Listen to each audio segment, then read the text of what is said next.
Bam-a-lam, Black Betty had a child. Bam-a-lam, the damn thing gone wild. Bam-a-lam, she said a word not of mine. Bam-a-lam, the damn thing gone blind. Bam-a-lam, I said, oh, Black Betty. Bam-a-lam, whoa, Black Betty. Bam-a-lam, whoa, Black Betty. Bam-a-lam.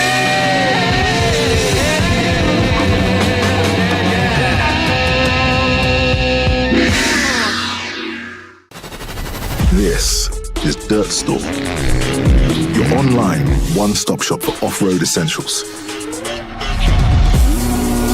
All the latest products from the top motorsports brands.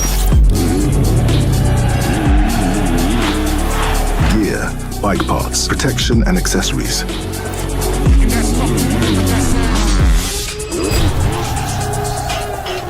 Whether it's an upgrade for you or your bike, Dirt Store has it all.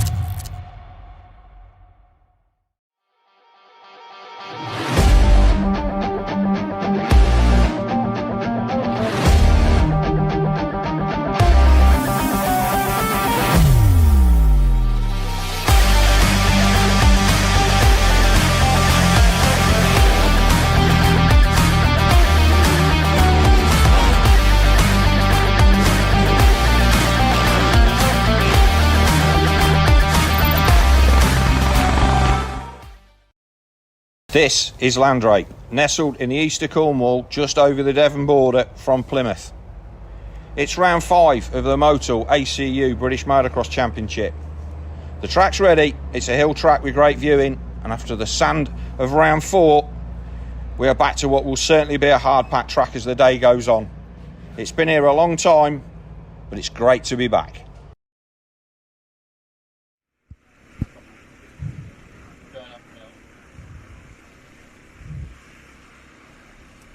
Welcome everybody, here we are for round 5 of the MXGB at Landrake down here in beautiful Cornwall. I can say that because it's sunny, and it often is sunny down here. It is. Glorious. My name's Jeff Parrott, I'm joined by Phil G.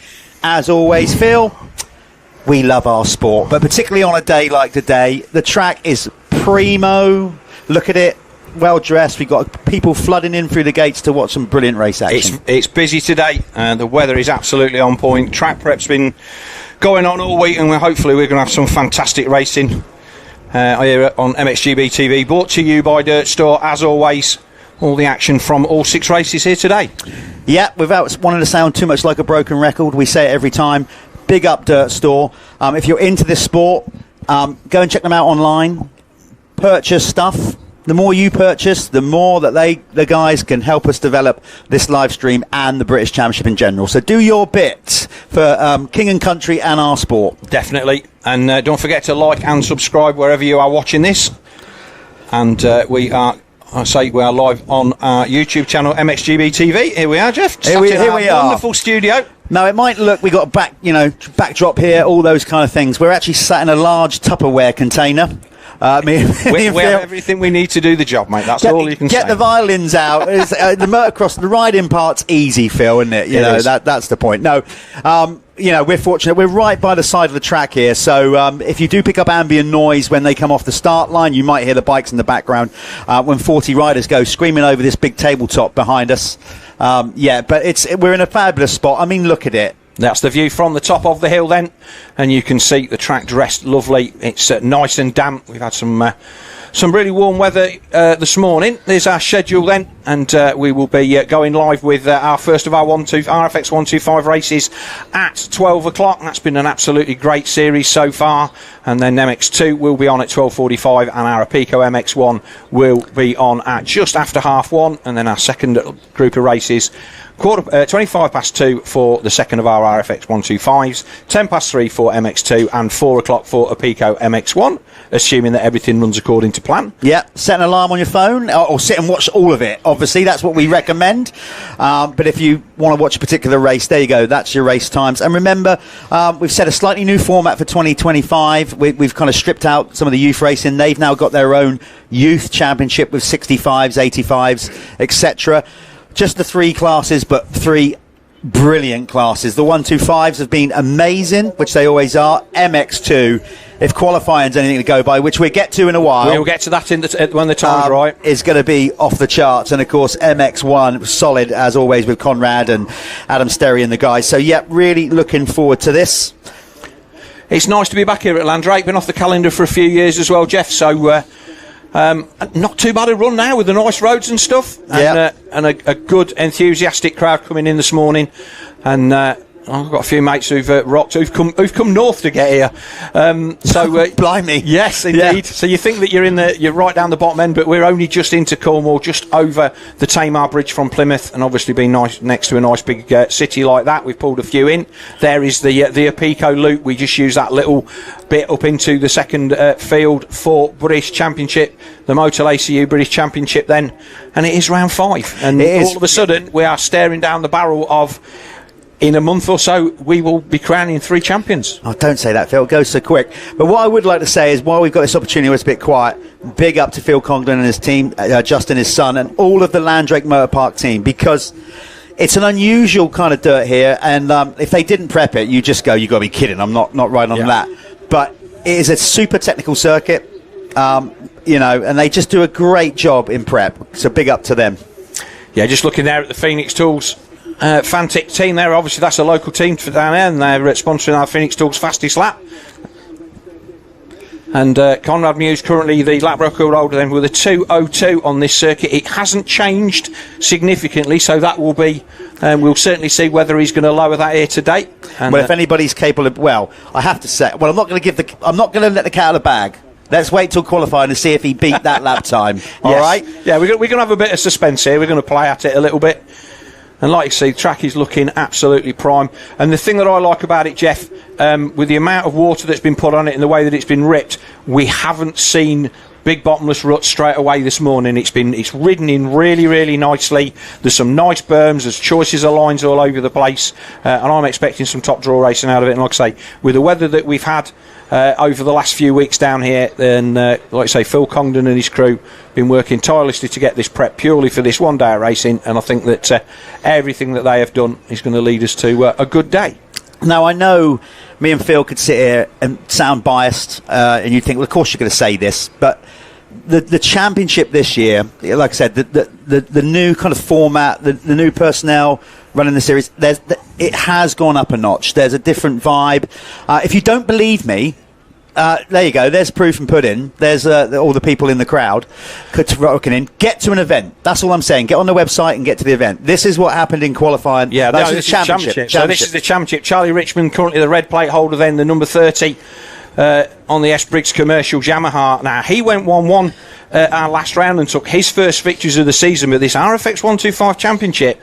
We've had 4 guys go 1-1 in the first 4 rounds. 4 different guys. We saw Ryan Waggett at Hawkston go 1-1, and then we saw Jamie Keith, who's no longer with us through injury. He went 1-1 at Canada Heights. Drew Stock went 1-1 at Blacksall, and Charlie Richmond last time at Preston Docks. Who is going to be the next guy? Is it going to be Hayden Statt?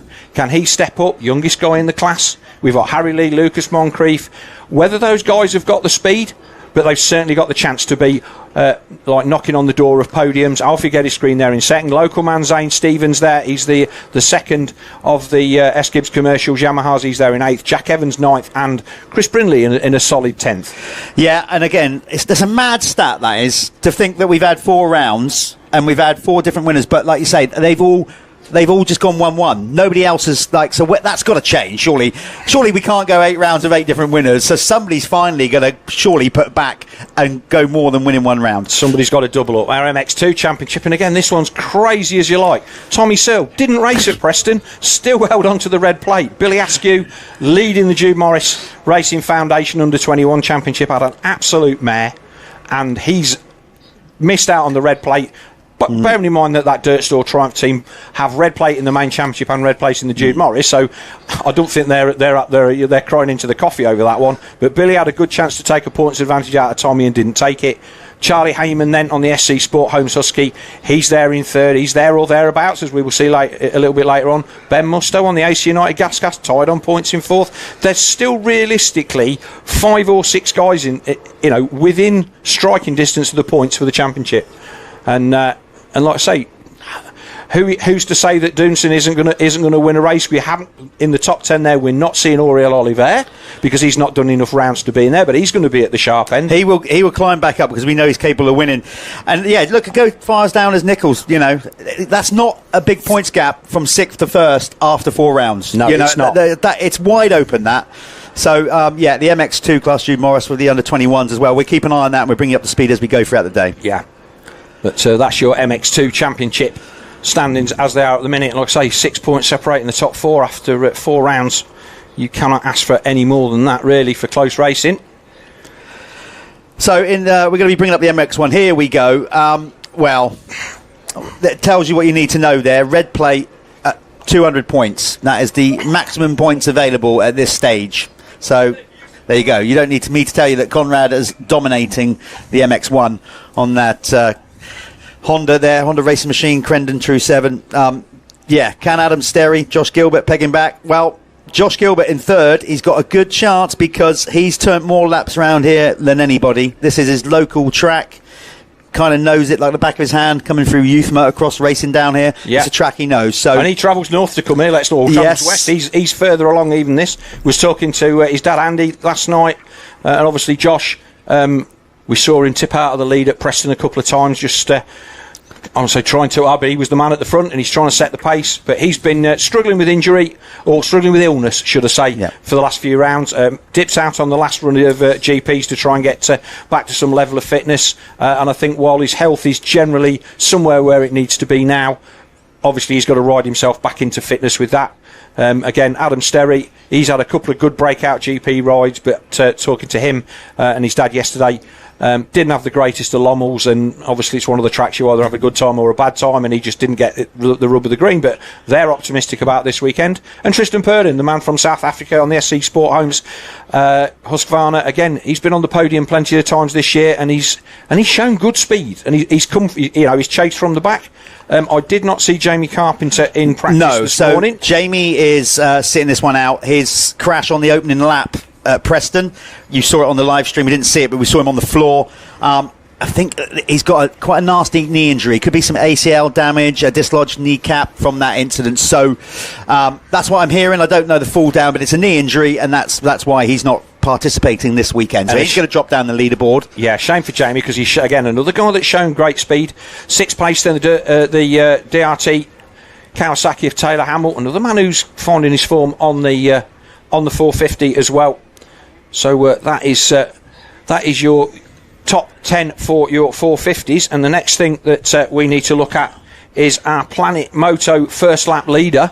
I'll explain what that is, Phil, and you can rattle off the actual leaderboard. So the Planet Moto first lap leader, here you go. We award points for the first rider in every class in each race that comes across the finish line on the opening lap. The winner gets 5, 5th place rider gets 1, just the top 5. Then we top those points up.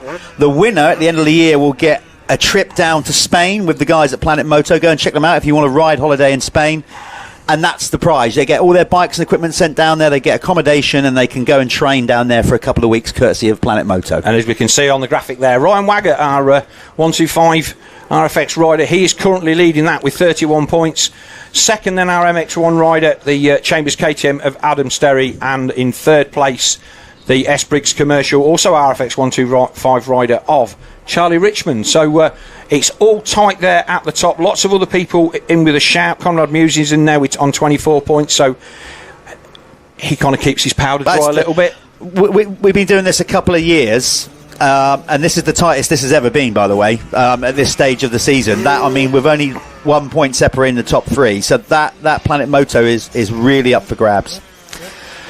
So next thing then is our Phoenix Tools fastest lap, and obviously fairly self-explanatory as to who's done what throughout the season on this one so far. And there you go, Jeff. There's the graphic. Yeah. And at Preston Docks last time it was Richmond. Let's not get Cader Wolf came and showed everybody the way around in MX2, and Conrad Muse rattling off yet another perfect score. I think that's quite damning in MX1, isn't it? Like, there it is, just Muse. But looking at that time, Jeff, Charlie Richmond 4 seconds slower than Cader Wolf on a 125 at Preston. In is impressive. Yes, it really is. Because if you're not aware, obviously Kaider Wolf is the current MX2 world champion. Charlie just cutting his teeth in EMX 125 this year. I think with a view of actually maybe moving into EMX 250 next year and having a bit of a proper stab at it. Yep. I don't know that's kind of...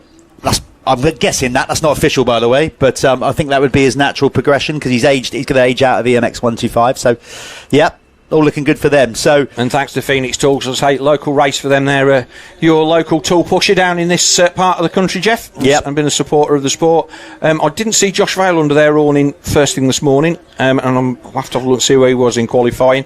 But notable mention to Carlton Husband from Preston Docks because he was ballistically fast after crashing in the first turn in race 1, and then I think he had a bit of a mare in race 2, but he was really quick, and I think he's going to be good round here. And last time out at Preston, he also bought his one of his celebrity school friends because what a lot of people don't realise is that he actually went to school with England goalkeeper. Jordan Pickford. Jordan Pickford was there watching. And he just Preston. wanted to come in and enjoy the race and sat in the stands. Yeah, and he did, and nobody harassed him, and he had a really good day. So. And that's the beauty of coming to Motocross. It lets you turn up and do what you want. We'll just quickly run through our manufacturer championship points then, as they stand at the moment. Our 125cc, no surprise then, it is Yamaha on 192 points leading that one. Obviously with Charlie Richmond, Drew Stock, and a couple of others, all on Yamahas. KTM they're second on 163, only 30 odd points adrift with Fantic on 117. For our MX2, KTM currently leading with 171 points, with Triumph on 157 and Kawasaki on 148, and Honda obviously maximum points to them courtesy of Conrad Muse on the True 7, Crendon Honda with 200 points, KTM on 169 and Husqvarna on 129. So still everything to play for in that. Everyone was like, halfway distance in the championship last week. No, it's this. We're 4 rounds down and there's 4 to go.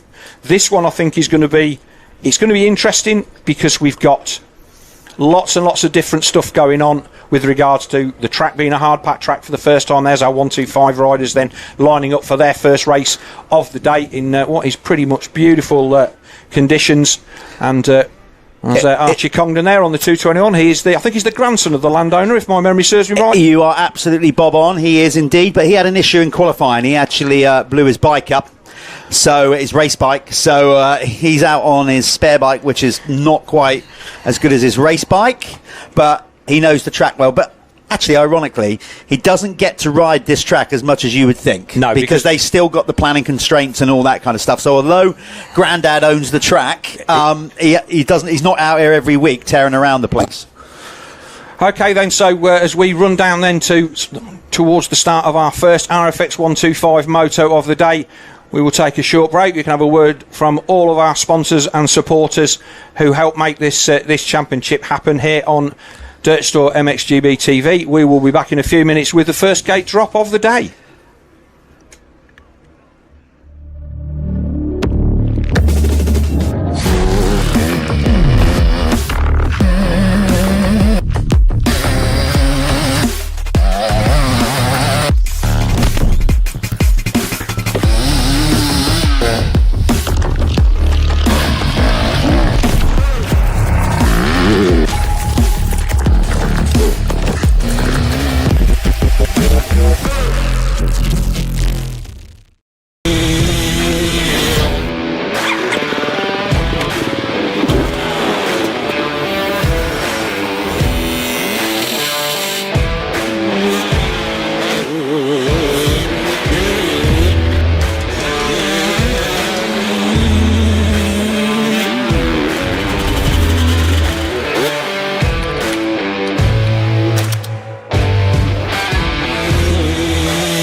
You definitely didn't get the type of start you want. The most important lesson my dad taught me was on those days, you don't really feel like going the extra mile. You just got to go out there and do the work. The go time for me is the last half of the race. I'm trying to hunt down first place. For a true championship fight, you never want to give up.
Welcome back then. Here we are looking down as our 125 RFX riders go out on their sight lap, Jeff, and we can look down on the on what is a beautifully prepped track. Everything all ready and raring to go.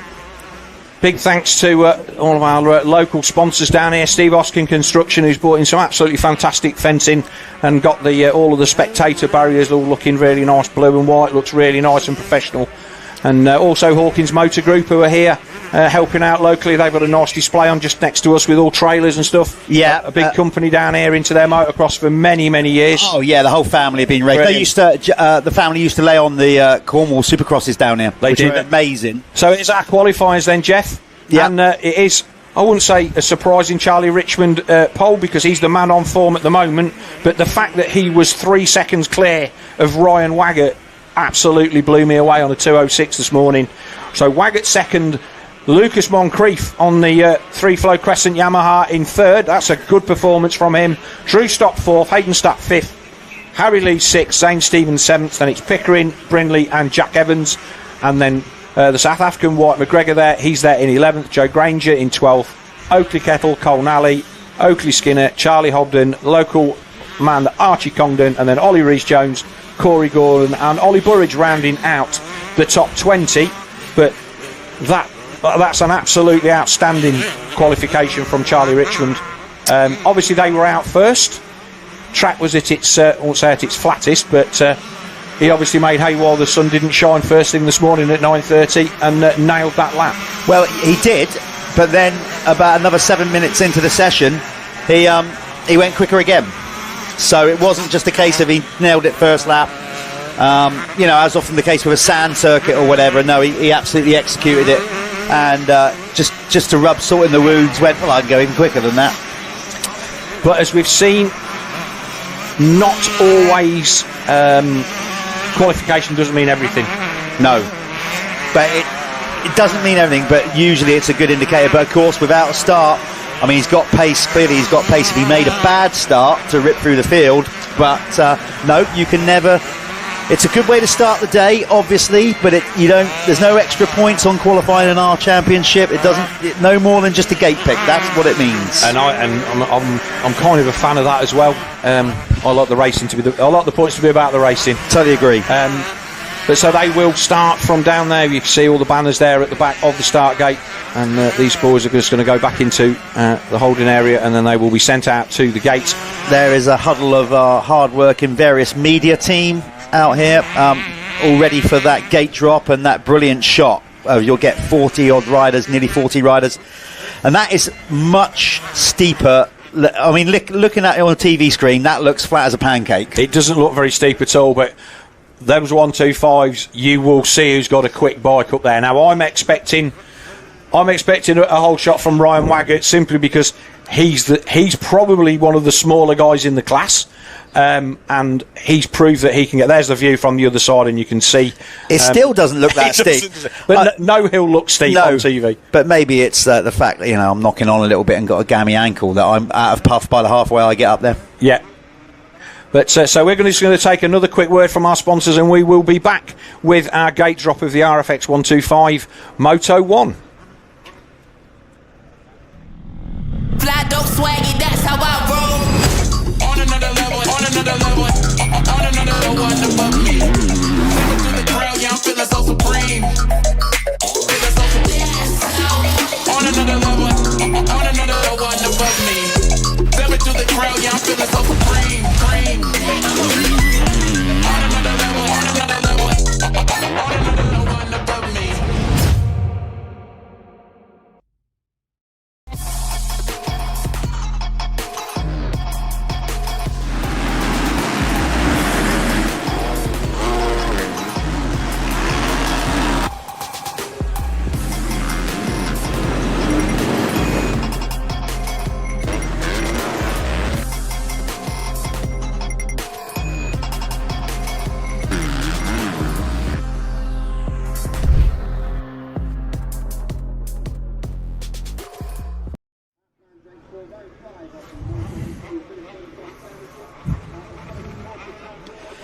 Welcome back after that short commercial break. Thanks everybody again for supporting the series, both our series partners and you for tuning in. Remember to keep liking and subscribing. Spread the word. Don't be shy. Spread the word indeed. Facebook then, MXGB-TV.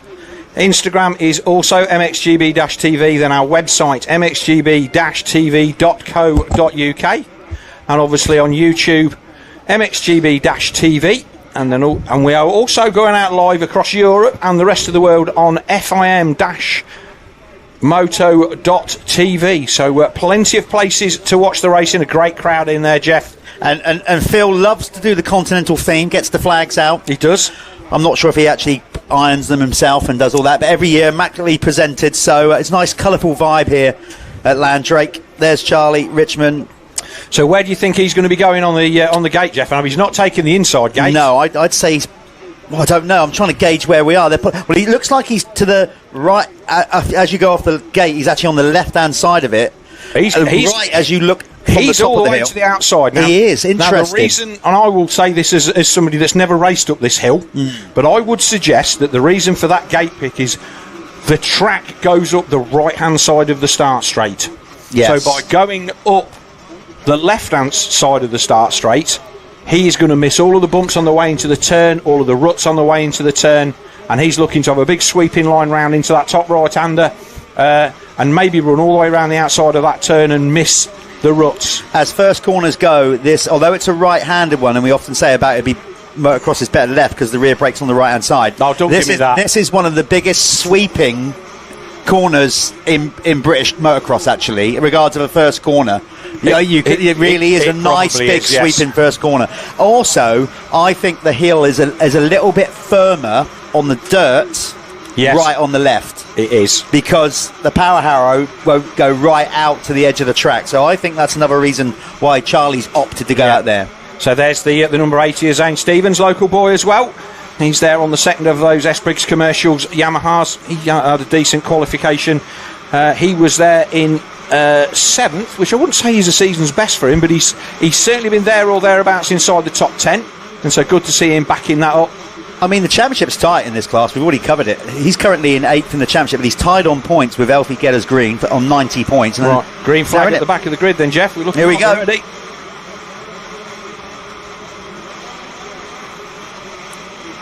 Anticipation then of the 5-second board. Here we go.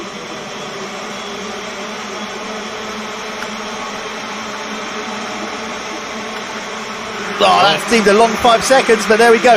Let's see Charlie on the outside. Look at the massive drive. starts, old shot down the inside and through the middle, though. And Zane Stevens right down the pipe. He's ridden around here many times, and he's light, he's tall, but there's nothing to him. Yeah, lovely lad as well. Got a chance to chat. Ryan Waggett in there in second, Richmond third. Not sure who that is in fourth, but the whole shot then for the local man, Zane Stevens, number 80 on the S. Briggs Yamaha. He will lead them across the line to start lap 1. Waggett's going to take a run round the outside and take the lead off the step down, Jeff. Oh, this is going to be good because Waggett's in there. Oh. Richmond, look at that, making it light work. Zane just messed it up a little bit, missed his line, and it allowed the other two riders through. But the best thing he can do now is just charge and hold on to their coattails. So Waggett then, this is the Planet Moto waves. He'll go double, double, double, 6 of those. It certainly looked like from where I was. And then they're going to drop down the hill.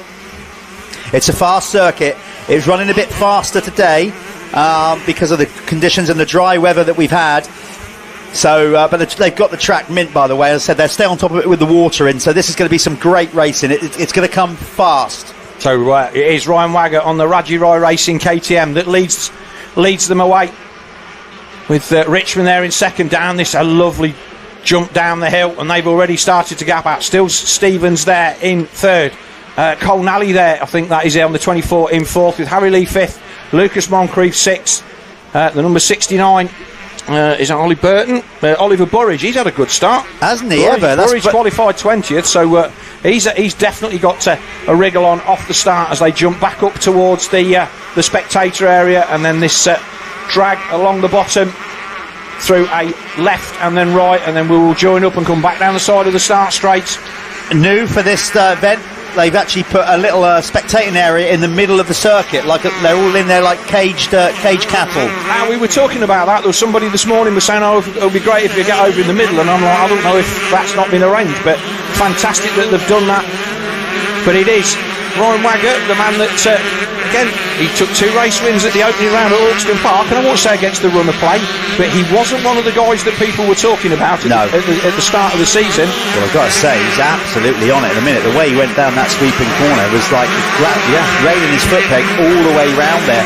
Okay, it looks to me like after completion of 1 full lap that Ryan Waggett is going to get the Planet Moto First Lap Leader Award, and he's already leading that championship. That's another 5 points in the bag for Ryan Waggett. Planet Moto First Lap Leader, 4 points to Richmond, 3 to Stevens, Nally with 2, and then Harry Lee with 1. So there's Richmond in second giving chase, and let's have a look. Not seen Hayden Staton, I've not seen Drew Stock either across the line in the top 10, so he's the man that needs to be the man on the move. Stock currently in 12th. He's got some work to do, he really has. That's a long way back, really. On a fast circuit, he's going to have to get a real lick on if he's going to get into the top 5 here. Yeah. Drew Stock. And Richmond then up round that left-hander and up into the Apico loop, and that looks like he's taken a little bit of time out of Waggett on that quarter of a lap as they drop down back into the main field. I personally feel, and again, personal opinion, he's so confident at the minute. I think he's just like, let's just let the race bed in. I don't think he's going to push too early to try and put a challenge up against Ryan Waggett. He's just going to sit there for a bit, suss him out, see where he's going, and I expect after about around the 10-minute mark, Phil, I expect him to really lay it on and see if he can actually close that gap on the race leader. But let's not forget, Ryan Waggett did give him a run for his money at Preston Knox. Yeah, he didn't roll over. But last lap then, Zane Stevens then still holding on in third, but he was a full 7 seconds slower than these guys at the front, which shows you the pace that they are setting as they come down the dirt store hill and round the back of our start gate, this Motul loop behind the start gate, and then they will make their way back up to the top of where they've just blasted up 5 minutes ago. 15:40 plus 2 left on the clock. I might say this corner does look like it's gone on forever. It's fun to ride though. It's brilliant. Honestly, it's so much fun coming down that hill. You're just kind of on it all the time. Charlie Richmond sets the quickest lap of the race. The quickest sector per second. So he's starting to step it up. You don't have the sector times on your screen. We do. We're bringing you up to speed. That's something that we're hoping to deliver as time goes on. But that hill does not look anywhere near as steep as that. But that second time around, Charlie Richmond setting the quickest lap of the race. He took just 1.1 seconds out of Waggett that last lap around. So he's starting to... These two have got... They're actually 15 seconds already ahead of third, Phil. That is mind-boggling. Lucas Moncrief. Oh, no, sorry. All the positions are wrong on my screen. Right. That's why. I'm like, really? I was like, really? Yeah, sorry. But the other monitor we got here is doing it on their lap times and not their race position, so I'll have to get that amended. So Waggett then still leading by 1.5 seconds. Stat now up to third. Harry Lee fourth on the 17. Stevens back to fifth. Moncrief then on the 5:31 free flow Yamaha. He's there in sixth place. Stock now up to seventh, and the 1:42 the Chris Brindley, he's there in 8th. Like I say, track conditions absolutely perfect. Just a little bit of dust as Wagger. Whoa, Richmond's off the side of the track there. Nearly collected one of our advertising hoardings. Just ran a little bit wide. No advantage given, but that is going to give Wagger a chance just to pull another couple of bike lengths. Yeah, we're focusing on these two for now. We're going to look trying to find some other battles further down the field, and we'll come back to some other riders in a minute. At the minute, though, obviously this is a good scrap, so we don't necessarily want to break away too much, but we are now going to go and look for a few more battles further down the field, because it has, I think it's starting to actually sharpen up quite a bit for around the 4th, 5th, 6th position field. Looks like there's some good racing going on there. Wagger being cheered on. He's got his fan club down here. Yeah, he's from up north though, Ryan Wagger. Oh, rear end lit up there. He properly started to slide. Jump faces look really nice, Jeff. No ruts or anything on those. No lips so far. Do you know what, Phil? I wasn't far off. Hayden Stat is 12 seconds behind, so I'll let you off then. Yeah. I mean, these two are absolutely shredding this circuit right now. They've pulled a 12-second gap over Hayden Stat in 3rd. So there's the other battles coming through then. I think that's a rider who's a lap down, not sure. Now that's Harry Lee, number 17. He's in 4th and he's got Moncrief. Oh, sorry, the other Yamaha is. Yeah, so this is the battle then. This is the battle for 4th. This is Moncrief and Harry Lee. We'll keep an eye on the battle at the front between Wagner and Richmond as well. So just trying to give all these other guys props for what they're doing. And these two are tight in the championship as well. They're actually battling for 5th and 6th in the championship. Oh, big muck kick there for Moncrief. I tell you what, Zane Stevens has not fallen away. His initial, I think the initial shocker lead in the first lap, he's settled down now, and he's still holding a decent 6th position. I saw Drew Stock charging down the hill. He's an angry young man after a bad start, so look for him. He is closing in. Yeah, there he is in the 7th, background. number 418. He's closing in fast on these two. Moncrief is currently 9 points behind Harry Lee in the championship. Last round, we wondered what happened to Lucas in the second race. He was up the front and then with a seat come off. Oh, did you not? On that one. Did you not train him to ride without a seat, Jeff? I do, I should. But in the end, he came in to try for a seat replacement.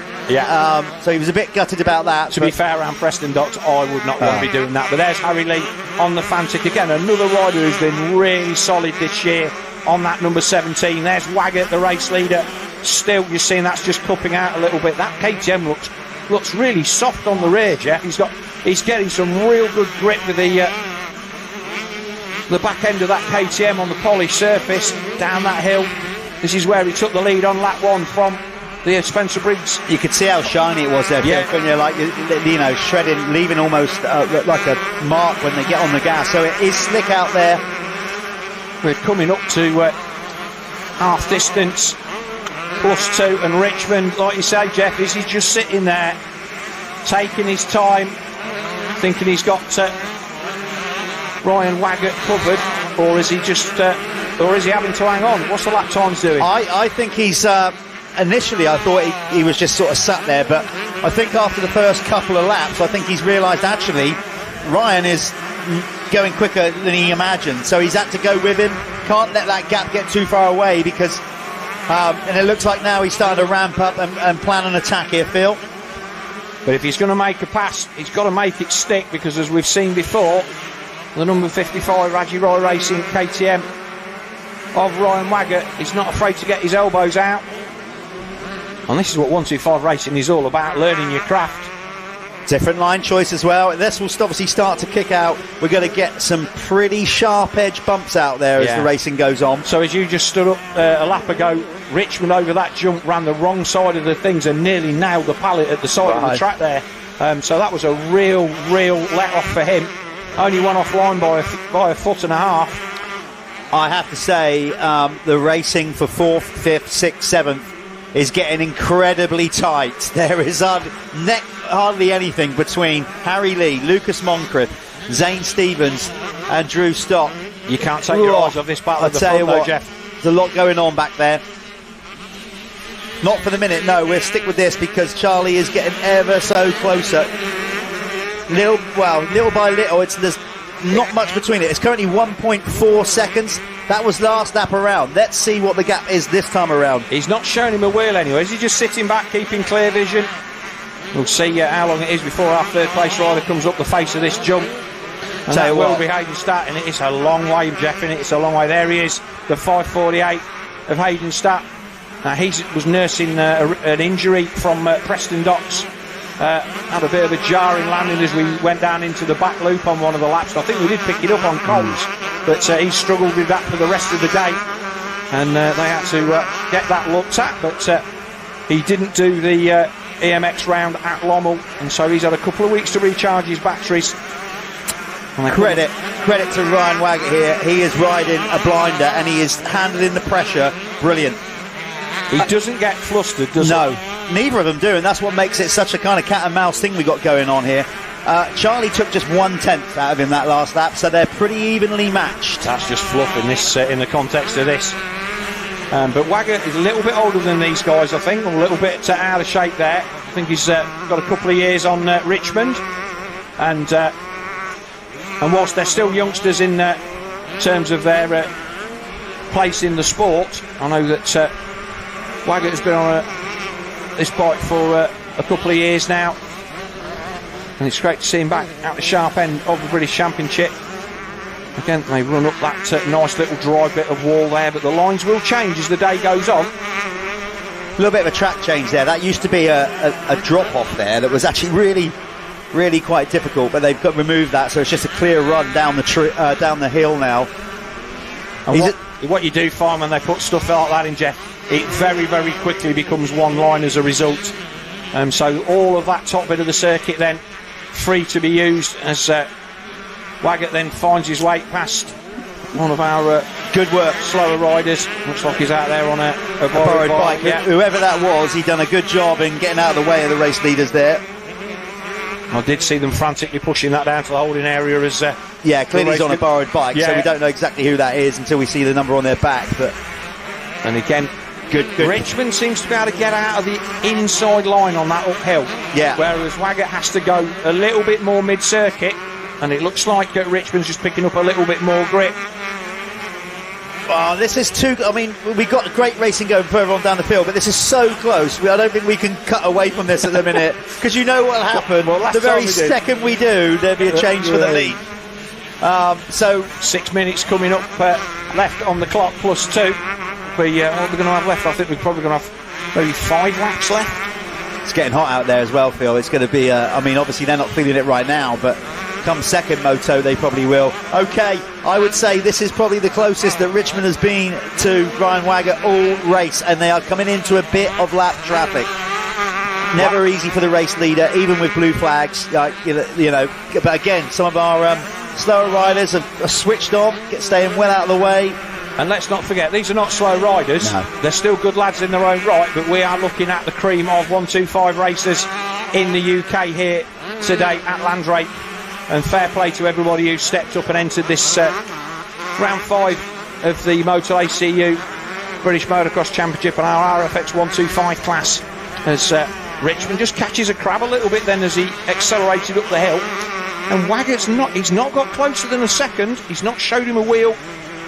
5:17 left on the clock, and as the K-Tech tower shows then stop, then he's there in 6th, 3 seconds adrift of Lucas Moncrief. Lee 4th, Moncrief 5th. Yeah, Hayden Statt's a lonely 3rd there, Jeff. He is, because the 4th place rider Harry Lee is actually 30 seconds off the lead.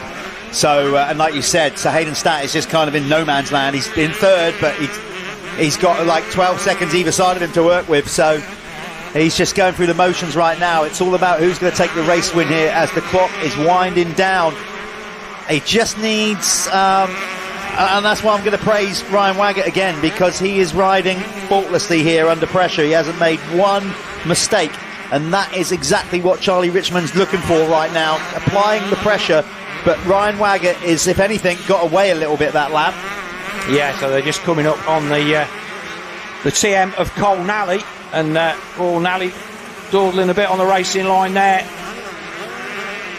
But again, there's only so many places you can go. You can't disappear instantly, and that does kind of go left and right a bit at the bottom, and that has allowed Richmond just to close the gap a little bit. That was just enough. He just had to back it down, the race leader, going into that corner, and then on a 125, if you kill your momentum going into the corner, you lose it all coming out, and that allowed Charlie Richmond to just get back that little bit. So it's back on. They're kind of pendulum at the minute. Yeah, it was 1.8 over the line last time, Jeff. So there we see they come up the hill. This is again another little bit of a mistake from Richmond. I think Waggert's stretching this, you know. Yeah, that last lap was a good one for him. Yeah, definitely. It went out a little bit. I'd say about another couple of tenths there. Taking it almost right to the edge of the track, those white pegs. So you don't want to be little wooden stakes we got in the ground there. I mean, obviously Charlie Richmond, red plate holder on the S-Briggs commercial Yamaha, 13 points the advantage over Ryan Waggett at the head of the championship. So this is a big deal. This is kind of like a 6-point swing, if you will. Yeah. And as much as you've got a bit of a championship lead to pad out, it's not big enough to start going, I'll start taking seconds now. No. We're only just past the halfway stage. Exactly, yeah. So again, Waggett has to find his way past the back markers of 2:07 that time by. He's really aggressive in these turns, Jeff, isn't he? Really.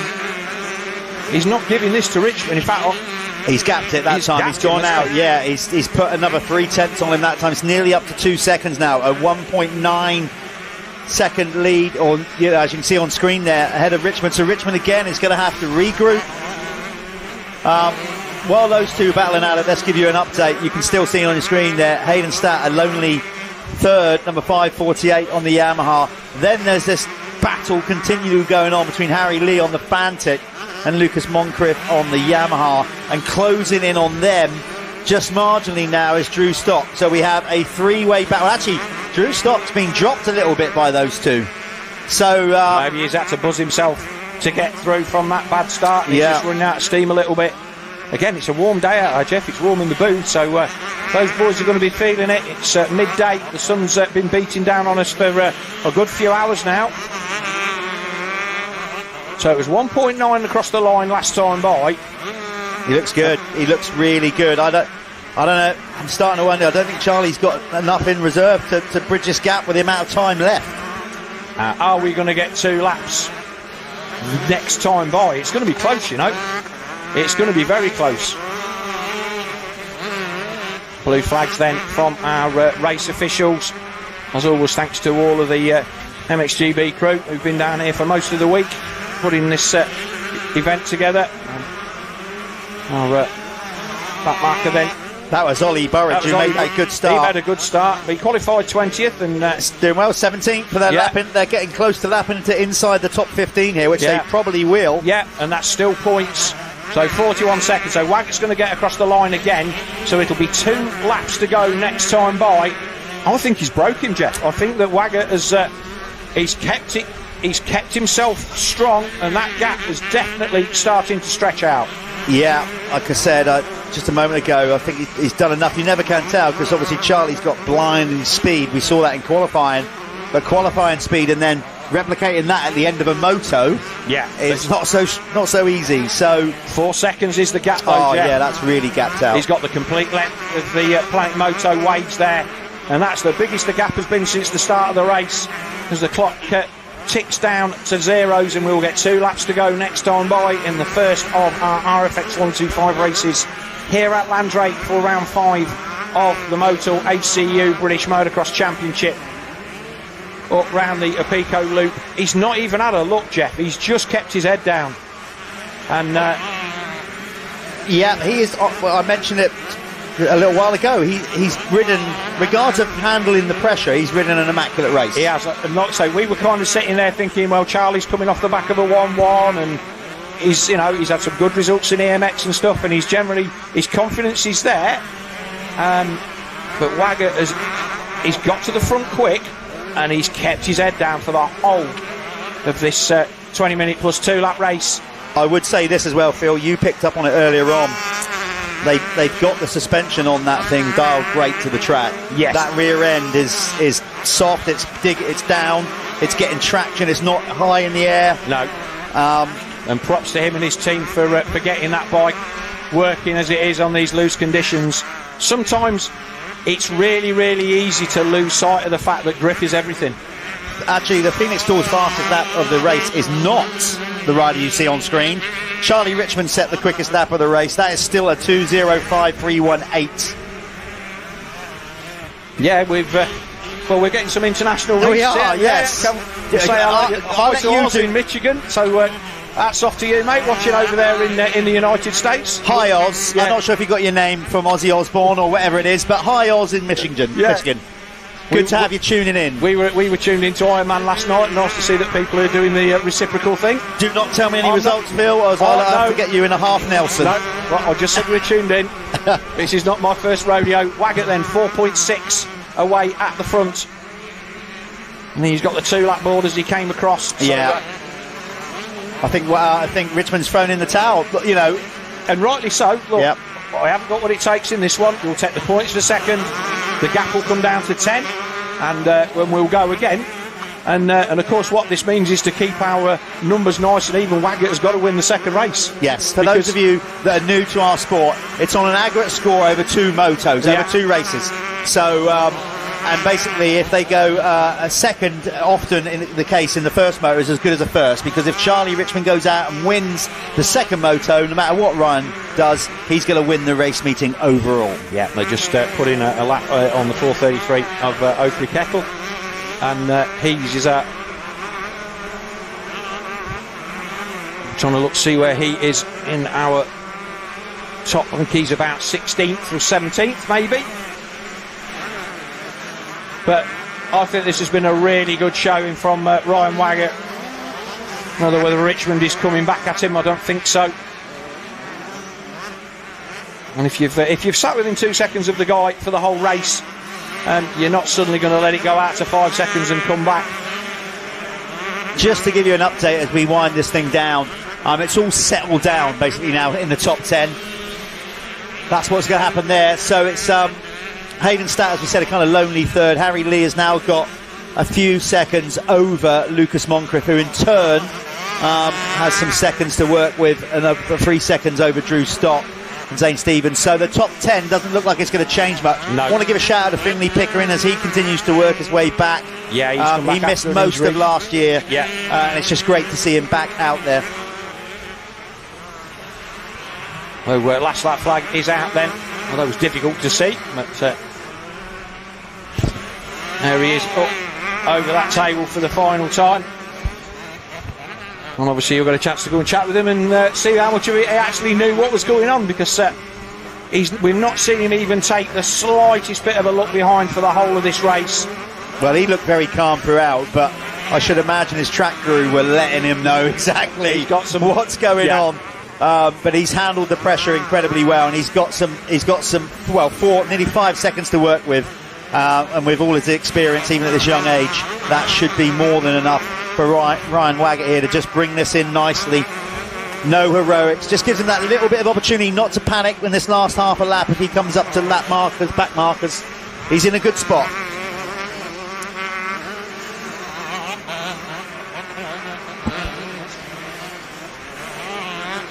Yeah, as 1-2-5 races go, this has kind of been one of the calmer ones. It has, yeah. It has. I mean, it was a great battle at the front between Richmond and Waggett. Like I say, good to see Hayden Statt bouncing back, because that's a good result for him. Like I say, he's the youngest rider in the class up off a big wheel 85, and he's finding his feet really well out there doing EMX as well. And so he's going to be a force to be reckoned with later on in the year, and certainly in 2026. But it's this man on the number 55, Raji Roy Racing KTM. And there's literally got a few corners to go, and he will be taking victory in RFX 125 Race 1 here at the Motul ACU British Motocross Championship at Landrake on what is a beautiful August day. He has. He's gone with a textbook of like not looking behind him at all. There's a lot of people, coaches will tell you not to look behind. Some do because they're just confident enough to gauge where the riders are. He has had tunnel vision. Not once have I seen him look behind to see where his competitor is. But there he is, across the line then, take victory. A good victory for Ryan Waggett then. That was fantastic. Richmond comes across the line in a hard-fought second. As Jeff and I were saying there, we thought that he was going to have something for Waggett at half distance, but the number 55 KTM kept the hammer down, and as a result, he takes victory by 6 seconds in the end as the rest of the riders come across the line. These are the battles as they're all coming in, and this is what we're seeing. Further back, these guys have all absolutely checked out. Third across the line, Hayden Stat. This looks like the battle with Zane Stevens. In fact, that is the number 80 of Stevens, so he's there. This is 5th, 6th, 7th and 8th. I should agree, what a fantastic race that was. That's the 142. That's Chris Brindley, he's there in 8th. Chasing Stevens as they go up the hill, up the start straight for there. We've got Harry Lee across the line in 4th and Lucas Moncrief in 5th. Drew Stock is at the front of this battle in 6th. And here is the 142 of Brindley, currently 10th in points.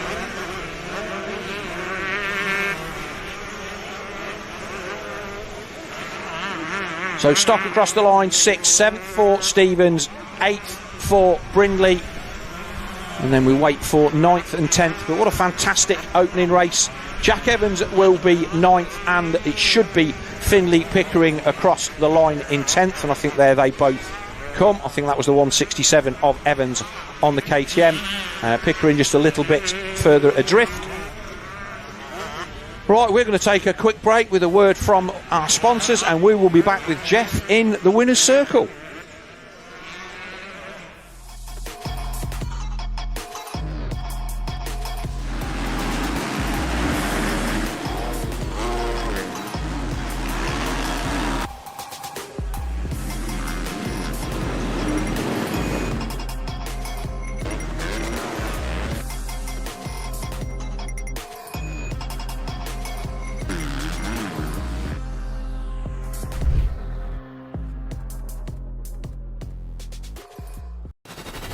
This is Dirt Store, your online one-stop shop for off-road essentials.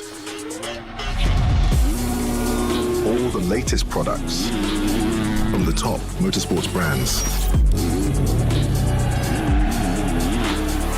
Gear, bike parts, protection and accessories.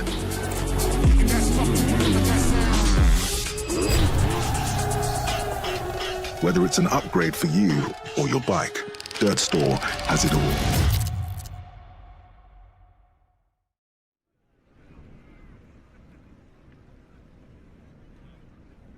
We are in a sunny victory circle, winner's circle. Ryan Waggett, what a ride. I was commenting on just how you handled the pressure of that. You knew he was there the whole time. You must have. Yeah, I heard him behind us a couple of times. Just thought if I rode my own race, it'd be much easier than trying to keep him off. Yeah, you didn't ride any protective lines as well. You weren't trying to think, right, blocking back, just head down. I didn't see you look behind once. That's textbook stuff. Yeah, you don't really want to be looking behind. That's when you start panicking. So how was it out there? We know we've had an incredibly dry spell, summer for once. I think they've done a really good job with the track. I mean, you know that. I mean, it's hard ground, so it looks like it's riding pretty well at the minute. Yeah, they put a lot of water down on Saturday. Made it nice and damp for us. Good ruts, nice and grippy. And that was a bit of a point swing there in the championship. It's on. I think that's down to 10 points now, maybe. I know you might not be thinking about it now, one race at a time, but you got to be pleased with how that went. Yeah, I just got to keep picking them off. Try get more points as I can on them. Well, good luck next moto. Clearly, again, your colour scheme is out of control. Anybody you want to thank? Yeah, Blues tyres, G-Force suspension, 91 motor clothing, Dirt Store, and that's everyone else helps us out, please. Keep up the good work, mate. Hopefully see you back here in the next moto. Okay, we're going to bring in who was next? Okay, Charlie. Let's bring Charlie in.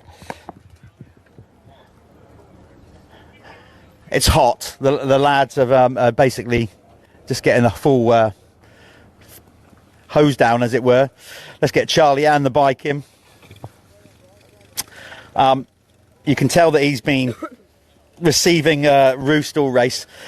Charlie, again, that was a hard-fought moto. This championship is obviously going to go the distance, I think, between you guys. Talk us through how it was out there, because looks like you get a couple of pushes, but just couldn't seem to find a way past. Yeah, the riding was good. It's very one-lined out there. Like, it's kind of a bit follow leader, but Ryan was riding really well. But I just struggled to get past him, and then I hit a wooden post, and I think I dislocated my finger or something, so I couldn't really hold on for the rest of the race, but it was good. It's mad sport, isn't it? We got a question why we do it. I can see your finger there, actually. I don't know if we can see that. That doesn't look overly healthy. So toughen it out. You've got a great team behind you. Again, we got to give them an honourable shout out, because I know how much they're doing for you, and you in return are delivering the results. Yeah, the team are really good. They've really helped me this season with the bikes and travelling to the EMX and stuff like that. It's been really good. Well, good luck the second moto. I would definitely go and get that looked at. That doesn't look great.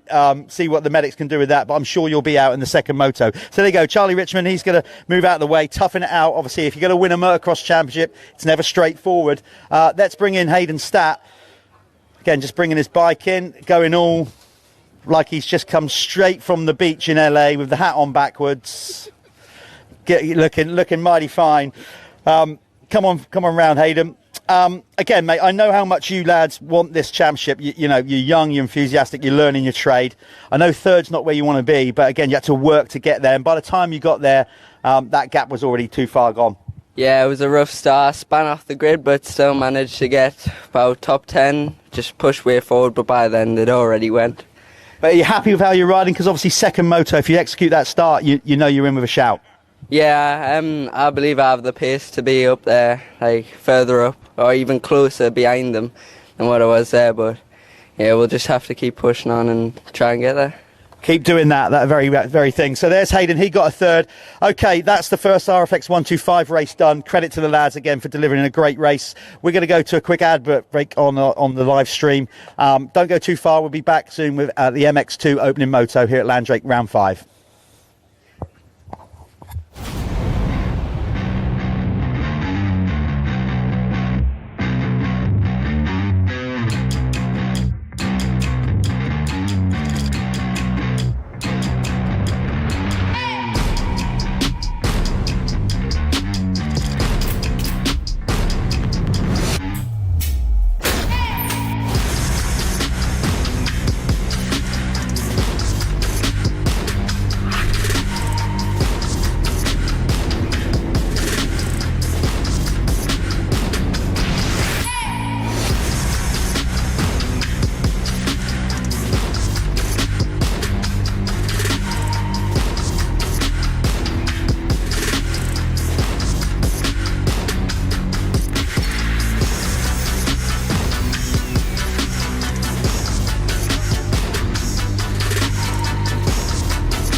I'm still a kid, but I'm tougher than you think. Let me fail, let me fall, and learn to get back up. Let me find my own line, let me go full throttle. Never tell me what I can't do, and let me win. Never hold me back. Let me try. Let me try. Never underestimate me. It's the ride of my life.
with the view. I thought you knew I had some help. It ain't like I can make this kind of mess all by myself. Don't act like you ain't helped me pull that bottle off the shelf. Been deep in every weekend, if you couldn't tell. They say teamwork makes a dream work. Hell, I had some help.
Welcome back, everybody. Here we are in our lovely little studio here, Phil.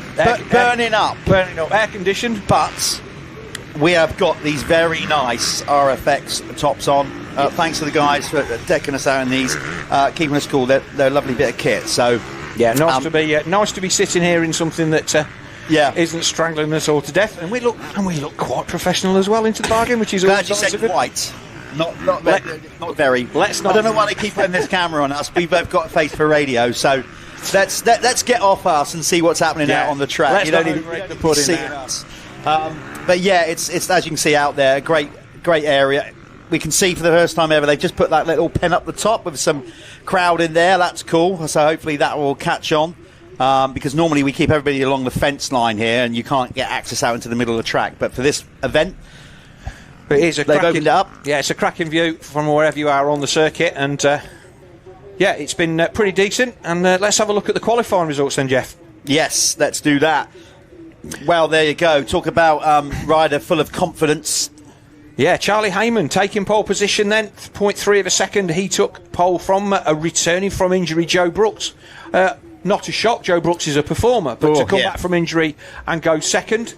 Kai Karsmakers then on the DRT Kawasaki, he slotted in third position from the SS24 Gabriel KTM Juniors team, 574 of Gern Doonson, and then GMR Championship leader and second in the main championship, currently by a point, Billy Askew on the Dirt Store Triumph. Then it's the 163 of Ben Musto with Searle, Oriel Oliver, Max Werner and Liam Garland on the SRE Garland Motorsports KTM, rounding out the top 10.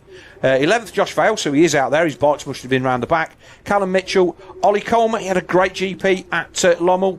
Glenn McCormick, Jake Nichols, Adam Collins, Freddie Bartlett, Henry Williams, Rafe Broadley and Tyler Westcott. It's a stacked MX2 field. Yes, it is. It is. It's a tough class. A lot of young talent out there.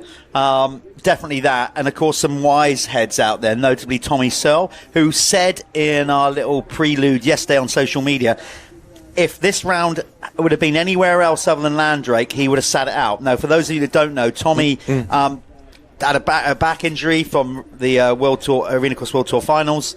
And because he loves the track so much, he said if the championship had gone to any other track, he would have gone, I'm going to rest up a bit longer. But because he loves Landrake that much, and he feels like it's not so punishing on his back, he's here.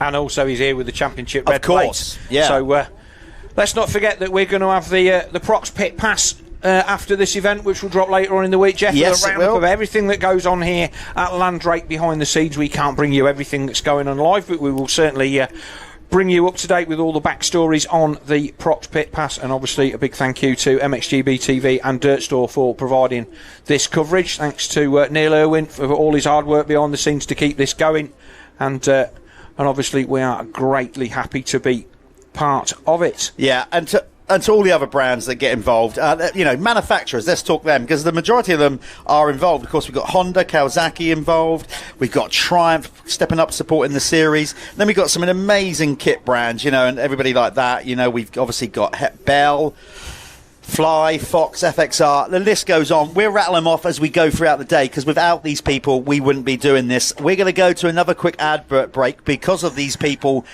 getting behind us. Let's show them some love by giving them some adverts, commercials. Watch them, purchase from them. Let's keep evolving this thing. We're going to go to a few ads. We'll be back shortly. Fly dope swaggy, that's how I roll. On another level, on another level, on another level above me. Coming through the crowd, yeah, I'm feeling so supreme. Feeling so supreme.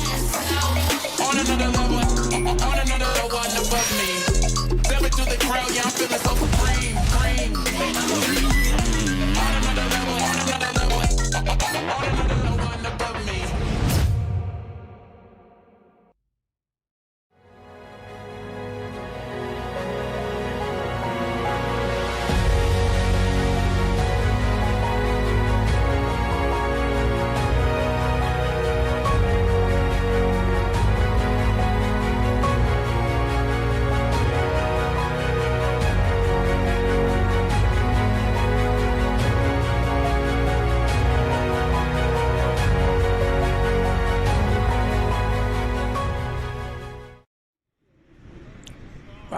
So here we are then, back enjoying the sunshine, and as you can see, a few people basking in what is glorious sunshine here at Landrake. I'm going to put it out here now, Phil. I've got a good idea. If you're watching this live stream and when we cut to the crowd, come to the future rounds, and I want to start seeing like plaques and like at a football match, get your name out there. More people that come to an event, put your favourite rider's name up, and as long keep it clean. Keep it clean. Otherwise, we won't show it. Yeah. But if you're coming to an event, let's start getting some flags so you can get yourself on TV.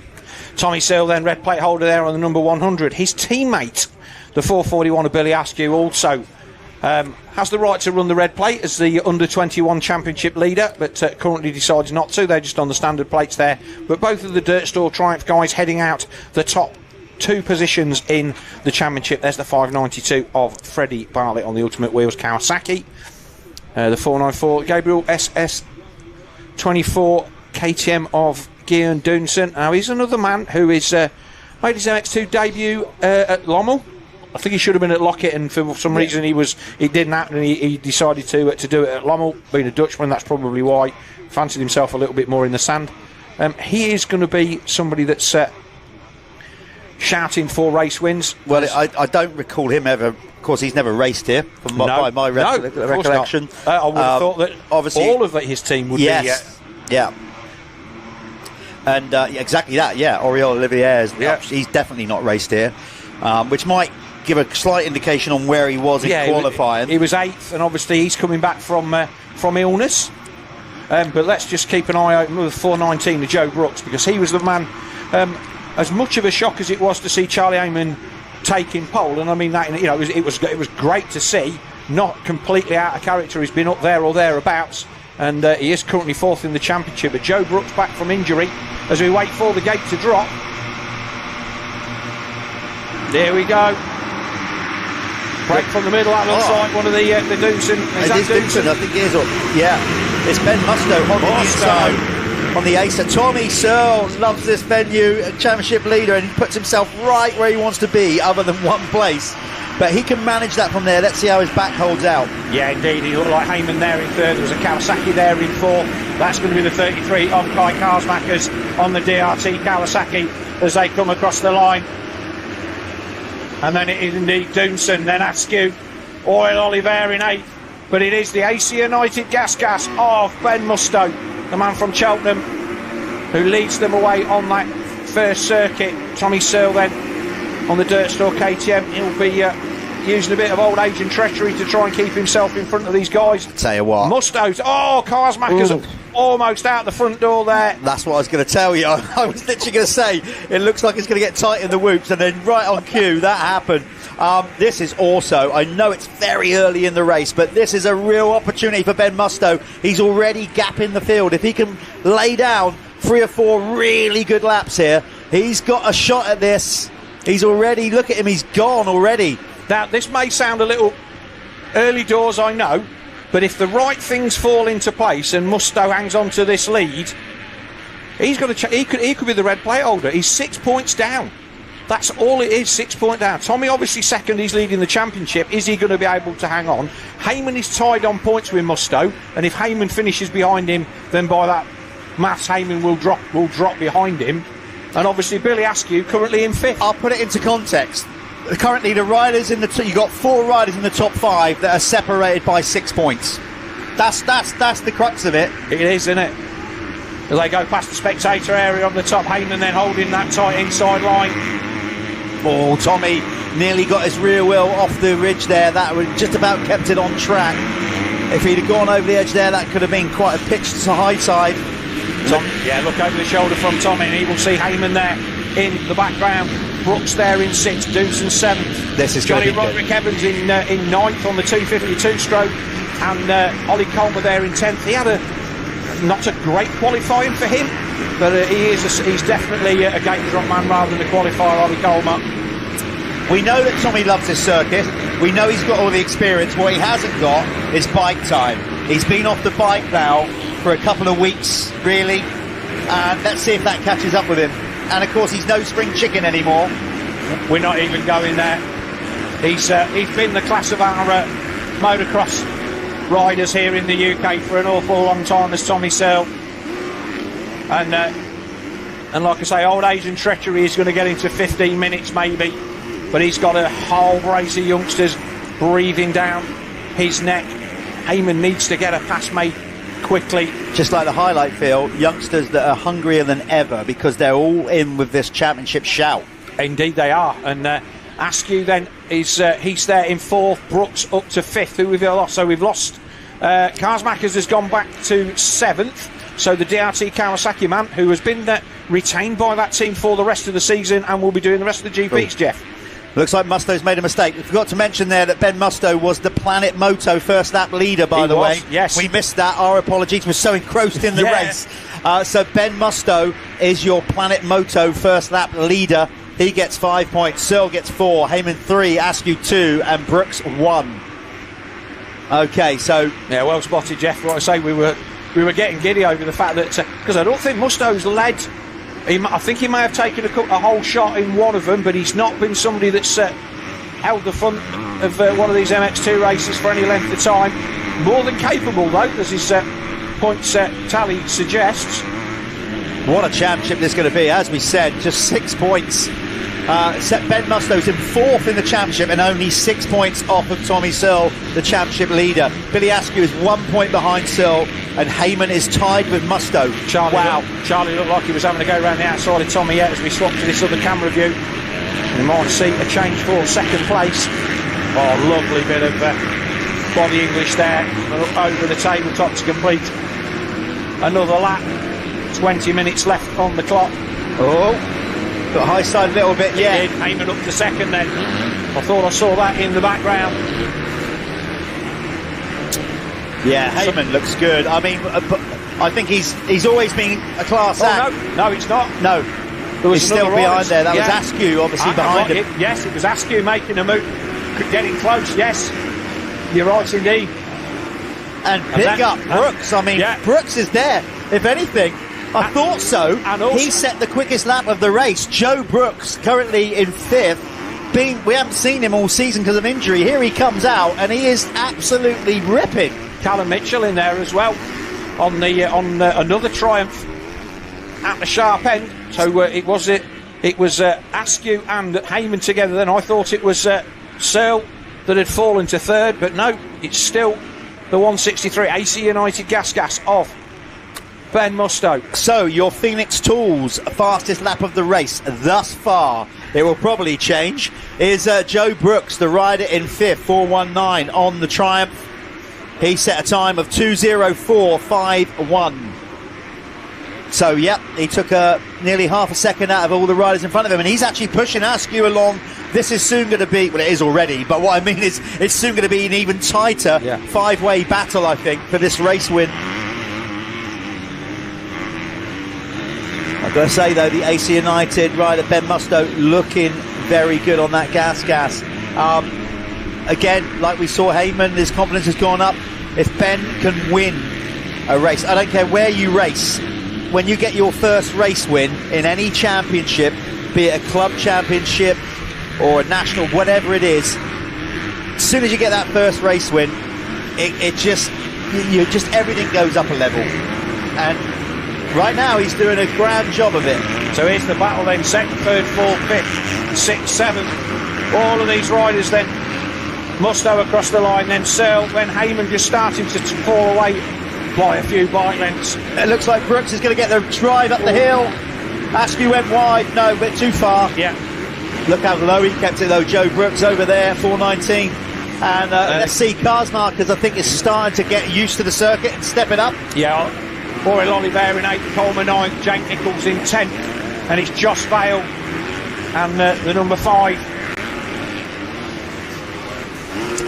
Again, Phil, to highlight how strong this championship is at the minute, Oriel there as Brooks makes a bit of a mistake. Oriel was running top 3 at Matterley at the GP. It was leading, you know what I mean? He was leading and fell in the waves. Yeah, and I know he's been poorly and all those kind of things, but here he is, like not even, I know we're early in the race, but he's not even closing in on these guys. So it shows the talent we've got in the UK. Do not underestimate the speed of our boys on their own track on Ododo. Here is the battle then. These Triumphs line astern. There's Cars Markers and Oriel Oliver. It's hard going out there. Obviously, we don't get the kind of heat that the guys get in Eastern Europe or in America or whatever, but it's a hot day. There's not much of a breeze. It's intense, it's fast. There's not much respite on this circuit. But props to Ben Musto. 2.3 across the line last time. He's not hanging on at the front here. He's controlling the race. Only 16 minutes left to go. But nobody is charging through the field towards our race leader at the moment. You know that Tommy Searle is just sitting there in second thinking, I need to get to the end of this race and not let anybody else by. I don't think he's going to be looking to put a move on Musto unless Musto comes back to him. Musto is stepping it up, Phil, because last time around we've got sector timing at this event. You guys can't see it. He set the screens purple in the first sector, so he set the quickest time in the first sector of the circuit. So Musto is on it. He's fit enough. He's a strong lad. He trains hard. He can absolutely go the distance. I'm telling you that. 3.7 now, Jeff. So it's going out at the front. I think that once this gets to 5 seconds, he's going to be able to manage this. I thought as much. Ben Musto has stepped it up and has actually set the Phoenix Tools fastest lap of the race. So Musto, quickest rider on track, leading from the front, as in controlling the pace of this race. He has just done a 2:03.478 to be the Phoenix Tools fastest lap of the race. There's a bit of a slam for Tommy there in that berm. But there you see Musto up in the Apico loop. He's already starting to come back down the hill. Our fastest qualifier on the SC Sport Homes, Husqvarna, Charlie Heyman, still there in a very, very good third. And let's forget, he's still a youngster, Charlie. So he'll be... I don't think he'll be disappointed with third, but after putting in the fastest lap this morning, he will certainly... Oh, that was nice. He will certainly be wanting to put one across the number 100 championship leader. Now, by my own admission, I might be speaking for you here as well, Phil. We always say our maths is not the strongest point. If it stayed like it is, this championship is going to be so tight. Musto's obviously going to gain 3 on Tommy. Tommy would still just about hold on to the championship lead. Heyman is going to be basically ahead or closing in on it. Oh, it's going to be so tight. I don't even want to work it out. No, it is going to... I think we're definitely going to have 4 riders within 3 points. Yeah, it's going to be brilliant. And let's not already. And let's be honest, first race of the season, it can only be as close as that. Yeah. So it's been fantastic racing, this MX2 car. Jokes with people in the paddock, it's the one that nobody seems to want to win, but it's been so up and down. My expectation that Oriel Oliver would come back and be at the sharp end of this one was kind of tempered with the fact that we needed to see how he qualified, and he's obviously still riding himself back into health. But he's still there in 8th behind Cars Markers. Obviously, we never want to see riders injured and all that thing, but for Tommy, obviously a devastating blow, injuring his back. But for the sake of the championship and making it exciting, Tommy, thank you very much, because you've done exactly that. I mean, he missed a bunch around, lost a bunch of points, he had a nice lead, but now he's got to fight, and he knows how to fight. But it's made the championship so exciting. So Brooks then, he's there on the back of Billy Askew. Brooks on the, it's a private entered Triumph that Brooks is on. Not got any team details for him. And then Callum Mitchell, his Triumph is there as well. Yeah, they got a great team over there with Work Scaffolding Total Triumph. Yeah. Really, really nice setup. The guys always do a good job with presentation, and obviously they've got a good rider in Callum Mitchell, and Alex Dickinson as well. So, and I think that team based down this neck of the woods. Yes, they are. Yeah, the Oakleaf guys are obviously, you know, the guys there doing a really good job putting that team together along with the Works Scaffolding team. So well done to them. Jake Nichols in 9th, Ollie Colmer in 10th, Johnny Roderick Evans in 11th on the 252 stroke. That's a good showing from him in what is a decent field. Although he's in 21st, so that was 11th. He was up there though. He was up there at the beginning. Interesting to see some of our riders that have never raced here at Landrake. As we said, like Guillaume Dewson, really probably trying to work his way around this circuit. You know, it's obviously very different to what he's been brought up on. Now, where is Dewson? Because he was kind of top 6 or top 7 for the first couple of laps. I think he's about 11th, I think. Yeah, he is. Yeah, Guillaume Dewson there, riding for the SS24 Gabriel team. Just outside the top 10 in 11th currently. With Maxi Werner, his teammate, there in 13th. But there is Charlie Heyman, the man who took pole position this morning by 0.3 of a second on the SC Sport Homes Husqvarna. He is still trying to chase down Tommy Sill. The gap then to Askew and Josh Brooks and Callum Mitchell, all of which are Triumph mounted, just starting to spread out a little bit. But this is still very, very much anybody's race with just under 12 minutes to go here at the 5th round of our Motul ACU British Motocross Championship here at Landrake in Cornwall, brought to you by Dirt Store MXGB-TV. So this is our MX2 Race 1 with the Jude Morris Racing Foundation Under 21 Championship also taking place in this one, which Ben Musto currently lying 3rd in that one. It's been led by Billy Askew, so the top 3 in that, Askew, Heyman and Musto in the Under 21 Championship are 2nd, 3rd and 4th in the main series. But Tommy still holding on to 2nd place. He's running a good pace. Heyman then close enough if Tommy makes a mistake, and Heyman has managed to put some time into Billy Askew. So Askew not moving forward, and again the expectation that he would. He's first year on a 250F, and he's been solid so far all season with good performances. And like I say, a sign of the mare that he had at Preston Docks, Jeff. I think that I think the team will be really happy with the way his season's going. Yeah, absolutely. Yeah, they'll be pleased with that. Remember, 25 minutes plus 2 laps. So if you can count the 2 laps when the time elapses, we are pretty much about the halfway stage of this, just over the halfway stage. And I'm super impressed with Ben Musto. I know he likes these conditions as well. He would have ridden down here enough times as well. Cheltenham, relatively close, a couple of hours up the road, straight up the M5. He's turned some laps around here.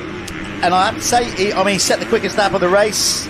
He's gapped it out to, what, 4 seconds, something like that. Yeah. So, looking good. But that last time around, I think Searle just took a little bit out of him. And, of course, Tommy... Oh, we've got a yellow flag down this step now as Gab Stevenson makes his way down the hill. Quite sure who that is. We can't see that. That is just out of our view there. Oh, that's Henry Williams. That's Henry Williams on the FUS Honda. He's off the side of the circuit. This looks a little bit like he's rung his bell. Yeah, I think winded he looked like there. Yeah, he's just knocked the stuffing out of him a little bit. So that's unlucky for the number 15.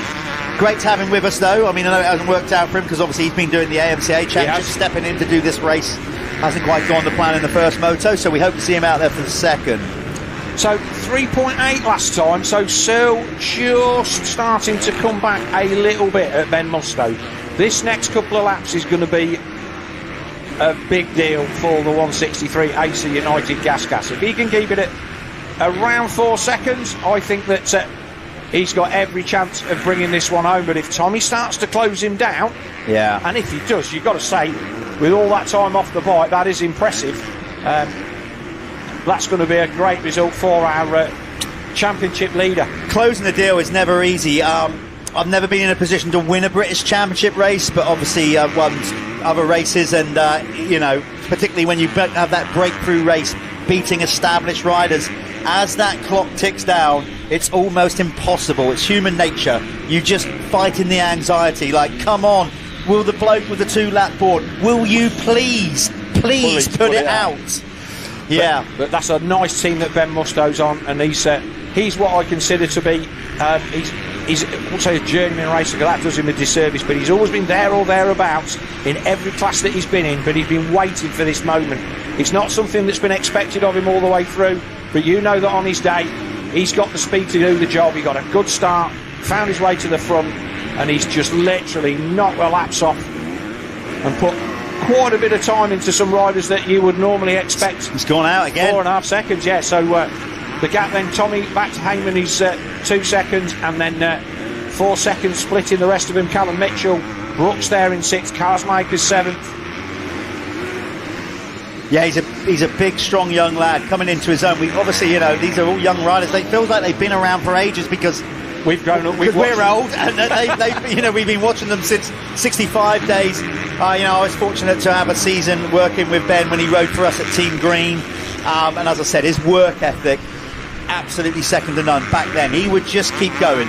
Even if it was a mud or his goggles came off, if he lost a glove, whatever, he wouldn't pull in, he would go the distance all the time. So he's a real grafter. Yeah, and I'm sure his dad is absolutely doing his fruit there in the signalling area at the moment. But this is a cracking ride from the man on the AC United gas. But props to Tommy Searle coming back off the injured list on that Dirt Store Triumph. He's still got Heyman close enough to be more than a nuisance should he start to fall off the pace. And Heyman got a nice little cushion behind him to Billy Askew. Joe Brooks, I think, starting to feel the effects of not racing for most of the year. Just starting to just drop down the leaderboard. He's been picked off by Callum Mitchell. That's no surprise, and that's no injustice to, if you don't get him ready, coming off the couch is one thing, but if there's no substitute for racing, we say it all the time, you just, it's going to take him a little while to get up to race speed. So he's dropped down a position to 6th. Carsmakers is now up there to 7th, closing in on him as well. So, but in this situation at this time of the season, Jeff, when you're coming back from injury, you don't have the luxury of the prep. I'm a great believer in you come back and you go as fast as you can for as long as you can. And he will be buoyed by the fact that he qualified 2nd this morning, and so he knows that the speed is there. He's just got to keep himself injury free and ride himself back into race fitness. 2 seconds then between Searle and Heyman. That's a nice view. We don't normally. That's a lovely jump down that hill, Jeff. You don't get the full joys of that from this side of the valley.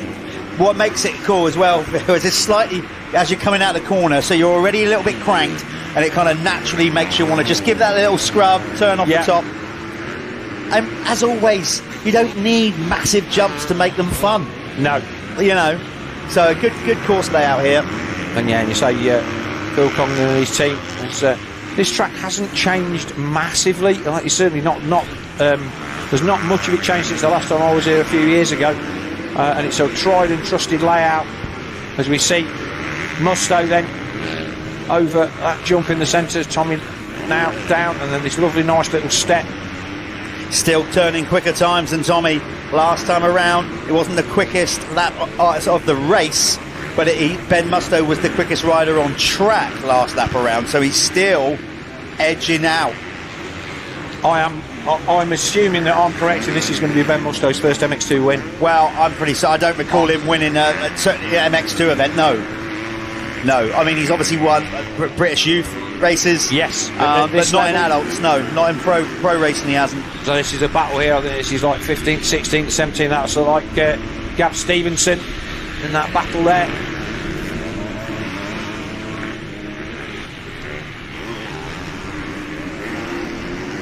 Yeah, as they all get. Is that Callum Mitchell? Yep, that's Callum. Yes it is. Yeah. So this is I'm sure. Oh, no, it's Lennox Dickinson's teammate. Yes, it's his Lennox teammate. Dickinson, yeah. So they are. That's for the last. That's for the last points. Coleman, yeah. Oh, yeah, that's down there towards Stevenson. Yeah. And Coleman's just behind them on a 2-stroke as well. I think. And there's Ollie Bubb coming into view as well, chasing down those final points. So it's tight towards those final points, scoring rides. Okay, Tommy Searle gets a couple of tenths, but 1/10 back. In fact, they are stepping it up. Phoenix Tools' fastest lap of the race now goes to Tommy Searle, has set the quickest lap of the race with about 3 minutes plus 2 to go. He's put in a time of 2:03.103. All of a sudden, the anxiety under Ben Mustow's crash helmet is going to rise. It wasn't much, but Tommy is pushing them, using all his experience, pushing Ben right to the flag on this one. Are they going to start getting into lap traffic as well? As we look at the 72, Fantic and Rafe Broadley on the 252 stroke. Broadley then... on the 723 Fantic. So Searle stepping it up. He jokes about the dad bod all he likes. Yeah. He's got those fat reserves that he's relying on right now. He's not fat, but he makes out that he is. And there he is, Tommy Searle, with the Phoenix Tool fastest lap of the race, as Jeff said. And there's his Young's teammate and the current leader of the Under-2 Morris Foundation Under-21 Championship. The 441 of Billy Askew. Like I say, first year on the MX2 bike, Jeff. And he's learning his craft very nicely. But got caught napping by the old man at Blacksall, if you remember, in race 1 by the narrowest of margins, Arthur Nobley. And like he said, Tommy says, I'm not giving him anything. Damn right, exactly that. He's got to earn it. It must be fantastic to have Tommy Searle as a teammate when you're Billy Askew. Having all of that knowledge, all of that, been there, seen it, done that. 3.5 seconds, so Tommy is coming back. Musto is in sight. We're going to flick round now to the Planet Moto waves, and we will see Musto. There he is. Coming down. Ben's got to be feeling the heat, literally, under that lid. It's hot, it's fast, and he's got the pressure of... It's going to be 2 laps, though, Jeff, because they're a minute 13 out, and I think that is it going to be close? No, I think it's going to be 2 to go. I don't think they get 3 out of it. Musto's praying for it to be 2 to go. And I should imagine all the Acer team, his dad, everybody down there are like, oh, come on, get that 2-lap board out and let's get this thing in. So, and this race, it's almost reminiscent of what we saw in RFX 125. Guy gets the gate, gets his head down, doesn't give anybody else a sniff, and eats out a gap at the front. And Musto has just done that. He's not looked even slightly ragged, and he's just chipped away and done his laps. Yeah. Tommy makes his way past Ezra Blackwell. Blackwell, yeah, number 40 there. It's coming down, but I don't think it's coming down at a rate. Oh, mistake there from Tommy will have cost him a little bit of time down the hill. I really do think it's going to hinge on the first of the last 2 laps, basically. If that 2-lap board comes out and Tommy puts in an absolute heater, I think Ben will really feel it going into the last lap. If he keeps the gap marginal, if Tommy's only gained like the 10th, I think Musto must start feeling good at that point. Right, time's up then, Jeff, so it is going to be 2 laps this time by. There's Musto just landing off the downside of that jump. Searle on the chase. Let's see what the gap is this time by. Still 3.5 seconds. Yeah, I think let's just see that times he gained another, half a tenth basically. So really next to nothing. Musto is keeping control of this race right now, the number 163. There he is, just going out of shot. Here's Searle then through the waves. I'll tell you what, Ben, our race leader, 163 in the red as he goes out of shot. Yeah, he absolutely has to execute the back markers on this next lap. Well, he got that one perfectly down the hill, Jeff. If he gets through them cleanly, he's got a shot. If he gets held up just margin, he's got 2 riders in front of him. Those riders, by the way, are battling for championship points. Big as he tries to squeeze, I bet you Ben Mustoe is absolutely yelling at the top of his voice under that lid, "Get out of the chuffing way," or something like that. He was shouting. Oh, he's got held up a little bit there by, I think that's Luca Pegg. Luca doesn't know that that's the race leader. They're trying to get on it with the blue flags. He needs to get by. Oh, he's managed it. Is that Tommy right behind him now, coming down the hill? It is. Searle's closing in, so all of a sudden, just with 2 corners, that gap has evaporated, and this is going to be a run to the flag. A lap and a half to go. There's the 100 red plate in the background. Mustoe getting absolutely done over by the back markers there. Give Tommy a bone, and like you said, we saw what happened at Blackpool. He never gives up, and he literally pipped his own teammate by no mercy. Yeah, no mercy at all. And that was his bloody teammate. I know. So Mustoe again, he's got to be more brutal, but to be fair, he had no choice. He couldn't. This is all in for Ben Mustoe. This is your time to shine, kiddo. He's got to, and he's coming in a lap traffic at the worst possible time. He's going to get down the inside of Lennox Dickinson there. Dickinson moves out the way. Here comes Tommy. Well, I told you that old Adrian Treachery are getting to 50. They get him to 15 minutes, and here we are now at 25 done and 1 lap to go.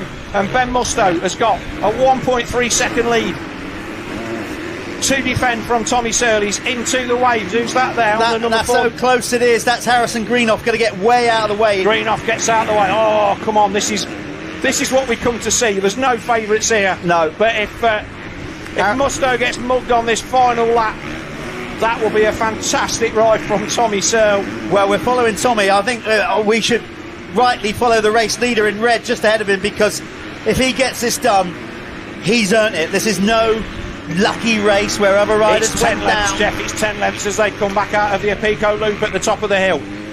Are they going to get a clean run to the finish? They're definitely going to get a clean run for the next couple of corners. Mustoe on the AC United gas, giving it everything to try and stay in front. Oh, he made a bit of a mistake there. He plugged on landing there, didn't he, Jeff? Oh, he's feeling it. He's so feeling it. Every corner, it's getting closer and closer. Remember, this will be his first ever pro race win. Oh, Lee Tolan must be down there. If he's got a vape on the go, he's probably sucked the entire thing down his throat. Mustoe takes the tight line. This is Tommy round the unbearable. outside. I hope Mustoe doesn't start trying to defend at this point, because he just needs to ride his lines. Here comes then Searle closing in for the kill with literally a quarter of a lap to go. I think he's got enough, Jeff. I think he's got enough. You would like to think if he can get down the bottom of this next hill, he's there. From there, it'd take a miracle for Tommy to pass him. Okay, Coleman, we don't need to see him. We need to see Ben Mustoe. There we go. He's going to... 2 corners to go. Mustoe, this is the tricky one. He's got to get it over this tabletop. He gets over, he gets on the gas. Ben Mustoe, there it is, takes the opening moto and his first ever pro motocross race win in the British Championship. What a race, Jeff. You get yourself out to Winner's Circle and enjoy talking to him. What a fantastic race that was. Props to Tommy Searle, he pushed him all the way. But an awesome ride then for the man from Cheltenham, young Ben Mustoe. He will move to second in the Under-21 Championship, but he takes his first race win here at Landrake in the MX2 class here at the Motul ACU British Motocross Championship. Tommy Searle takes an excellent second, pushed all the way to the end. He finished 3.5 seconds down, but it was literally a few bike lengths at the end. A great second for Tommy Searle. Third, a good third for the SC Sport Homes Husqvarna of Charlie Heyman. Fourth, Billy Askew on the Dirt Store Triumph, and a great fifth place for Callum Mitchell on the work scaffolding Total Triumph. He came home in 5th. The rest of the riders come across the line. 6th then Kai Karlsmakers on the DRT Kawasaki. 7th Oriel Oliver on the Gabriel SS24 KTM Junior Team KTM. 8th, a great ride for Joe Brooks. 9th for Jake Nichols on the Crendon True 7 Honda. And 10th place, rounding out the top 10, the Chambers KTM of Ollie Coleman. What a fantastic opening MX2 race that was. I hope you all enjoyed that at home. We're going to take a quick word from our sponsors, and we will be back with Jeff with our race winner, the magnificent Ben Musto.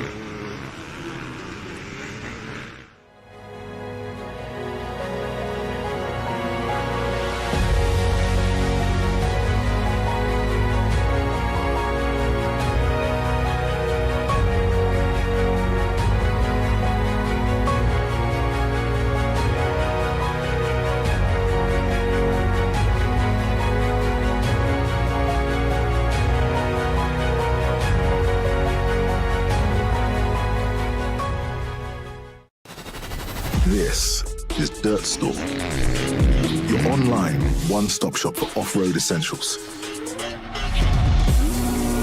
All the latest products from the top motorsports brands. Gear, bike parts, protection and accessories.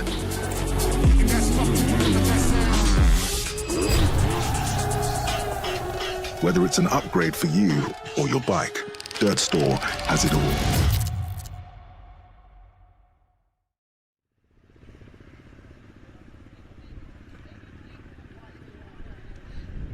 Always brilliant when we get somebody new win a race win. Ben Musto, you don't look very happy, but of course I know you are. That's been a long graft to get to this point. Your first ever pro British Championship race win. How does it feel? Probably hasn't quite sunk in, I should imagine.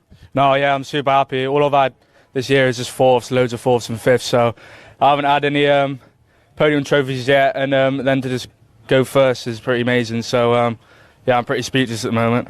You made a good start, and it was quite evident straight away. You're like, this is it. I'm going to grasp this opportunity. I mean, you laid down some heaters early doors. Was always the key? Just try and break them, you know, with the track like it is, get out in front, because you controlled the race so well, setting quick lap times as you went through.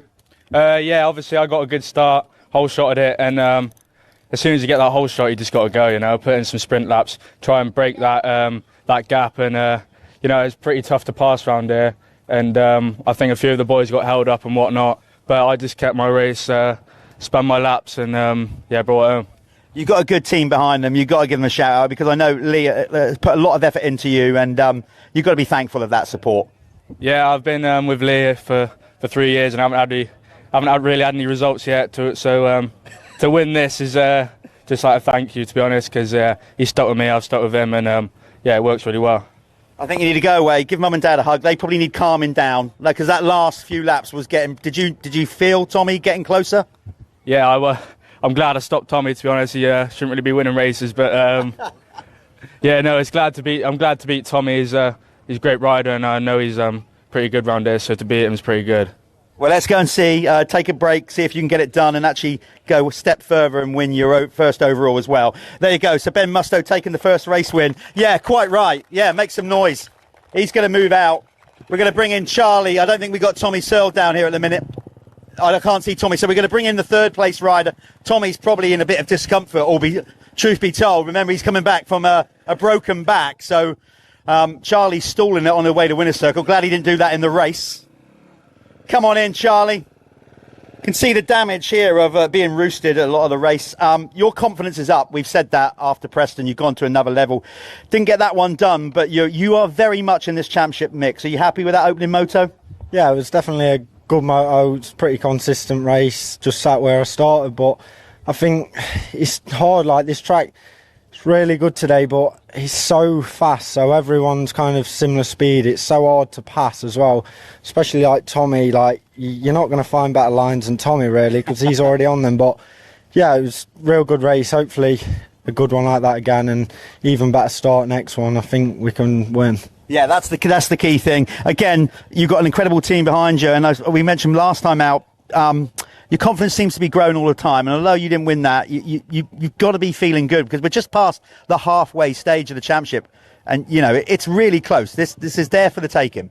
Yeah, I'm feeling really confident at the minute. Like, I feel not like people can say, yeah, my old self, but I've kind of, the starts lately, I've just been working on them. I've got them dialed, and I've always had the pace. Like, qualifying, I've always been there. Just if you're starting in 20th, you're not going to catch the boys. What a as quick as you. Like, it's kind of impossible unless you're going a lot faster than him. So yeah, I'm feeling really good at the minute. Just carry on like that.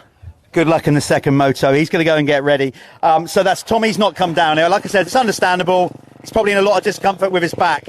We're going to go to a quick ad break on the live stream. Don't go too far away because we are coming back with the Apico MX1 class to see if Conrad Muse can continue his win streak. We'll see you in a short while. Don't go too far away.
We all ride for the same reason.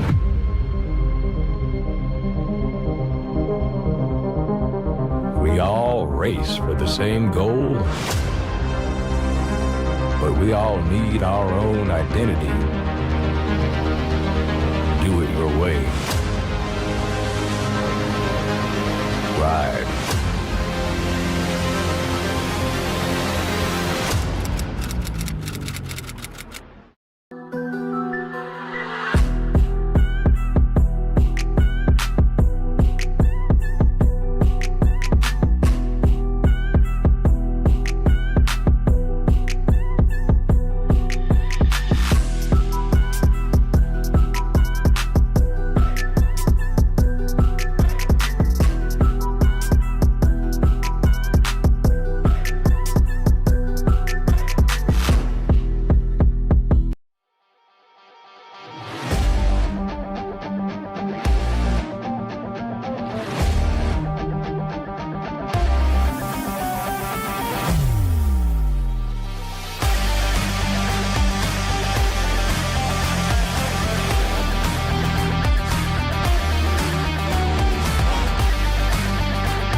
Everything I try to make it look like it's going 200 miles an hour. That's my whole goal there.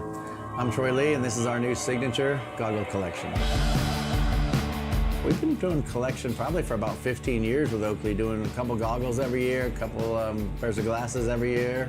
My love is my motocross team, and so first off, we probably have more red in line, but then I always like to throw something weird in. You gotta freak them out a little bit, you know? American flag, stars and stripes always work good, so we add a little bit of metal flake to the oval here and add a little bit of chrome to it. Really, I'm always more excited about the next one I'm working on. It's like I can't wait to get to work and start sketching some new ideas. My name's Troy Lee. I'm the owner of Troy Lee Designs, and super proud to be working with Oakley. They make the most beautiful product on the planet.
Well, welcome back then to a gloriously sunny Landrake here down just over the border in Cornwall. That was a fantastic MX2 race, Jeff, wasn't it? Just yeah, speaking to Ben there, I think he was a bit like rabbit in headlights, like not really acknowledging, not really fully sinking in what he'd just done. He was still in maybe the adrenaline of it all and just like still in focus, but I'm sure as the time goes up between the next moto, but he's got to rechannel that energy. He can't get too ahead of himself because he's got a shot at winning the overall. He has got a shot at winning the overall, and he's also got a shot at going away with the red plate.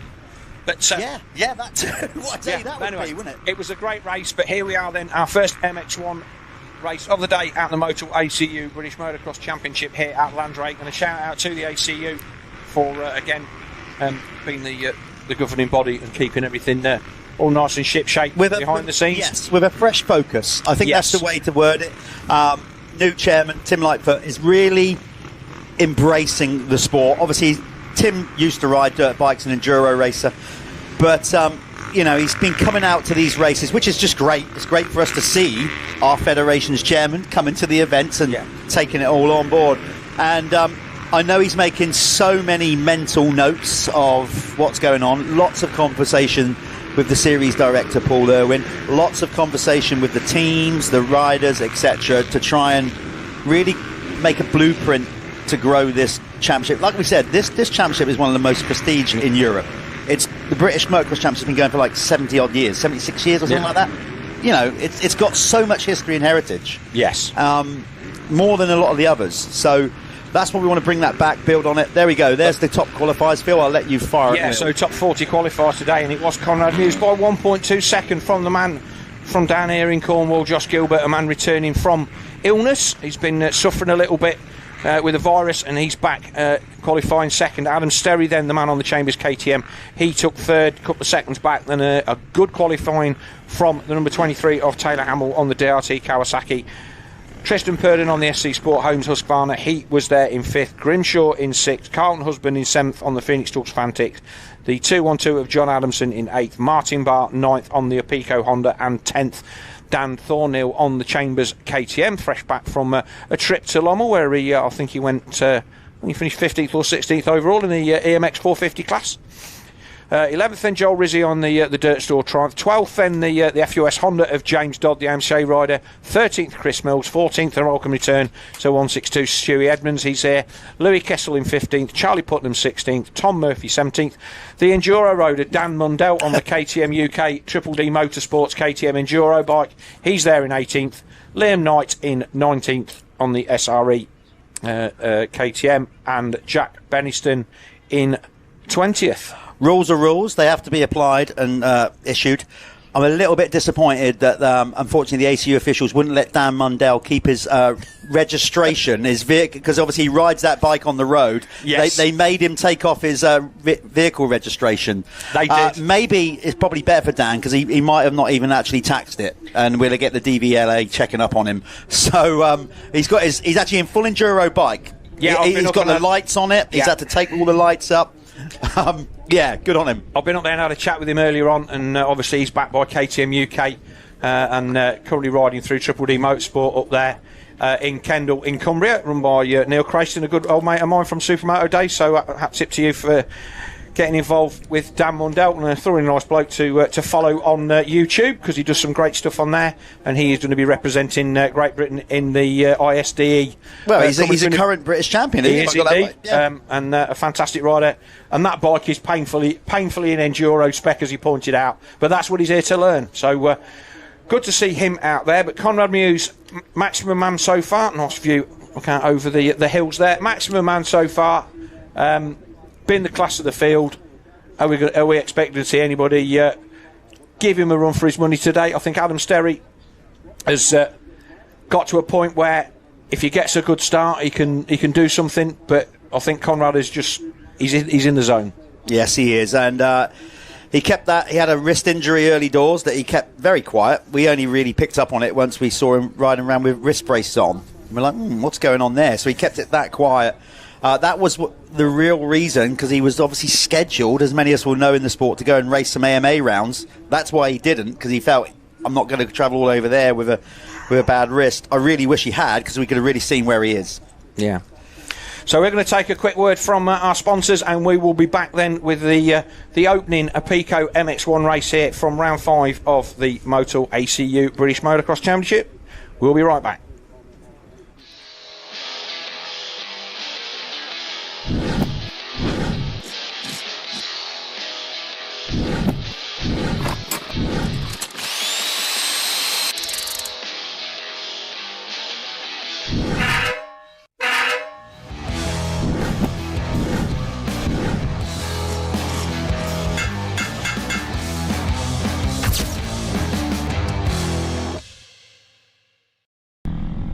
Fly dope swaggy, that's how I roll.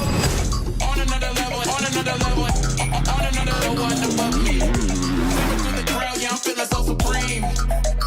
Feeling so supreme. On another level, on another level, above me. Coming through the crowd, yeah, I'm feeling so supreme.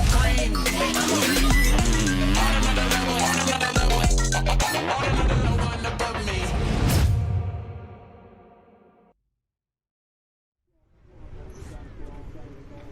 So Conrad Muse then comes to the gate for the first time today, and is he going to go next to the doghouse? It looks like he's going to go right down the middle. Now, we saw in the other 2 races, Jeff, that people were kind of inclined to come down the outside here, and then we saw starts from the middle in both classes. Zane Stevens in 125, and you'll have to remind me who, and obviously Ben Musto in MX2, came from the middle of the gate. So that early, we'll go down that side of the track because it's a bit harder.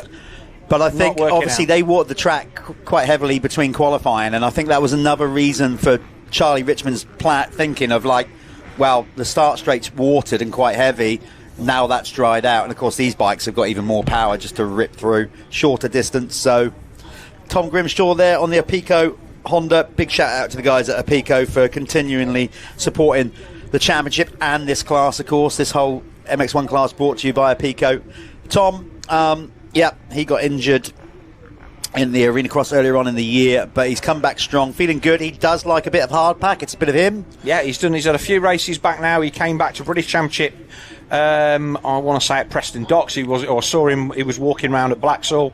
There's a 95 of Dan Thornhill, another one of the Chambers KTM runners. I would say that. I think we'll do Dan a favour and call him a sand specialist. He's a good all-round racer, but he likes the soft stuff. He was good at Preston Docks. Good at Western. He always does the Western Beach race. Yes. So there is the 326 of Josh Gilbert on the Lexa MX Honda. And like I say, he's a local man, second in qualifying, and he's starting up the inside of Conrad Muse. The 811 of Adam Sterry, the 50 of Martin Barr, the 91 of Charlie Putnam. Then there's Hamill. The 220 of Josh Canton, and the 300 of Charlie Hamlet there down the inside as the last few riders come to the gate. Good to see Simon Booth out there. We were talking about him earlier on, Jeff, and he's been around the championships a long while, and good to see him here lining up at Landrake. It is for the MX1 championship. These are the guys that we need to be coming and sitting on this gate. 100%. And good to see him out there. Looks like the Kawasaki of Taylor Hamill is decided he wants to start a quarter of a wheel in front of everybody else. I'm sure he'll pull that back. That's too close, Taylor. Yeah. I'll tell you right now, if you don't pull that back, I think that gate is going to very much close to hitting your... Well, he's really cutting that fine. So here we go. 5-second board is up. The revs are up. Oh, he was good. He got away. Let's see who's going to get it. Did get a good reaction time. Or was it Sterry? No, it's Gilbert. Gilbert up the inside. He shuts it down. Muse right there, up on the pegs like some enduro rider. Oh, John Adamson round the outside. So Lexa 1-2. Lexa 1-2. Herden shuts down Conrad Muse into that third turn. So Muse is back into fourth. But it is a Lexa MX1-2 as they come across the line on the first lap. It's Purden, then Muse, then Sterry. Hamill there as well. Not sure who that was in. It's Rizzi on the Triumph. It looked like a Triumph. Rizzi on the Triumph then. So the Dirt Store Triumph for Joel Rizzi. That's a good start for him. I think he just got picked off there, though, by Taylor Hamill going up that hill to the top of the tabletop. Well, they're just starting to fly a little bit now, Jeff. They're going to get some, hopefully get some water on that between races. But here they are, leaders through the Planet Moto waves Everybody safely through by the looks of it. Number 7, Louis Kessel, his local event, of course. We forget how young Louis is. Because he's a man mountain. He's about 6 foot. He is. And I had exactly that conversation with his dad. Or whatever he is. His dad in the pits on Friday evening. But it is Gilbert then breaking away at the front. Hughes then up to third. He's already managed to dispatch the number 41 SC Sport Homes Husky of Purdon, but he's not going to find his way as easily past now, the 2-1-2. Phil, we know how good Conrad is. That over effectively nearly a 30-minute moto, we see how he just paces it and grinds it out. I don't think he'll be so patient this time, because although Josh has had the illness, this is Josh's local, and he knows he can't let Gilbert get too far ahead. Yeah, definitely, and good to see the man from just down the road here. He's cheering on from the side of the track. Looks like Adamson's still there in second. Josh will have a lot of support here today. He's supported as well from a company down here, Hawkins Motors, that are also here helping the event. Yeah, they provide him with the vehicle, Hawkins. Then got some great stuff here for us to look at. Trailers that are tempting me, I must admit. They're a massive Get that checkbook out, Phil. The massive dealers down here in Cornwall for all sorts of cars, Peugeots and Fiats and Hyundais dotted all over.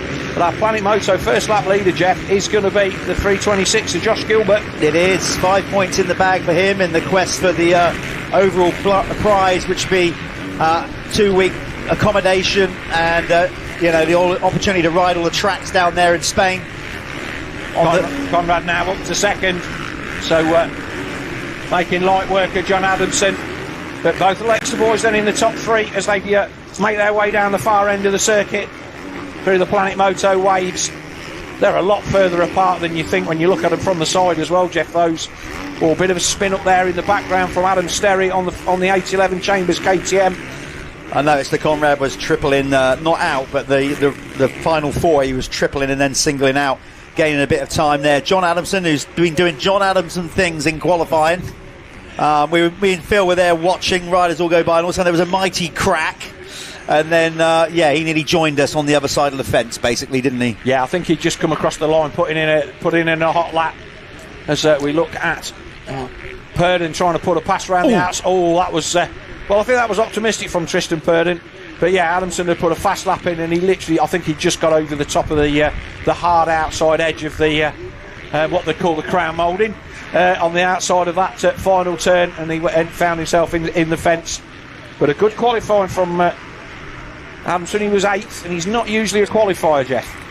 No, he's still all right there. So the best time, Phoenix Tools' quickest lap of the race thus far is Josh Gilbert, your race leader, with a 2:03.825. As this race goes on, I would expect that to come down as they get a bit of clear track. Gilbert taking a long look over his shoulder. Yeah, he knows that Conrad is going to be there or thereabouts, no matter what happened off the start. So he's just going to be these two riding a wide bike. See, it's dried out a lot here, Jeff. It has, yeah. These two know each other really well. Ex-teammates, of course, good friends. A lot of respect on the track between these two. Yes. I can't see Conrad doing anything desperate move to overtake. If he's going to get past, he'll do it nice and clean. Is he going to come back to the inside here? Oh, what a move. Oh, did you see the power slide up the hill? Actually just left like a power drift slide all the way up. Great throttle control there for Conrad Muse. He goes into the lead. But that's what I like about the track prep here. It's not pick your rut. Gilbert had to take the inside line there. He couldn't leave that open for Conrad Muse, and Conrad squared off underneath him and then just popped out in front of him going up the hill and put the red plate back to where it's been for pretty much most of the season. Back into first position in this first of our Apico factory racing MX1 races here as we go around the Apico Terrell. That looks a lovely lonely corner, Jeff. What I would say as well, I've been to Conrad's practice facility several times. It's very similar ground as well, so he is honestly going to feel so at home round here. Very similar hard packed dirt to his own practice track. And also, just very quickly while I'm at it, for the sake of a championship, what I love the fact, which is what a motocross track championship should be, variation in terrain. Yeah, I love me a bit of hard We pack. should have a little bit of everything, not this like perfectly groomed, like loamy dirt all 8 rounds. You've got to be able to ride everything to be a solid motocross racer. And I like the fact that we get a few hard pack tracks, some deep sand, somewhere in between. Yeah, and the track prep here, like I say, Phil Conlon's been working his socks off all week to get this track in a condition that's going to give us some excellent racing. As we now look at the 23 of Taylor Hamill on the DRT Kawasaki, putting John Adamson under pressure around the back of the start, and they'll go up the Motul dragway up the top here to the first turn. I noticed most riders riding hand guards this weekend. Yeah, don't blame them for that. So Adamson just taking the wide line there around the outside, staying out the ruts, and Hamill not able to cut back. Here he is, then he squares off underneath him. Is he going to get a run up the outside as they come to complete another lap? It's a bit like road racing here. He's going inside, outside, and he's trying everywhere. I think he might get a run down this hill. No, he's gone too far wide. He's going to go wide again, is he? No. So this is what Conrad did to take the lead, and Hamill does exactly the same. Oh, not quite. Not yet, he hasn't, Phil. Oh, I tell you what, look at John looking over his shoulder again. Come on then. Oh, nice move by Hamill, squared up the inside, and he'll show the outside of the track to John Adamson as they come into the waves. Read that well. He did, didn't he? But Adamson not getting silly trying to ride a wide by, because all that's going to do is cost them both time. So Hamill then moves up to fourth on the DRT Kawasaki. As I expected, the lap times are going to come down. New Phoenix Tools fastest lap of the race goes to Conrad Muse with a time of 2:00.407. Now, we said in the intro the lap record round here was Conrad Muse with a 2:02. That it just goes to prove how dry the track is running this time around with the dry weather that we had. Phil's done his best, got so much water down, but it's just been such a dry summer. The track's riding faster, and Conrad clearly beat his own lap record in qualifying, going 1:58. Yes, it was, like I say, it was as good as you'd ever hoped for this morning. But you can see that the dust is starting to kick up a little bit, but perfectly raceable. Oh yeah, and obviously sometimes the cameras make it look actually worse than it is, and in other cases they don't. But Hamill then starting to gap out a little bit on John Adamson. Adam Sterry then 6th position. The Chambers KTM man, that's him going down the hill. He's now starting to look for Adamson again. I tend to think of Adam as more of a man that enjoys the sand, but I've seen him put in some good rides on hard pack as well. Yeah, sand is definitely his preferred condition, but of course loads of experience, been to a high enough standard to win British Championships, represent Team GB at the Motocross of Nation. Adam knows what he's doing out there. Yep, he's definitely a solid performer, and one of the one of the best that we have in the country, and he's out there doing the GPs with his Chambers team around the outside. Now, is John sussed onto this line here? Oh, he cuts across. I don't think he meant to do that, but it worked a charm. It did, didn't it? Now let's a shout out, 7th place, excellent 7th to Tom Grimshaw on the Apico Honda. So good return. Rode himself in last time as Sterry makes a move around the inside of Adamson. Rode himself in at the last round, and he's there in the background. And then 8th place, Dan Thornhill on the 95, the second of the Chambers KTMs out in the Apico MX1 race. Martin Barr there in 9th, and Carlton Husband on the Phoenix Tool Fantic. He is there in 10th place. So Conrad taking about approximately 10 minutes to get into the lead, now with a clear track and the pace that he's running. We've seen it before. If we go all the way back to round 1 at Hawkstone, we didn't think he was in a shout of winning the race even, and then he got into the lead with that 10 to go and ended up winning the race by close to 30 seconds. So he motored through, didn't he? But yeah, he's already starting to gap Gilbert out front. It's up to 4 seconds. The way he's currently riding with all the confidence, expect that to stretch out. I'm really intrigued to see how Adam Sterry's going to handle this to try and get up through the field, because obviously a comfortable second in the championship, but he's losing a bunch of points here. He's losing a bunch of points to Conrad Muse, but more importantly, Josh Gilbert will be closing in. There's a 25-point gap between them, and let's not forget that a stone derailing a chain at Blacksall gave Gilbert a DNF when he was running a solid 3rd, I think. So if it wasn't for that, these two would be definitely fighting, point for point for second in the championship. I believe that they still are. And Gilbert will be like, well, Conrad's gone, I just need to make sure that I don't lose any more positions and don't let Tristan Purdon close up and nick 2nd place. But Purdon's been really good at the the last few laps of races at some of the previous rounds, but he's currently just under 4 seconds adrift of Gilbert in second. And he's going to be the benefactor more than anyone of Jamie Carpenter not being here today, because Tristan Purdon on the SC Sports Home is currently in 5th in the championship. He's just like, I think, 8 points behind Jamie Carpenter, so clearly you would imagine he's going to bump up to 4th in the championship. Yeah, it is a shame for Jamie Carpenter, and again he's shown some great speed. He was really quick at Blacksall, even after ending up on the ground a couple of times, and yeah, for him to miss rounds, that's a shame. And I would say we do always see it this time of the season. We're getting into the thick of it, and riders managing to stay fit for a whole season. It's what you need to do to win championships. Yep, you absolutely do. The old saying, of course, it's good when it's going good, but championships are often won on those days where you're just not feeling it, and you have to dig that little bit deeper, make it happen. So digging deep then is John Adamson, trying to hold off the number 16 of Tom Grimshaw. And again, Tom, another guy's been around a long while, did MX2 GPs and EMX and all sorts of stuff, finding a good home in the Apico Honda team.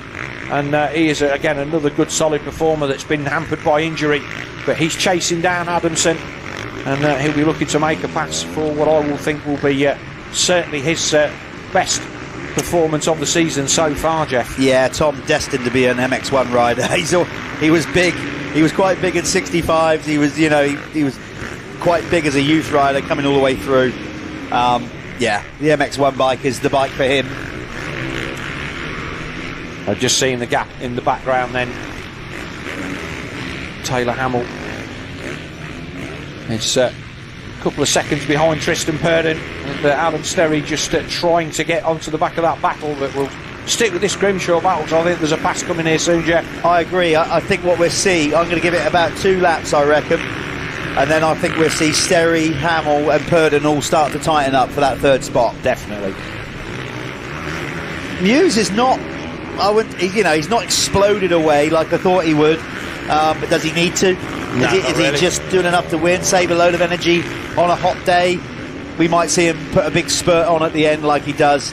He openly admits he just, even when he goes training, it's training mode. He always races the stopwatch. Rob Bosley is mechanic, guaranteed every lap like clockwork. The lap time's on his board. Yeah, and he races the stopwatch all the time. Down the bottom end of the circuit then, also nice view. We've not seen it from that angle before. Plenty of air as they come up the hill, and Grimshaw's right there. Is he going to try and get around the outside, around the inside? He is. And down the hill, it's going to be a brave move down the outside, and Adamson moves across to shut the door, but Tom's down the inside. Little bit of a love tap. Over. Yeah, nice. That was nice. You know, John had nowhere to go. It wasn't an overly aggressive pass, but it done the job. It didn't punt him off the track. It was hard and fair. Yeah, I would say that maybe he might have got back on the track a little quicker, but it's difficult to judge how high that grass bank is, and it's difficult to get back over it when you're going parallel to it. So he just rolled his way down to the turn and then rejoined the track where he could turn down onto it. And Tom Grimshaw then moving up to 6th position. And let's see if he's got anything left in the tank. There's Purdon going in the opposite direction at the top of the straight, so there's a decent gap for those guys. Enduro champion Dan Mundell.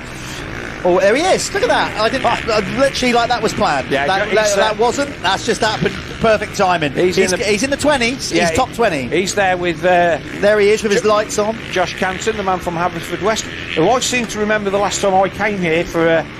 to commentate on a race. I think he won both of the MX1 races, Josh Campton, so he's a decent performer, and I looks like the 300 and Charlie Hamlet on the back of those guys. So I think Dan's riding a 350, but obviously an enduro motor suspension, so it'll be way more mellow, and won't have the punch out the corners, but actually on this slick ground that could be beneficial as the day goes on, and he's all over Hampton here. Yeah, but that bike is it's a road legal machine. It's and it's pretty decent up the inside of Josh Canton. Just looking at the time and scoring there, Jeff. We lost Joel Rizzi. He looks like he's a retiree from the race, the man on the Dirt Store Triumph. So that's a shame for him, and also the FUS Honda James Dodd. So not quite sure what went on with those guys. But yeah, anyway, good to see Dan Mundell here and giving himself a run out on that KTM UK Triple D Motorsports KTM. Styling it as well, look at that. So Dan Thornhill, he's now up to 8th, Martin Barr 9th. So have a look and see whether we've got a battle in the middle then between Hamill, Sterry and Grimshaw, and I think it's Sterry and Hamill that are going to be the guys that are going to be closest, Jeff. Well, there's a big gap actually. Hamill has got 6 seconds on Sterry, believe it or not. Well, we'll stay with this. It's racing. Yeah. So I thought Sterry would bridge that gap to Hamill, but he hasn't. It's all a bit spaced out. Purdon in a solid 3rd on the SC Sports own machine. Charlie Hamlet's made the pass on Josh Canton as well, so that will move the Gas rider up into the points. And again, these are the guys. These are your decent expert riders who are banging around different championships week in, week out. You need to get yourself to the British and come and be this guy that's battling for the points, because that is what it's all about. Here is our race leader right on cue, Conrad Muse, making his way through. Settling down now. He's not tripling anymore. Doesn't need to. He's in the lead. Why risk it? You know, he's clearly fast enough around the rest of the circuit. I'm quite surprised. He's got the gap out to 9 seconds now, so he is little by little, as we always imagine, just pushing it out, but not at a rate that I thought he would. But you know, we don't know if he's just got another moto, top. From what we've seen in interviews, Jeff, that you do with him after the race, though, he races himself in the clock at all times. He's not a guy to go, well, I've got a 6-second lead, that's good enough. Yeah. He's always battling himself in the clock, and I think for Josh Gilbert to stay within the regions, how close he is, with, like you say, 7 minutes to go, based on where he is fitness-wise, I think that Gilbert will be not particularly unhappy with that, especially with the fact that he's got 2 riders between himself and Adam Sterry to help close that gap down for second position in the championship. This is getting a very technical circuit out there. Look, it's not littered with a load of like Supercross style, like big tabletops. Yes, we got roofs and things like that, rollers. But right now, the track conditions, I was watching him come out of that hairpin corner before they go down that long middle straight. Conrad is really fighting to get the power down. So technically, this track is becoming like you've got to really be good on the throttle. What will happen now, between the next block of racing, they're going to go and water the tracks, and it's going to get really technical. For the 125s, it's going to be a little bit greasy. Yes, the sighting lap is going to be everything for those guys. But Conrad then 2:03.4 that time, just clicking his laps off again. That up nice, getting the bike straight to go up the hill, not drifting out wide. We saw a lot of the MX2 boys running right out to the right-hand side of the circuit there. But Muse mastering the conditions here. I'd say he will jump through the waves. Just there's not much of a hook, not much of a rut there to get into as that, you know, as it drops away down that hill. So he's, you know, Conrad's obviously as good as anybody in the UK and, well, world class as well. We know that. Hopefully, fingers crossed, I should imagine he will be on the Team GB Motocross of Nations team, because he rode really well at Matterley last year, even with that ankle injury. So I really hope he's in good shape. He does get selected, and we can see what he does, how he performs at Ironman. Yeah, definitely. I wasn't at Matterley last year, but my lad was there, and he said it's one of the best rides he's ever seen Conrad do. He came from way back in the first race to sort of like a 5th or a 6th, or certainly a good well inside the top 10, and he was absolutely on a rip. Here is Tristan Purdon on the SC Sport Homes Husqvarna, and he's coming under pressure from Taylor Hamill. There's Hamill on the DRT Kawasaki in the background with 5 minutes to go, Jeff. This is important for the points for Purdon. He's currently sitting there in 5th position. This is a bit of Taylor Hamill as well. Taylor loves hard pack conditions.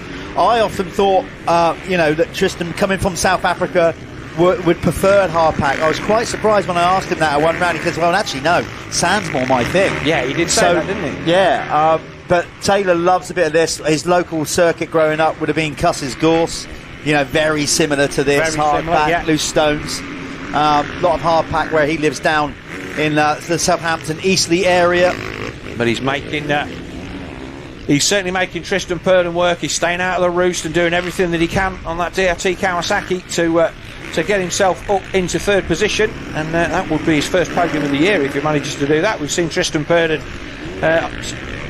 make the top 3 on a number of occasions this year, but here's Hamill then. Oh, he's carrying the speed. I mean, he's caught him really quick, isn't he, actually? Yeah, down the inside.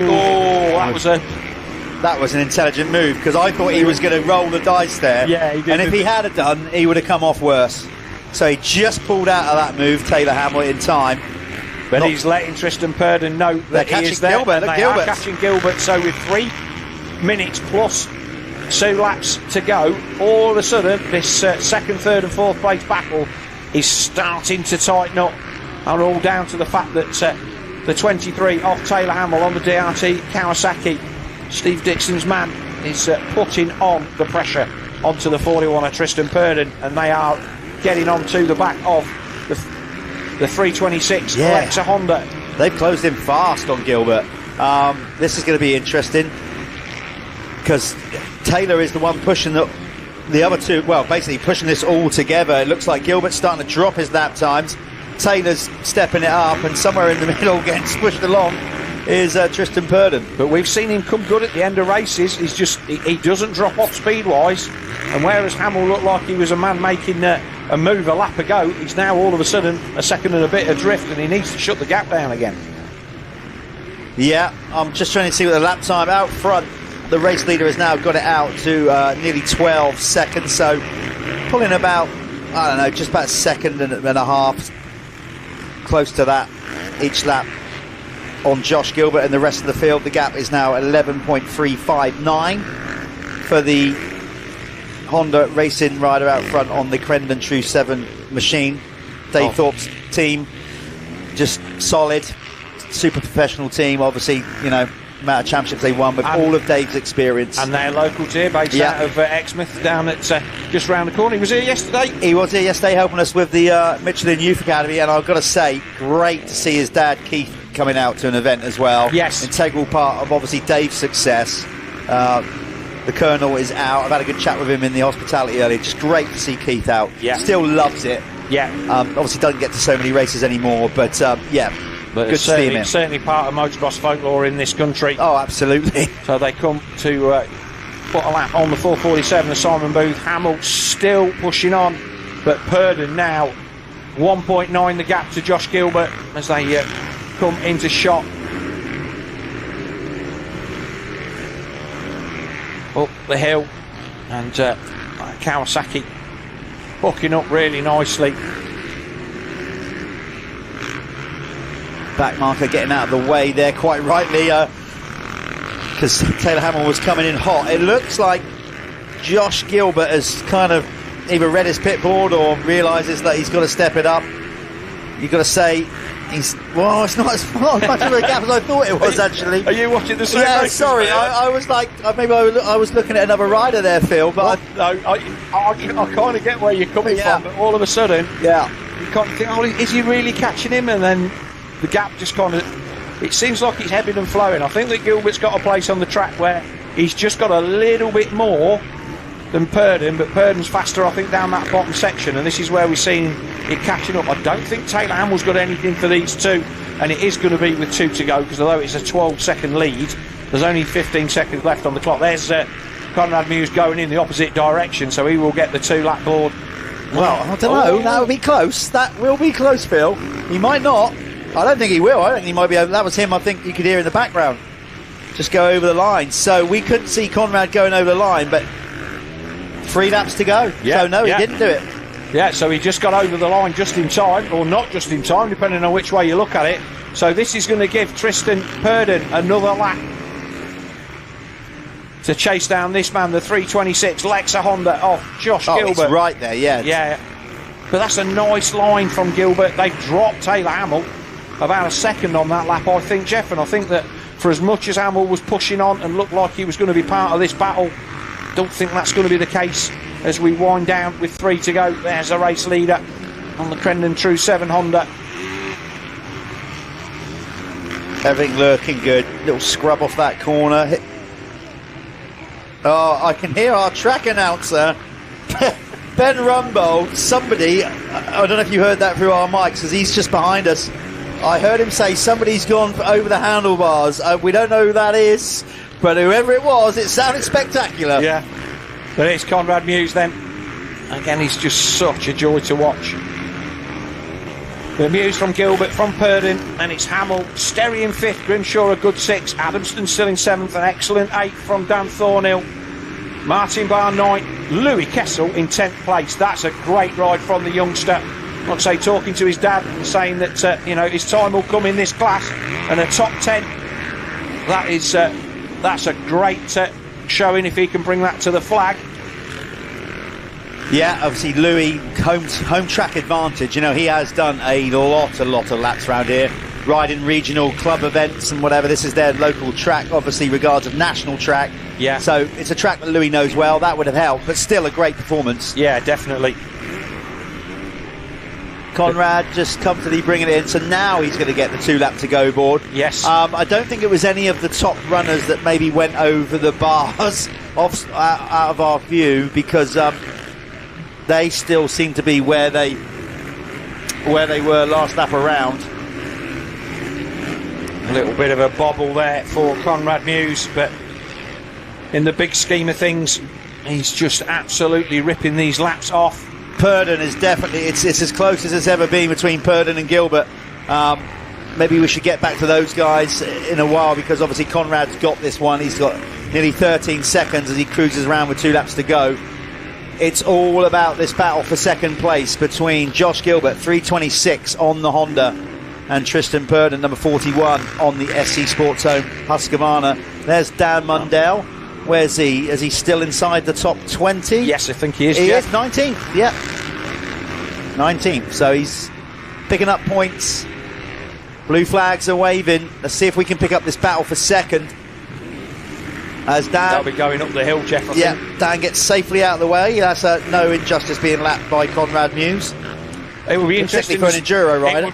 It will be interesting to see how Conrad went on an enduro bike, because Dan Mundell is an absolute beast on an enduro bike, and no mistake. Yeah, I could see Dan was lacking. So it's the battle for second then, and there's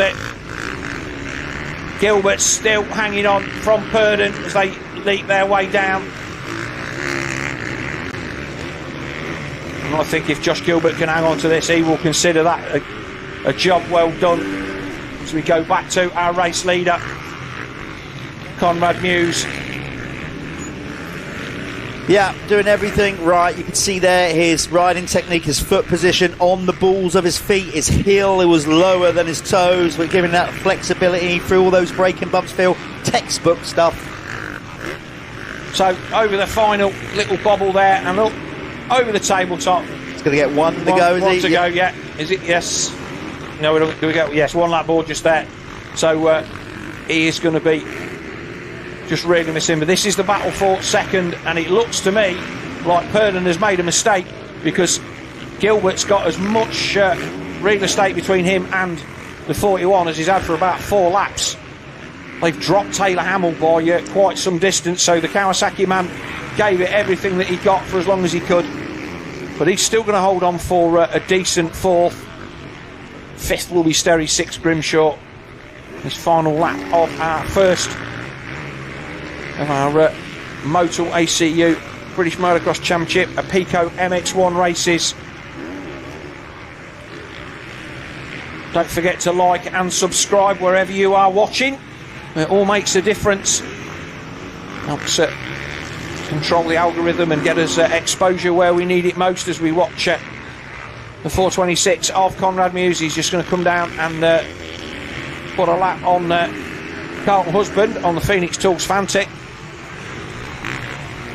Lovely, just coming out of that corner and almost just hitting the braking bump or the acceleration bump, using it as a little lift off to jump the others. Yeah. I mean, I'm sure that some of the riders will be going back and watching this afterwards, but for anybody who wants to know how to ride motocross, watching Conrad Muse, the way that he uses all of the bumps, and seems to make it effortless. Boy, he is the class of our field here today at Landrake. What fantastic weather, Jeff. We're I wouldn't say we're boiling up here, and I think we've actually got a nice breeze here in the comms box, but those boys have been out on track for the best part of 30 minutes now, and as a result they will be more than happy to get a nice cold drink and a bottle of water. But here he comes then, Moto 1, and he will continue his unbeaten streak. Looks happy, Phil. Give it a little finger point. He doesn't often do that. He doesn't. No, he has his own way of going about his business. Gilbert comes across the line in second. That's an excellent result then for the local man on the Lexa MX Honda. Jeff is going to scurry off to interview our top three, but it is Conrad Muse that will take the race win in a Pico MX1. Race 1. Thought we lost Charlie Hamlet towards the end of that one, so he will not finish in the points, but it's Gilbert, Purdon, Taylor Hamill across the line. That is your top four. They lapped up to 15th. A little bit of a battle down here.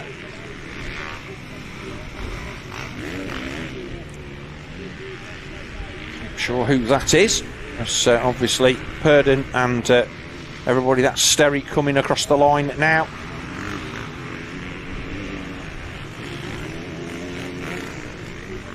And then next it should be the number 16 of Tom Grimshaw on the Pico Honda. That'll be a good result for him. Definitely, he'll definitely be happy with that. 7th place then John Adamson after that. I'll say running first and second with his teammate at the beginning of that race, but that's still a decent ride for him. Again, another rider suffering with injury and illness, so he'll be happy with that. 8th place Dan Thornhill, 9th then Louis Kessel, and this is a run to the line. The last few points, that's Stu Edmonds and Charlie Putnam going at it for 11th and 12th. So a fantastic MX1 race, I'm sure you will agree. We're going to just take a quick break, and we will be back in a couple of minutes with Jeff down in the winner's circle. This is Dirt Store, your online one-stop shop for off-road essentials. All the latest products from the top motorsports brands. Gear, bike parts, protection and accessories.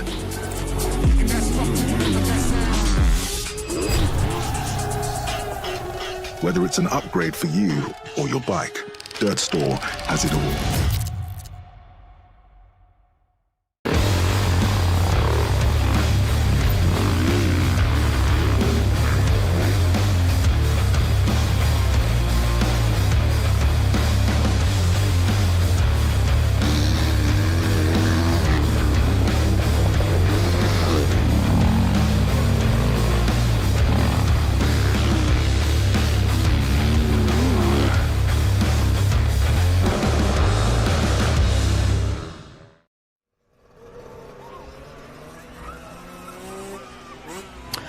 Okay, we're down here in the winner's circle without being nonchalant.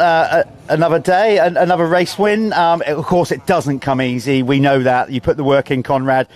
You look pretty elated with that one. We know that you know, the wrist injury early in the year, you kind of kept that quiet, quite rightly so. Looks like you're now over that, and everything's ticking along nicely.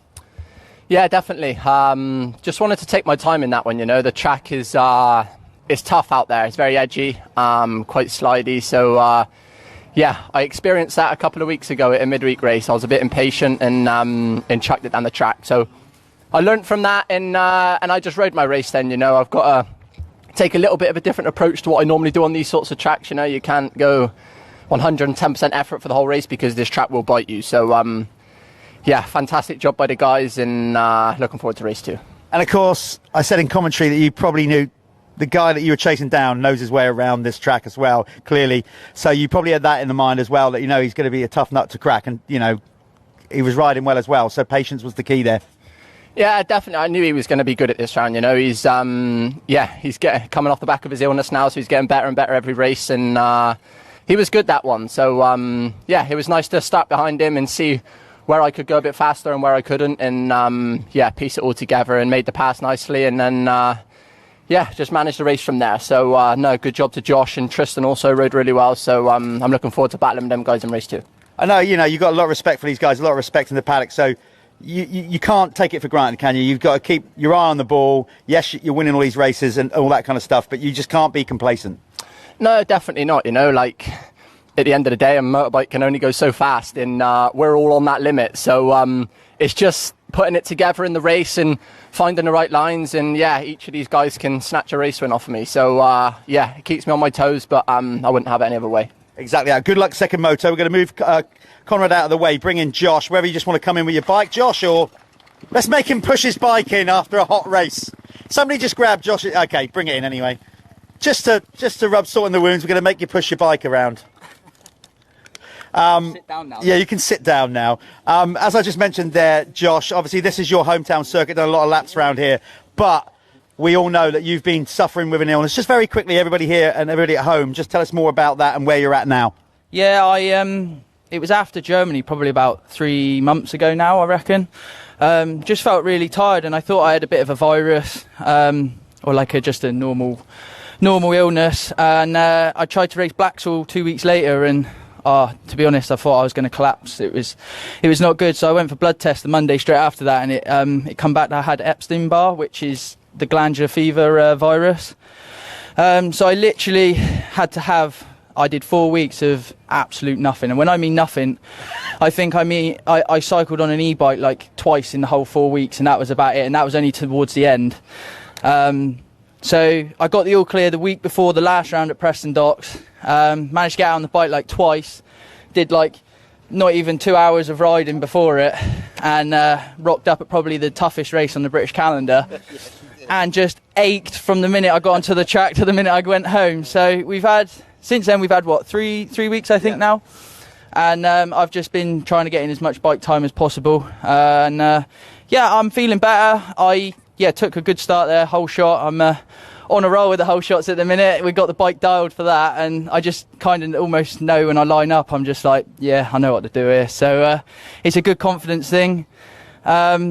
Just wasn't overly happy with how I felt out there then to what I should do around there, really. I'd have liked to have tagged on to Conrad for a bit longer than what I did. I didn't. He just sort of edged away from the minute he passed me. So I want to go back, and we'll try and adjust a few things and get a bit more comfortable, because from the get-go, I didn't feel comfortable there. Well, if you didn't feel comfortable, you got a second, it's good. And you've got a load of local support. So good luck. Yeah, exactly. Make some noise. You out of the way, we get Tristan. Good luck, second moto, mate. Hope, like I said, you're feeling good about that. We're bringing Tristan. Another podium. It's, that you're clocking him up, and obviously with Jamie Carpenter out as well, you looks like you're going to elevate up in the championship. But I know you want more of that. Talk us through how that was out there.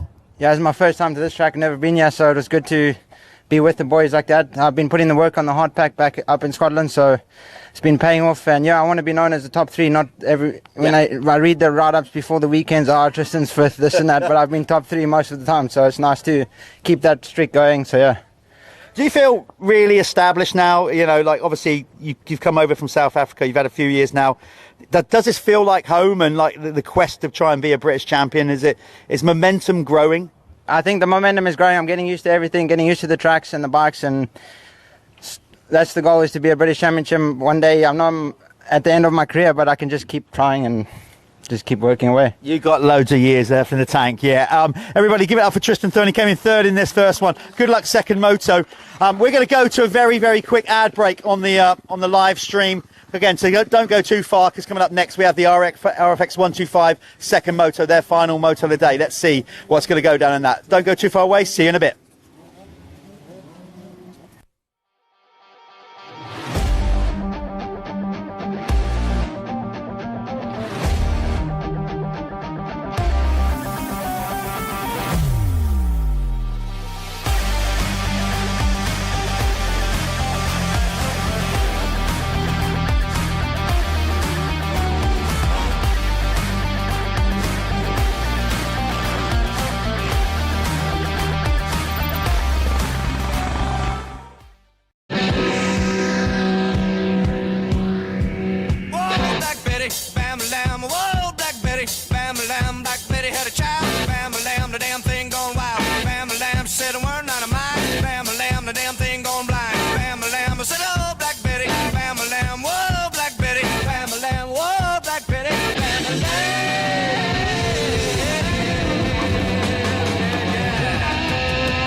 kid, but I'm tougher than you think. Let me fail, let me fall, and learn to get back up. Let me find my own line. Let me go full throttle. Never tell me what I can't do, and let me win. Never hold me back. Let me try. Let me try. Never underestimate me. It's the ride of my life.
start you want.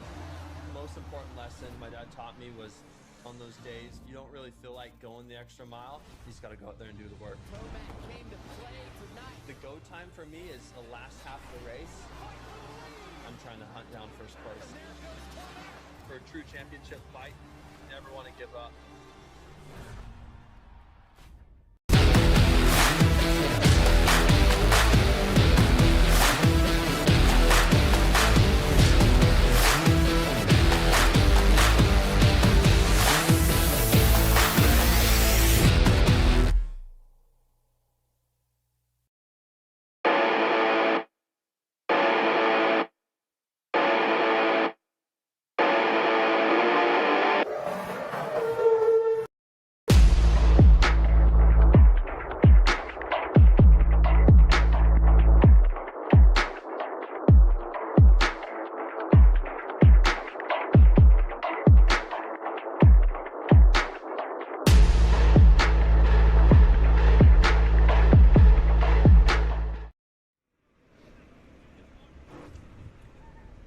Welcome back to the magnificent Landrake Motor Park here down in Cornwall.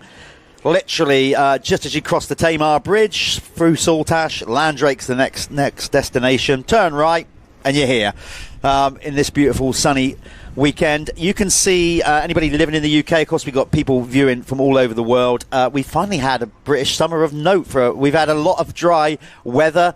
Heading towards the dreaded hosepipe ban. It's not been easy. We can't complain because us Brits always complain about weather. But it's not been easy for Phil and his track crew to keep this track in condition. It's been so dry. You can see in the foreground of your picture there just how dry it is off track. So credit to them, and the wind's picked up. So the track crew doing what they can to keep this track in good condition. Coming up next, we have the RFX 125 class.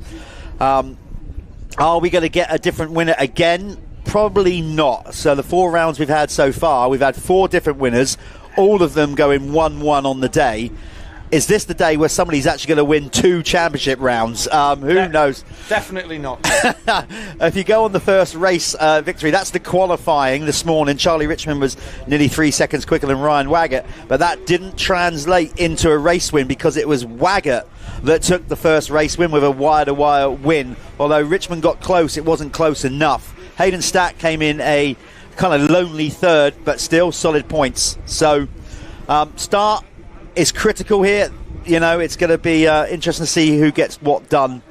But Charlie Richmond, second in the opening moto. He knows the maths.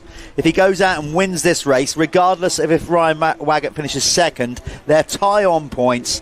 But due to the way we do the rules in motocross, the second score gets the decider in a time break. Yeah, definitely. And it was a great race for the first one. We saw Ryan Waggett absolutely nailing it for the whole race, and didn't really give Charlie Richmond a chance to show even a wheel. Yeah, just solid. He didn't. He just kept his head down, wasn't phased, withstood the pressure really well. And let's see what happens in this one, because start is going to be critical, particularly as the track in current conditions like it is. You're going to get an opportunity, I think, on the early sort of part of the first lap to get away. We saw Ben Musto make a start in MX2, and he literally went, oh, right, clear track. I'm doing 3 or 4 qualifying laps, so just going to try and throw everything at it. It worked for him. He obviously got close to getting closed in at the end. If you haven't seen it, if you just join in the stream, of course, you can go back later and watch it. Yeah, it's all available to watch later on. And the joys of that there, internet. Follow us on Facebook, MXGB-TV, Instagram, MXGB-TV, our website at mxgb-tv.co.uk, on YouTube, MXGB-TV, and fim-moto.tv if you are watching in Europe, and you can get us all there. We did see a lot of these guys have still gone down that far side of the gate, Jeff. Yeah, I'm trying to work out, maybe it's just the 125 thing, maybe it's a little bit harder over there. That's the only thing I can really think of. It's a slightly longer distance to the first corner. Not much, but it's still longer. But you're going to miss all the ruts as you get to the top as well. So there's a lot to play for as we can see the luxury. The riders can't see it. Obviously, we get to watch the starter. You can see him in the doghouse behind. He presses down on the pedal. We should be able to see movement in his hips when he jumps on that thing. There he goes, gate down. See, he makes a massive break from the middle. St. Stephen's again. St. Stephen's again, another cracking start. But it's the Rajirai Racing KTM and Waggett round the outside, and he's going to take the lead straight away. Oh! Richmond down the inside of his teammate, and they're all... Much better start from Hayden Statt. He's right there in third. A few people out in the boonies there as well. Somebody's gone down in the background across the line. So... Richmond's going to want to make this pass early. Watch them through. Better start as well for Drew Stock. Yeah, Stock was there in third. But it is the Rajirai Racing KTM. Oh, they put a bit of water down there, I think, Jeff. And rightly, we were just having that conversation as to where they could get the water out onto this circuit between races. Water coming into the whoops as well. That corner coming in is going to be a little bit sketchy for a couple of laps until that water churns over. It is Waggett then that leads again at lap 1. Is he going to pull the pin and go for it like he did in the earlier moto? Well, there was only 13 points between Charlie Richmond, rider number 30 in second, who was leading the championship coming in, and Ryan Waggett. Ryan pulled back 3, so the gap's down to 10. Oh, Waggett then, and this is the bit where it's getting a bit damp. Stat looking much more menacing, as does Stock as well. He's made because he had a terrible start in the opening race, couldn't really claw his way back into the top 3 as he would have liked. So where was Drew Stock in that thing? Stock's there in 4th. So Stock, Stevens, Pickering then in 6th. So Pickering having a decent start in this one as well. So again, it is a KTM showing the Yamahas the way round at the moment. And again, you can see these boys using that high, wide and handsome line a little bit more than the bigger classes. Yeah. But it is our first race leader, Ryan Waggett. And if form is going to continue, he's the man who's favourite for this one. Where's Hayden Stapp getting a better start on the HS Racing Yamaha? Is he going to have a chance to maybe put one across the bows of Charlie Richmond? Yes, I don't think we've seen that so far this year. It'll be a good confidence booster for him if he does, because Hayden is one of 5 British riders that are going to be racing the Blue Crew Super Finale in Sweden next week at Uddevalla. Similar kind of conditions to this. The winner of that super final event also then gets the chance to go on and race at the Motocross of Nations in the Yamaha race in Ironman. So Hayden will want to get up to speed for that next weekend in Sweden. He just lost a little bit of drive going up the hill, but he's very much in the battle for this one as Richmond tries to get down the inside. But the Raji Roy Racing KTM of Waggett still holds thing. The Planet Moto first lap leader winner again across the line of Ryan Waggett. Well, I can safely say that he is going to go out of here as the Planet Moto Series leader, because he was leading by 1 point. Yeah, definitely. He scored 2 5 points. That can't be bettered. So he is going to be in lead of that little mini championship as we head to Duns. Yeah. It's kind of almost a lap and a half for the first lap leader, isn't it? So it's a bit of a weird one here, but he takes it for the second race running, and we can see Hayden Stapp starting to look for alternative lines, try and square off Charlie Richmond as they come down on this little Fox alleyway. And, I'll say the guys are saying it's hard to pass round here. There's lots of places where it's open, but you've got to get... Oh, there's Waggett's down. Waggett's gone down. That looks like Waggett was down. Yeah, it must have been. New race leader then, Charlie Richmond. Well...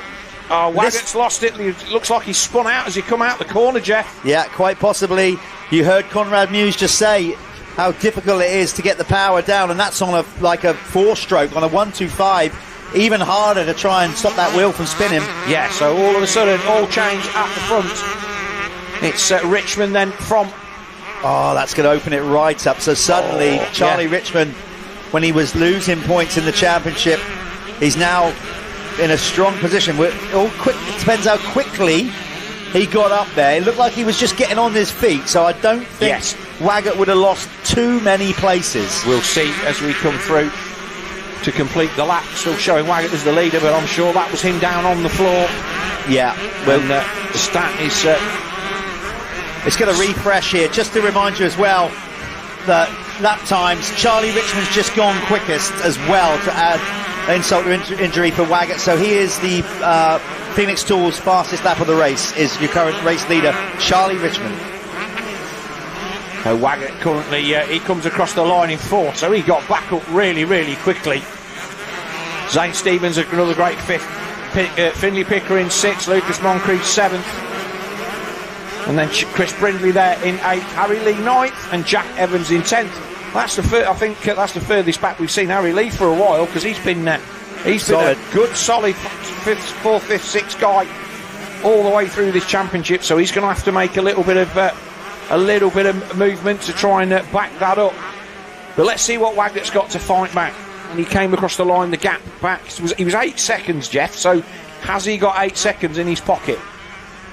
Not sure about that. Not under current track conditions. You never know, though. I mean, I think he was giving it his all in his first race. I think that was his genuine pace. He went wire to wire, But Yes. I don't think he was holding anything back. So he had nothing left. This is where Waggett went down in this right-hander here, and he looks like, from certainly what I saw, it looked like he spun the rear up, and had, the bike was at 90 degrees to the track. As Hayden Statt then on the HS Racing Yamaha is still giving a decent account of himself against Charlie Richmond, and like I say, Hayden was one of the guys that was a lot of press about at the beginning of the year in moving up, but he's just come off an 85, and the expectation that he was going to be a front runner right at the sharp end was maybe, I won't say optimistic, but I think it put a lot of pressure on him. Youngest rider in the class. And but he's he moves that down. That's Drew Stock. So Stock's gone down.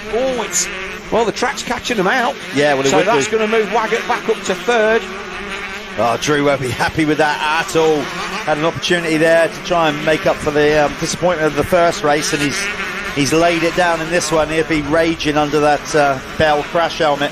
I just noticed that obviously we got in the championship, we're missing Alfie Getters Green. I don't know the reason why Alfie's not here. I haven't heard any reason why. No, I didn't see him in I've just been through all the qualifying charts, so he's not. Yeah, and he was, like I say, he was solid in the championship. There, he's there in I think in 8th place in the championship. So yeah, not sure why he's not here.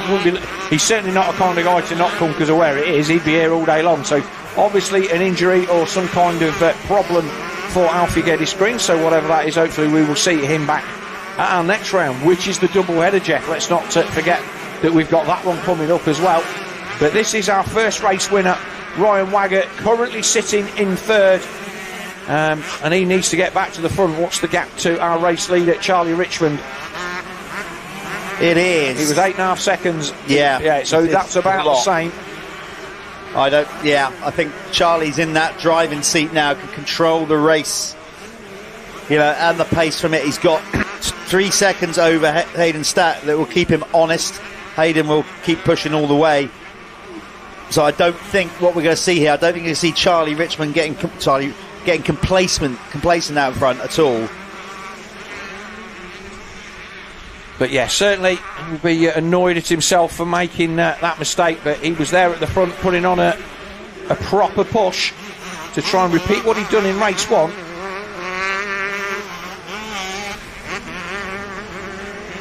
So Stock then remounted. He should be just in front of Zane Stevens. And another good ride from him on the number 80. So both of Briggs teams, they're both there in the top 5. That's a great result for them. Well, certainly Zane's starts have helped him today. Two really good rippers. Not quite full hole shots, but he was there. Local knowledge showing through. So let's see what the gap is next time, Bob. But here's the battle then further down the field.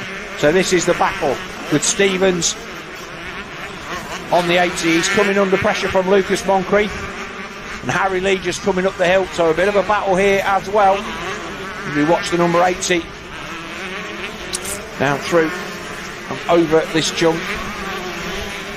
There's Harry Lee, number 17. He's found his way up to 8th, so he's put a pass on Chris Brindley on that lap by the looks of it.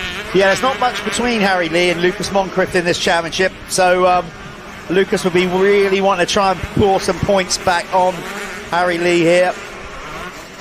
So Pickering then coming under pressure from the 531 as they make their way down the far end of the circuit, still looking a bit slippy down there.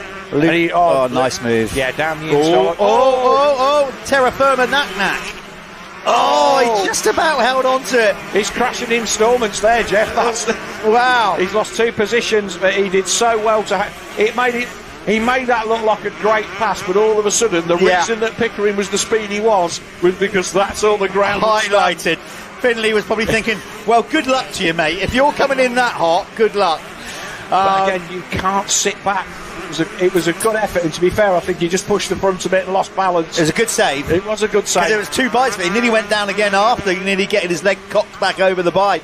So Moncrief is going to have to go again, looking all AMA in his all-white Mon Industries kit there.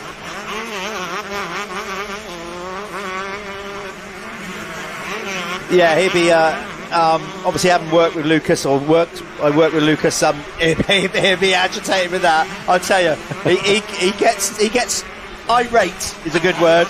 He'll be annoyed with himself. Race leader Richmond then up the start straight. He's got a 4.5 second lead over Hayden Statt now, so he's just got to keep his wits about him and not fall foul of anything that this track may throw at him. And as we've seen, it's drying out now, Jeff. It's getting quite. I'm wondering. I mean, these 1-2-5 trying to keep these on top form. All the top teams will be jetting differently for this afternoon with the extra heat. It was lovely and kind of chill this morning after qualifying. You can't keep these 1-2-5s on song and just have them set them up in the morning and leave them all day at this level. You can see how polished it is on that berm. Yes, you really can. As you said with the jetting, Phil, we're getting into mid-afternoon, traditionally the hottest part of the day. Temperatures just slowly creeping up throughout the day, so yeah, jetting quite key. Yeah, as though all of the other bikes in the other classes, that all 4 strokes are all fuel injected, but these are old school bikes with carburetors and non-electronic ECU controlled ignition in the true sense of the word.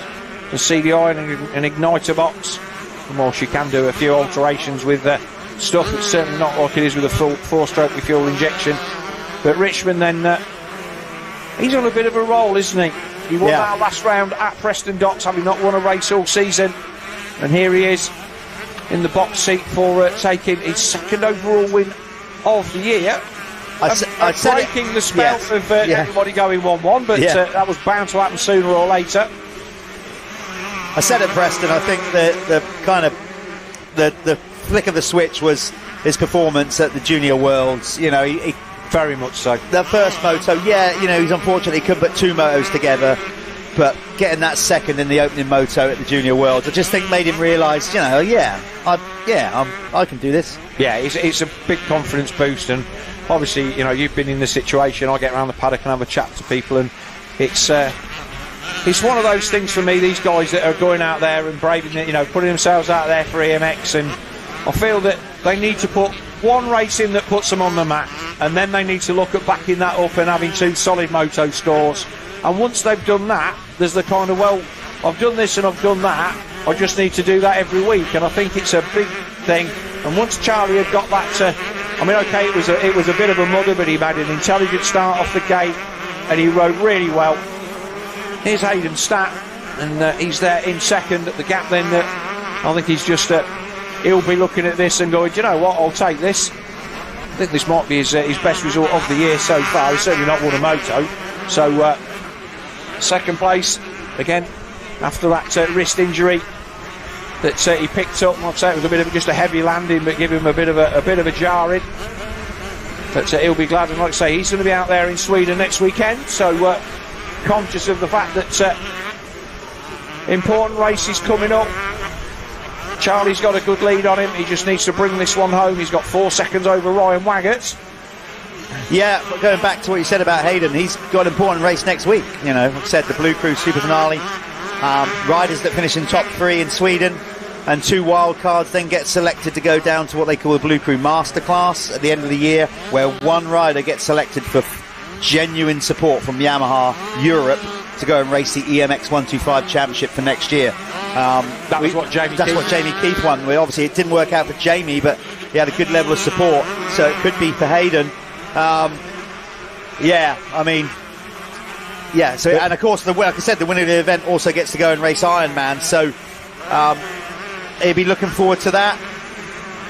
I'm going to be definitely asking Charlie Richmond what the situation is with his finger if he keeps on 2 wheels and gets it into the winner's circle. Yeah, I thought that it might have been. It didn't look healthy, I've got to say. It was all bent and twisted and pointing outwards, so yeah, he complained in the first race about he thought he might have dislocated his little pinky finger. Was it his clutch hand? It was. I'm trying to work this out now. No, yes, it was. Yeah. Because we saw him go off. I saw him go off the track and nearly clear himself out on a pallet, but that would have been the opposite side of the bar. So, but anyway, here he's Statt. Looks like it's good to get a look at the youngster on the HS Racing Yamaha, and he's really just, finding himself in this class. One of the younger guys in there. I think Lucas Moncrief is actually the youngest. Yeah. But even so, as there's Richmond then. And like I say, he's getting himself into a position where he knows what it takes. And as we can see, he's I'll say he was gifted the lead, but he's got to be in it to win it. He was there. He was ready to pick up the pieces from Ryan Waggett, who's got to within 3 seconds of Hayden Statt. So it's going to come down to a tie break if Waggett can find his way past the 5:48. Drew Stock has managed to find his way back past Zane Stevens, because that position, I think, did change when Stock tipped off at the back of the start gate. So that's a good. This is by far Zane Stevens' in fact, best. Stock is dropping down just as we say. Yes, he is, isn't he? He is. So all of a sudden, Zane Stevens is up to 4. Finley Pickering 5th, Harry Lee 6th. So what has happened? Drew Stock currently showing in 10th. Well, let's see if he keeps dropping down, or if he's crashed and he's now circulating again. We'll see when he comes round. But he is definitely, something's happened. Not just quite a lot for him to drop from 4th now down to 10th, and he keeps dropping down the list. So maybe Drew Stock, with regards of a championship, we don't know, we can't see what's happened, but it's trending that there's something major's happened, because he's falling down the list. Yeah, Jack Evans now up to 10th. So the 4-1-8 of Drew Stock then, whatever has gone on there. I haven't seen any yellow flags, but they've not gone round a full lap yet. But Hayden Statt round the back of the start straight, and Charlie Richmond is at the top. But Waggett then, he's picked back up. He's pinged back up to 4. So maybe transponder issue. Maybe he missed the intermediate. Oh well, I'm glad about that, because obviously. Yeah. So am I. Yeah. So I think that was a timing glitch. Yeah. Yeah. So Stock pings back into 4. So we'll keep an eye on that for the next one there. So Stevens 5th, Pickering 6th, Lee 7th, Brindley in 8th, Moncrief 9th, and Jack Evans on the 167. He is there in 10th. And again, another guy, Evans, currently 9th in the championship, 14 points adrift to Zane Stevens. But Stevens is going to, I think that he's going to leapfrog Alfie Geddes-Green, obviously, in the championship. And he's took some points out of Lucas Moncrief today as well. So a good showing from the number 80. And that's S. Briggs Commercials team then doing some good work with both of their guys this weekend. Yeah, they definitely are. It's currently shaping up with, as you can see on the timing clock at the top of the K-Tech timing column, 1:13 to go, plus 2 laps in this one. It's looking good for Charlie Richmond to take the overall. I would imagine with a 1-3, Ryan Waggett will come in 2nd overall, and then with a 3-2, Hayden Statt should get 3rd overall. But still, 2 laps and a bit to go in this one, and as we've seen in our sport, it only takes a blink of an eye for something to happen and for all to go pear-shaped. So they've got to, as they say, they've got to bring it in and across the line. Until you're over that line, you just never know. So there's Richmond, and here's the battle then for 2nd, and it is getting close up. This is the Raji Roy Racing KTM of Waggett closing in on Hayden Statt. They're going to get 2 laps to go next time by. Richmond is comfortably away at the front. We'll see him going up the start straight in the background. There he is. But let's see what this battle's going to bring, because this is going to be desperate points for Ryan Waggett. He's currently 2nd in the championship, and he will hold on to that no matter what. But he will want to try and not let Charlie Richmond take any more points out of him. He'll go away from this weekend with as the it same was. gap, 13 points. As it was, exactly that. And he's right on him, Jeff. Unless, well, he's got to make this move first and foremost, but he's all over him now. He's going to round the outside round here. He's got the momentum, he's flying. Oh, Stat's going to got the inside, then the hill though, should control the inside, and he does. Nice move then. Very nice move. Waggett, he puts the bike where it needs to be, and gives Hayden Statt nowhere to go. So the number 55 KTM brings himself back up to 2nd. He will tie on points the overall for Charlie Richmond, but Richmond will take the overall, obviously with the better 2nd race score, assuming that the number 30 S. Briggs Racing rider manages to bring it through these last 2 laps without incident. But that was a nice move. He's closed it down at about 1.5 seconds a lap. Well, I mean, he's still fighting. It's not beyond the realms, but 6.3 seconds with 2 to go is a big ask. I'm not seeing that level of drop off or sudden speed find in either way there. Richmond is riding a solid race. There he is. Look over the tabletop. It's going the other way, and but Waggett will. I think he'll be a little bit annoyed, but he still salvaged good points. That's where he went down, lap 2 or lap 3, wasn't it, Jeff? And gave up the lead, but to salvage the 2nd position in such a competitive class, you can only say that he's made the best out of a bad job.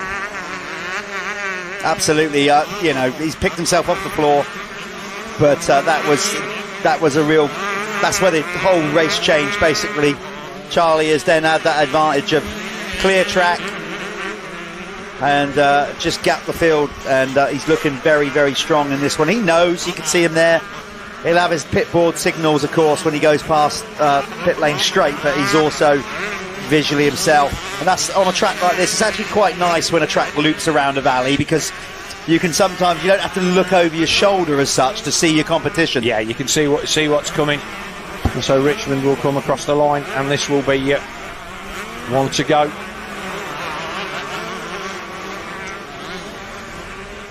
And Waggett will come across the line in 2nd. Harry Lee has made moves through to find his way into 6th. He passed Finley Pickering on that lap, Jeff. So, as I said before, he motored his way from the lower reaches of the top 10 through to 6th. But great ride from Zane Stevens on the number 80, the 2nd of those S. Briggs commercial Yamahas.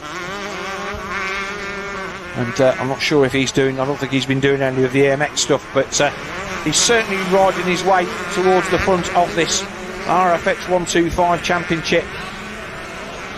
If you say this is the feeder series for our MX2 and our Jude Morris Foundation MX2 Under 21 Championship, where our hopeful future stars will. Well, it's a good sign. I mean, when some of these step into MX2, it's not MX2 it's not, as if that's not exciting enough. Chuck some of these in there as well in 2026, and the MX2 class is going to be a strong competitive class next year. Yeah, well, it is already, but you know what I mean. I'm not sure who's going to be going up at this point, Jeff, whether Richmond will go on to a 250 or not, or whether he won another year in this class. I think Richmond probably will go to a 250. Drew Stock may be the same. I could see certainly Hayden Staton, obviously Lucas Moncrief, staying down, because this is their first year in the class. Why would they jump straight through after 1 year? Our race leader then making his way through traffic and past the back of the start straight for the final time. Here, take another look. There he goes, because he can see them at the opposite corner, at the top of the hill. Yeah, just coming up on the 24 of Colnally on the TM. But there has been a good ride then from Charlie Richmond, and he's taken himself to his 2nd win of the year. And a round of applause from the trackside there. A good recovery ride for Ryan Waggett. He will take 2nd. 3rd place should be Hayden Statt, with Drew Stock and Zane Stevens coming across the line. And just as we say that, our live timing link seems to have laptop seems to have fallen over.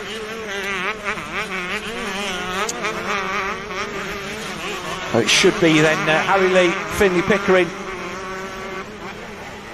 Chris Brindley and Lucas Moncrief in the battle for 7th, 8th, 9th and 10th. With 4:22 with Joe Granger also on the edge of the top 10.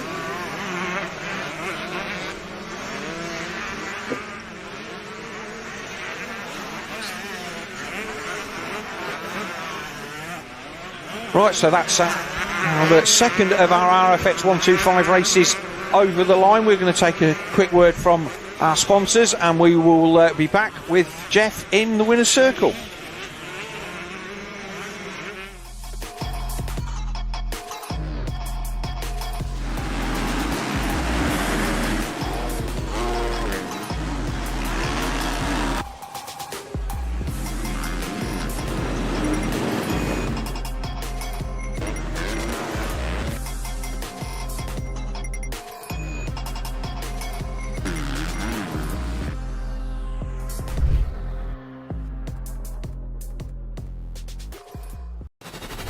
This is Dirt Store, your online one-stop shop for off-road essentials.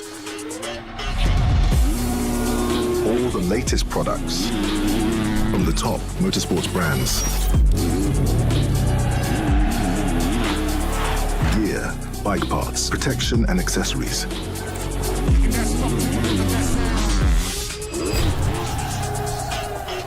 Whether it's an upgrade for you or your bike, Dirt Store has it all.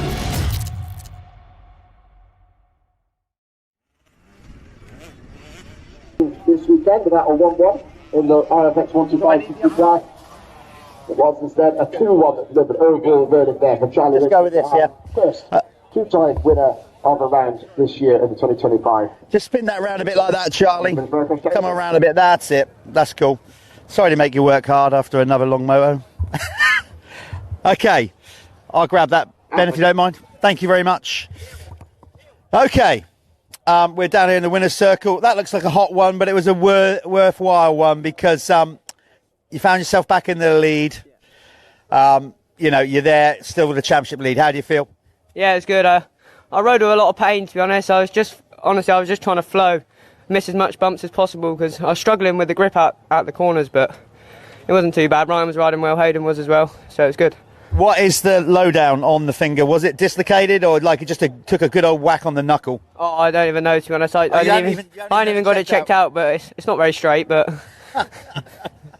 Hey, we're straightening it up later. The point is, don't worry about that. You got the job done.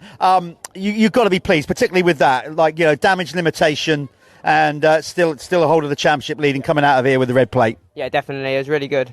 Salvaged what I could, so it was really good. Well, look, go and get your finger checked out. Hopefully we get it straight.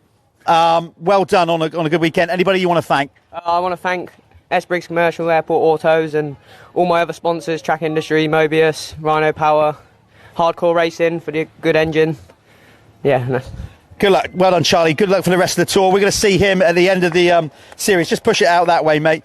We've still, remember, if you're watching this, we're up at Duns at the end of this month with a double header, so that would be great. 2 events into one. Here comes Ryan pushing his bike in. As we said, listen, I know you're going to be disappointed. You've got a good start again. You was doing the hard work. We saw it on the live stream, kind of. Tell us what happened. Yeah, well, we're trying to like miss all the choppy bumps coming out the corner to get a bit more speed, but and then I give it a bit too much power in my back and went over them. But you were up quick. I mean, you were up like a prize fighter straight away, but the damage was done. But it was a good recovery. I mean, to chase down there and push on at the end, you know you got the pace, and like this championship is so still wide open. Yeah, I had to get up as fast as I could so I didn't lose as much points in the championship. I come away this weekend, even points again. Yeah, I've had Paul Winrow messaging me throughout, so you're going to give him a mention, everybody else that helps you out. Yeah, Paulie helps us out a good bit. Blues tyres, Rip and Roll goggles, 91 Moto, Dirt Store, Moto Shack for the graphics. Everyone else, please. Keep it rolling. Go and get your breath back. You're giving us some great racing. We're really looking forward to Duns, so good luck when you get there. There's Ryan Waggett coming in second overall today after the 2 motos. Who we got there? We got Hayden Stat. Let's bring Hayden in. I think it's quite cruel that we let them push all their bikes over after a heat race. Don't just stand there, Joe. Go and help. I'll single you out. Hayden, a better start. You said you wanted a better start, and for the best part, you were there. A little bit happy with that performance after the first one? Yeah, a lot happy with that one. I was able to get the star. We altered the gearing, so I got a really good jump and just hooked. And ended up on the back of Charlie for quite a while. I just wasn't able to stick with him. And then at that point, Ryan started catching us, and the fitness was lacking, so we're going to have to get in the gym when we go home. But as me and Phil say in commentary, this is your first year in your class. You're one of the youngest in the class. You know, it's kind of still trending in a good direction. I know you always want more. Next weekend, a kind of big race for you as well. You're off to Sweden for the Blue Crew Super Finale, which opens opportunities. How are you feeling about that? Because this is not too dissimilar ground. Yeah, I'm really excited for the Blue Crew. Obviously, going in, I think I'm a strong competitor for the win. So we'll just have to get there and see what I can do. Exactly that. Well, look, have a safe travel over to Sweden. There you go. Hayden Stack coming in third this weekend. I'll move around this side, Hayden. Well done. Okay, we're going to get straight back to it now with the MX2 class. I'm going to hand the event mic back to Ben that's going to call the action. Don't go too far away. We've got 2 more races to go. MX2 coming up next. See you in a bit.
I'm still a kid, but I'm tougher than you think. Let me fail, let me fall, and learn to get back up. Let me find my own line. Let me go full throttle. Never tell me what I can't do, and let me win. Never hold me back. Let me try. Let me try. Never underestimate me. It's the ride of my life.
So welcome back then to Dirt Store MXGB-TV for the second of our MX2 and Jude Morris Foundation MX2 Under 21 Championship races.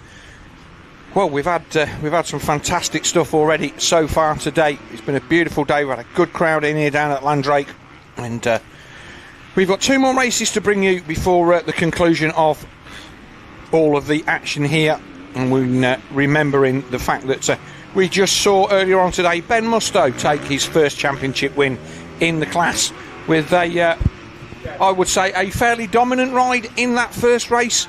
He took the lead and did not give it up, and fantastic to see another new race winner in MX2, and that will move him a little bit closer to the championship lead. 6 points off at the moment from our championship leader Tommy Searle, who came home in second with the 422 SC Sport Home Susquehanna of Charlie Heyman in second.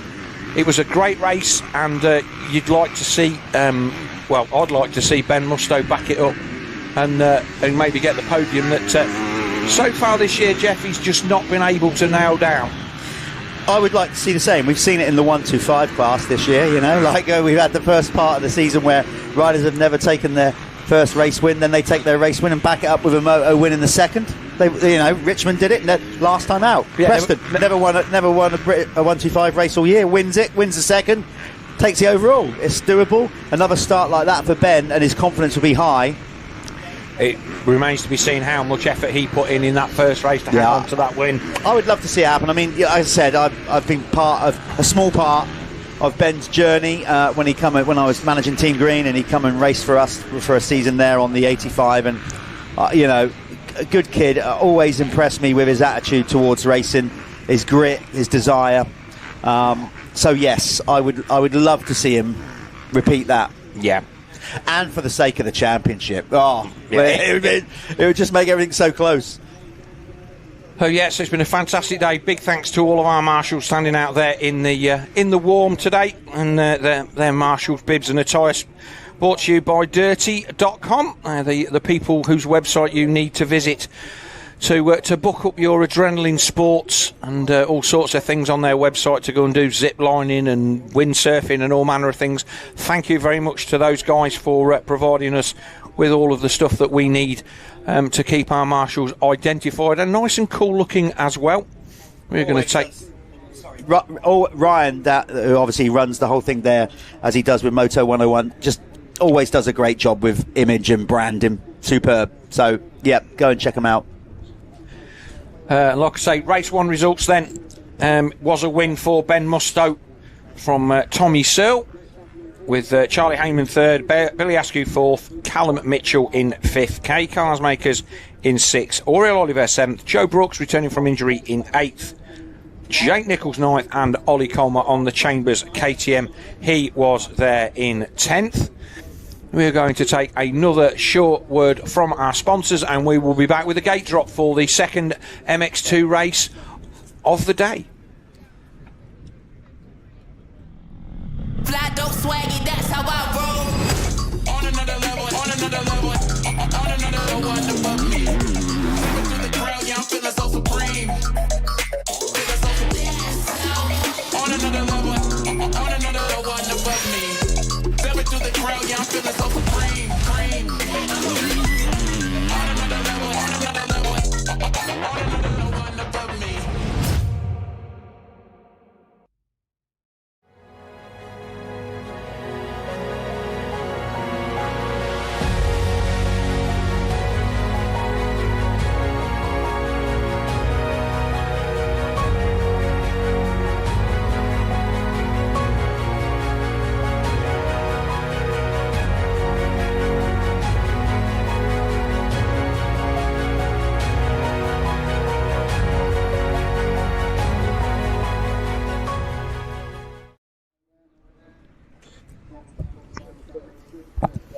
And there we go, we're back. Look at that, lovely blue skies down here in Cornwall, lovely part of the world. If we come back next year, and I really hope we do, maybe you should, as soon as the calendar dates come out for 2026, go, oh, Landrake's back on it, make a holiday. Get get on down here. Yep, and that's something that I'm certainly going to be looking at doing next year, trying to drag out a few of these longer trips to taking a bit of the local area while we do it. I've been trying to do it for the last couple of years, and we're going to be doing that for the next roundup at Duns, which is the end of August, so we're going to be heading up north, and I think it's the 30th, 31st of August up there at Duns, Saturday and Sunday in a double header. Is that what's happening, Phil? Somebody told me that you're entering the championship next year and going to have a dabble at it. No. Is that not happening? No. Oh, I must have heard that wrong. You must have heard that wrong. I'm saying the level of talent required to do this at this level at my age, I don't think it'd ever be. It's never happening at any point in my life. It's been fantastic to watch all of these guys putting their best efforts into this, and sitting here talking about it on the sidelines is certainly a highlight for me.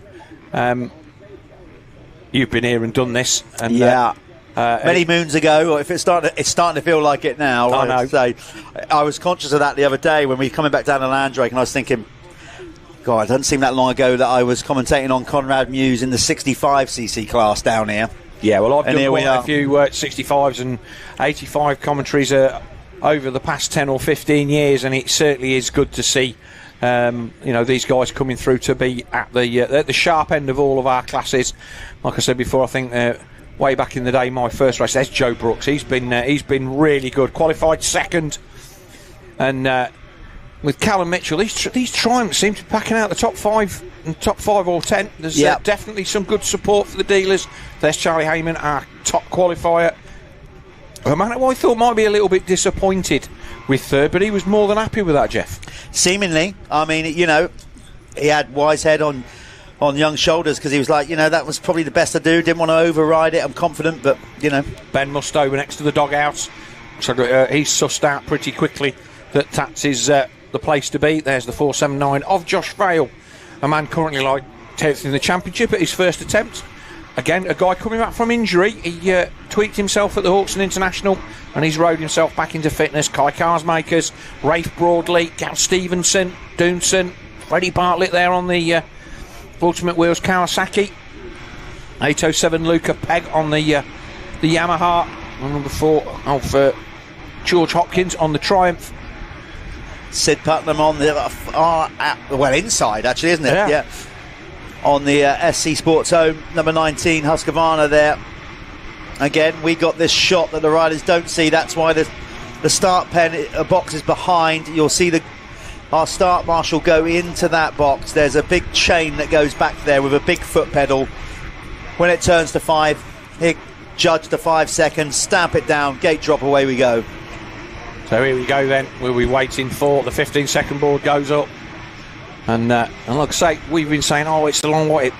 This 5 seconds at this point in time feels like an eternity when you're watching. When you're sat behind the gate, it feels like an hour. So here we go then. Revs are up. And away they go. And is it going to be Musto that gets a good... He was close. Tommy that's got the start. Musto's round the inside. He's there though. He's third. Who's that round the outside? It's another Triumph. No, it's not. It's Putnam. No, it's not. It's Charlie Heyman. Charlie Heyman. Sorry, So Heyman then second. Load of them there. Always loads of people on. Hey up. What's going on here? There's a bit of a yard sale. Riders cutting across. Yeah, I think everybody's. Who have we got there? George Hopkins, number 4. That looks like Dickinson, is it? Or no? Yeah, I think it was. So Tommy Searle then takes the whole shot. Was that Musto getting? That was Musto getting punted big time out of the way by Oriel. Was that? Is it Oriel Oliver? Yes, it was Oliver though. So the young Spaniard finding his way back into the top 5 after being struggling. Oh, that's not good for Ben, because he was there, and that's actually put him back to 5th. Cars Markers has gone by as well. Yeah, somebody off in that turn as well down the far end. That's Callum Mitchell. 32 gone down. So he's spun up, coming out onto the top of the wave section.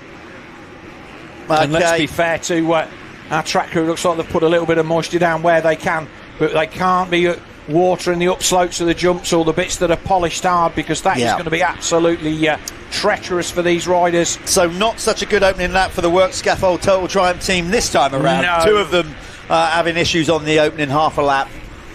So Sale then from Heyman with it's like is that Oliver now up to 3rd? see Tommy with all that vast. You just wouldn't bet against him coming out, missing that round, breaking bones in his back vertebrae, coming out and getting the job done here. He's got to get his head down and not give anybody any weight to him. There's Oliver coming. Oliver's not a threat for the championship to Tommy Searle, so I can see Tommy not putting up too much of a fight for that. Oliver's also not a threat for the overall, and Oliver now easily past Heyman into second position. So Heyman third.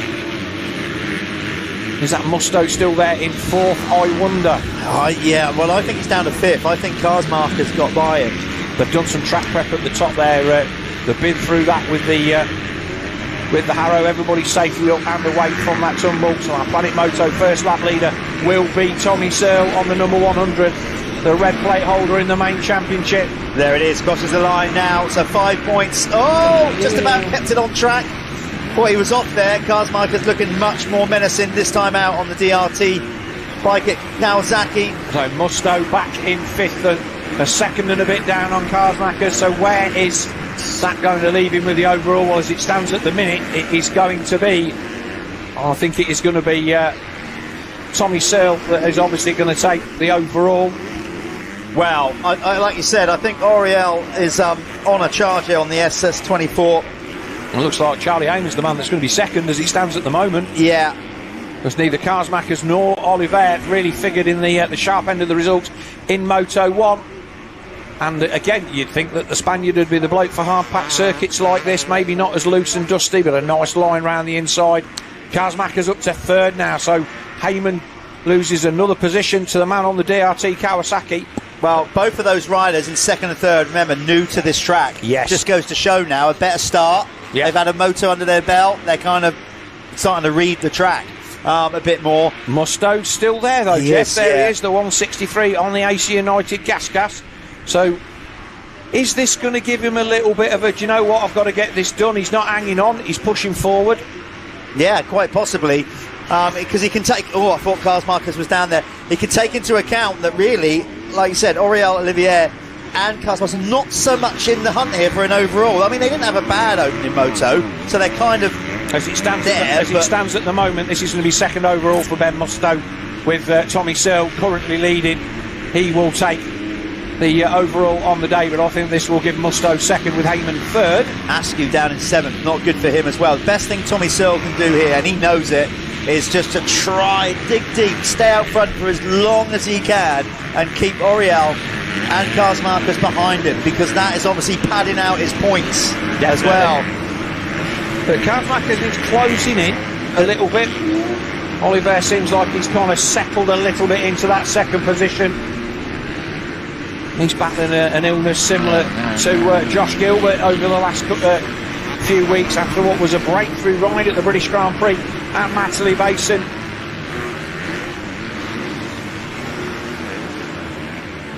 But Tommy getting that dirt store triumph out of that turn. Definitely managing to ride through the injury. Oh, he absolutely is. If you heard earlier in the broadcast, if you weren't listening earlier on, wasn't watching, Tommy's basically said with his back injury, for him, it's lucky that Landrake, because if it wasn't Landrake, he would have sat this one out. If he'd have gone to a track with like heavy sand, a bit more, like even more brutal, Landrake is a personal favourite of Tommy's. Yeah. So psychologically, that helps. He's good on this stuff. His practice facility up there in the Midlands is very, very similar ground to this. Yeah, just off the side of the M1 there, up in Derbyshire, that is, or Leicestershire Derbyshire border, I think. So Karsmakers is there, and the Heyman then, they're just starting to pull out a little bit of a gap. Musto onto the back of Heyman.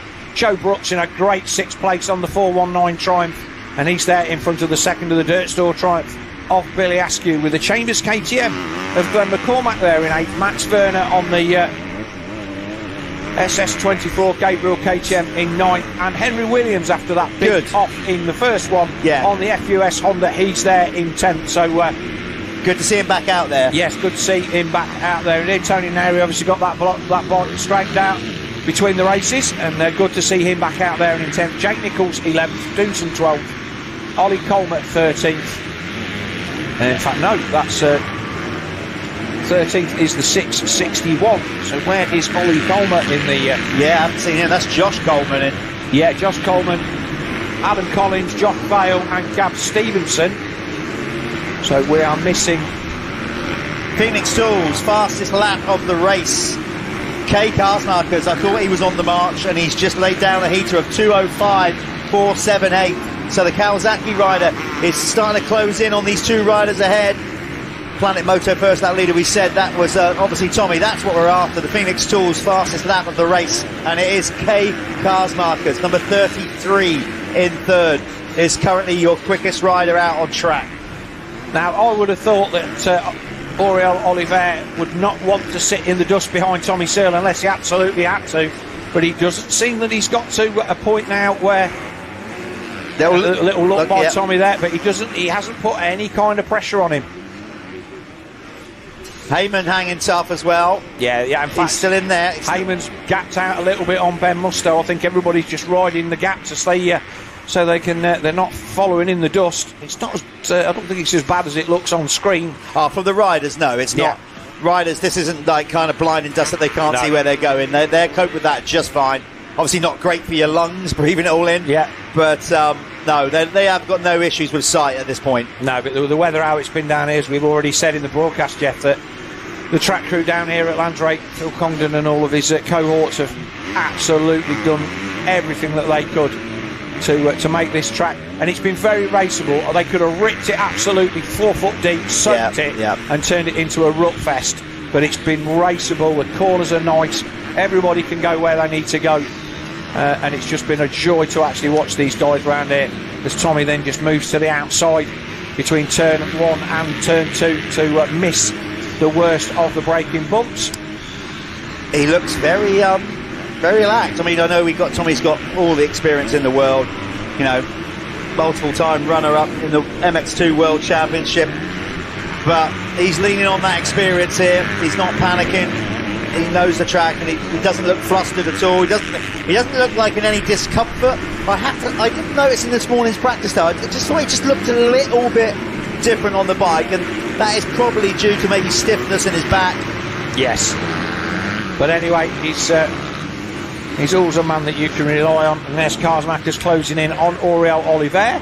The second was the gap last time across the line with 15 and a bit minutes to go in the second of our MX2 and Jude Morris Foundation under 21 races of the day. Action has been fast and furious. Feels like 10 minutes since we started this morning, Jeff, and it does, yeah. We've got a moto and a half to go already. There's Heyman.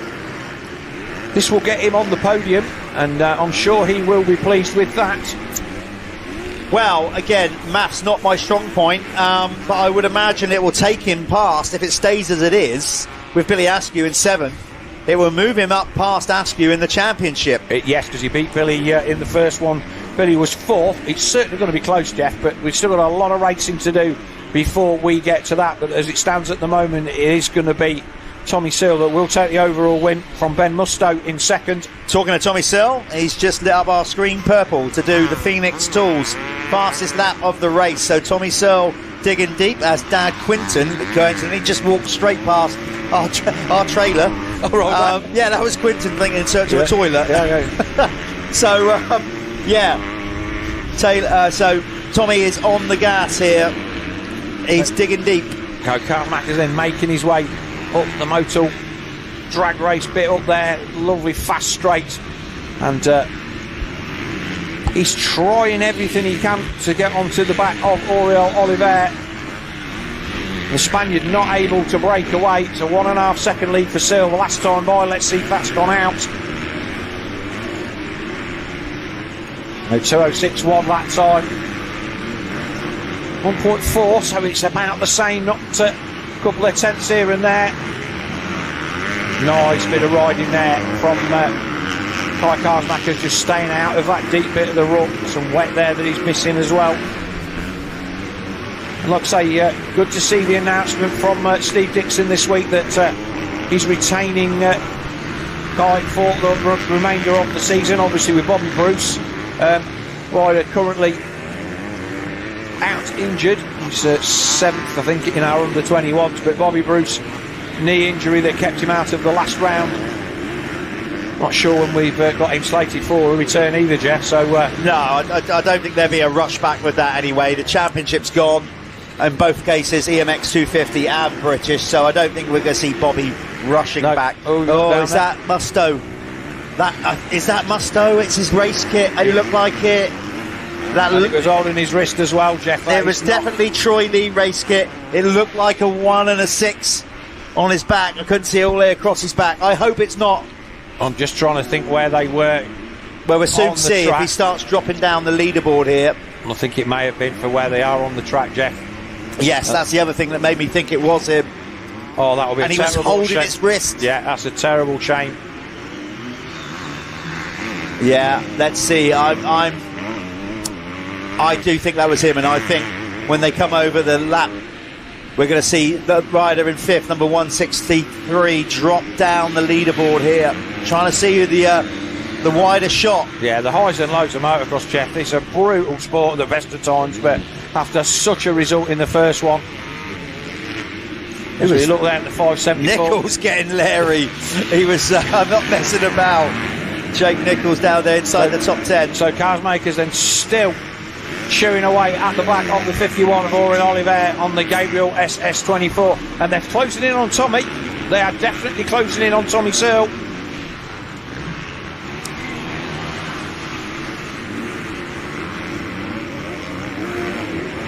Yeah, Musto starting to drop. I think that was him. He's dropping down. You can see on your K-Tech timing column on the left. He went down in this wave section, Jeff, so that's going to that's going to make an interesting podium then. So that's him out of it. That's such a shame. Like you said, Phil, we've got no favourites in this, Jeff, but he was due a result. He's run a race and he's just got caught out through those waves. Now tricky at the best of times. This sport is just it's brutal. It's like water. It just any cracks, it just finds it. Yeah. You know, any little error or whatever, it punishes you for any mistakes. Such a shame for Ben Musto there, but he's clearly, as you can see, dropping down the leaderboard.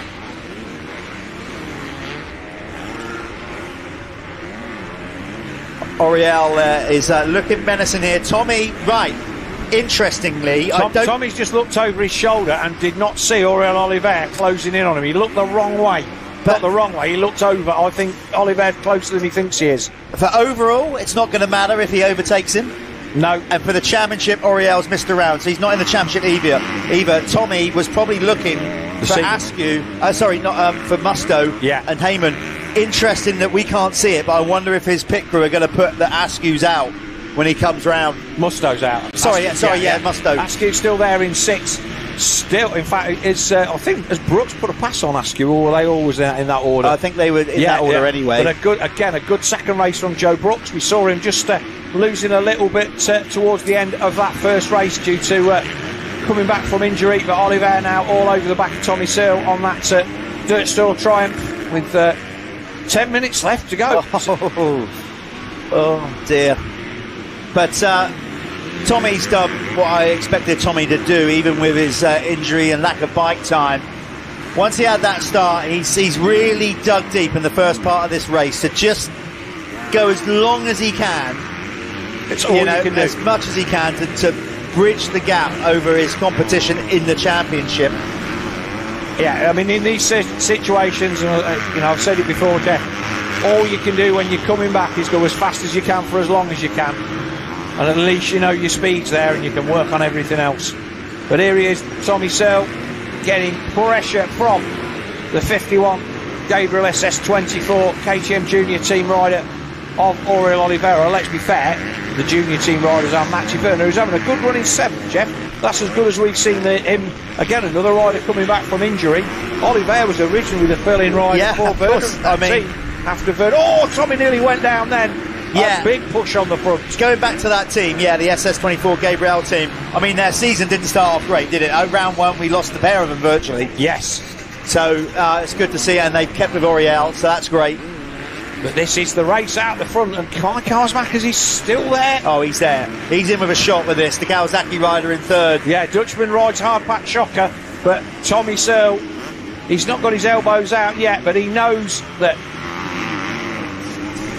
Auriel Oliver is not going to think twice about sticking that KTM front wheel where he doesn't want to see it. And do you know what? Knowing Tommy like we all do as well, I know like an overall's in the bag, you know, and potential bonuses and all that, but he is absolutely thinking championship. He could let these two riders go by and win the overall, but he doesn't want to let those two riders, because that's more championship points. It's too early to start going. He was a point ahead of Billy Askew this morning, and Askew finished fourth in Moto 1. Here we go, Oliver around the outside. Tommy chops across the nose.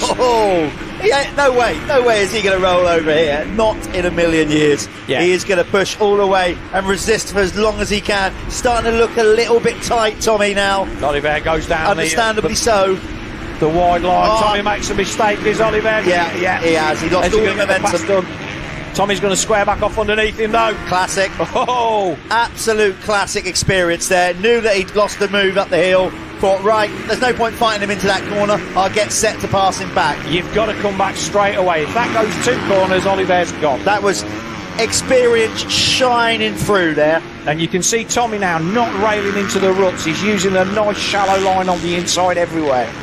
Just out of your view, well, we've got this amazing battle going on. Callum Mitchell walking through the pits behind us here. He's out of the race, holding his elbow and his left wrist. Yeah, well, another one of the walking wounded. We'll try and get an update on Ben Musto, but obviously be aware that we're sat here in the comms booth, and we're not party to anything else that goes on the circuit. Only what we can see on camera, and at the moment what we're seeing is Tommy Searle having an absolute bang-out brawl with Auriel Oliver as Oliver tries to get down the inside, a bit of contact. No way is he going to yield there. Tommy's going to make himself as wide as possible right now. Karsmakers was 1.6 adrift. Heyman's still there in 4th. Askew 5th. So Askew has managed to find his way past Joe Brooks on that final lap, on that lap. Yeah. Werner 7th, Nichols 8th, McCormack 9th on the Chambers KTM, and Doodson in 10th. It's going to have a knock-on effect with the Jude Morris Racing Foundation Under-21 Championship as well, of course. 2 championships within 1 here. I think Charlie Heyman might come out of here as the new Under-21 race It's going to be tight, leader. Jeff. Yeah. Remember, Karsmakers is also in the Under-21s. Billy Askew, Joe Brooks, Werner, Doonson, they're all Under-21. And although a lot of those Tommy's not. Yeah, obviously. Although a lot of them have missed races, they're still going to be taking points out, the guys that are there in between them. So, again, Oliver was a lot closer than this last time. Oliver goes down the inside this time. Tommy doing the same line again and still not executing it quite as though he wanted. Got away with it a bit more that time. Yeah, Oliver had got the pass mate there last time. But it was a nice move. So 5 minutes and change left on the clock. Do you know what? Charlie Heyman is not dropped off this one. He's not far back. 5 seconds off the race lead. That's a real good showing from the young man on the SC Sport owns Husky. Yeah, as you can see on your K-Tech timing tower there, we have got just under 5 minutes plus 2 laps to go. Has Tommy Searle done enough to the resistance? He actually got momentarily overtaken. Experience fought back straight away. So, yeah, has he got enough left in the tank to fend off Auriel here? It's going to be close, Jeff. I mean, like I say, Auriel's had a go and he's not managed to make it stick. We've got lap traffic is going to be starting to come up, and obviously they're going to have to deal with the dust from the lap traffic as well. We have got our crew out there with blue flags, as always, doing the best that they can to warn these riders are all. They're battling for points themselves. Absolutely, yeah.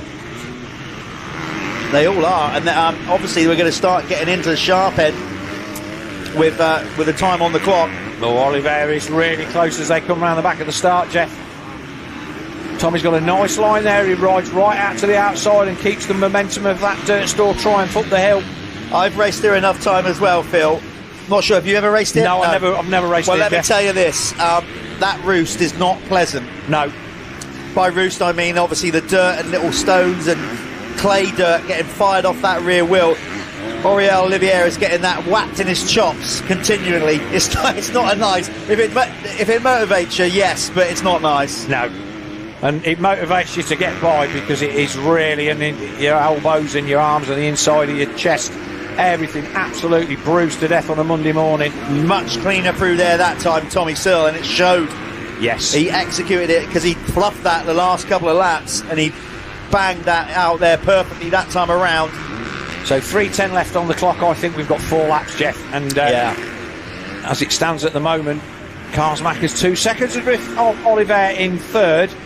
And then 3 and a bit seconds back to Charlie Heyman, but he will, looking at what we've got with a 7-2 for Oliver as it stands at the moment. I think that this is still going to keep Charlie Heyman on the podium in that second position. It will. I can see maybe something happening in the top 3 changing here. If any of them make a mistake, then after that I'd say Heyman's got a safe 4th, and then there's a bit of a gap to Askew. Can't see much changing other than that. So it's all about these top 3, and Searle has just withstood the pressure so well.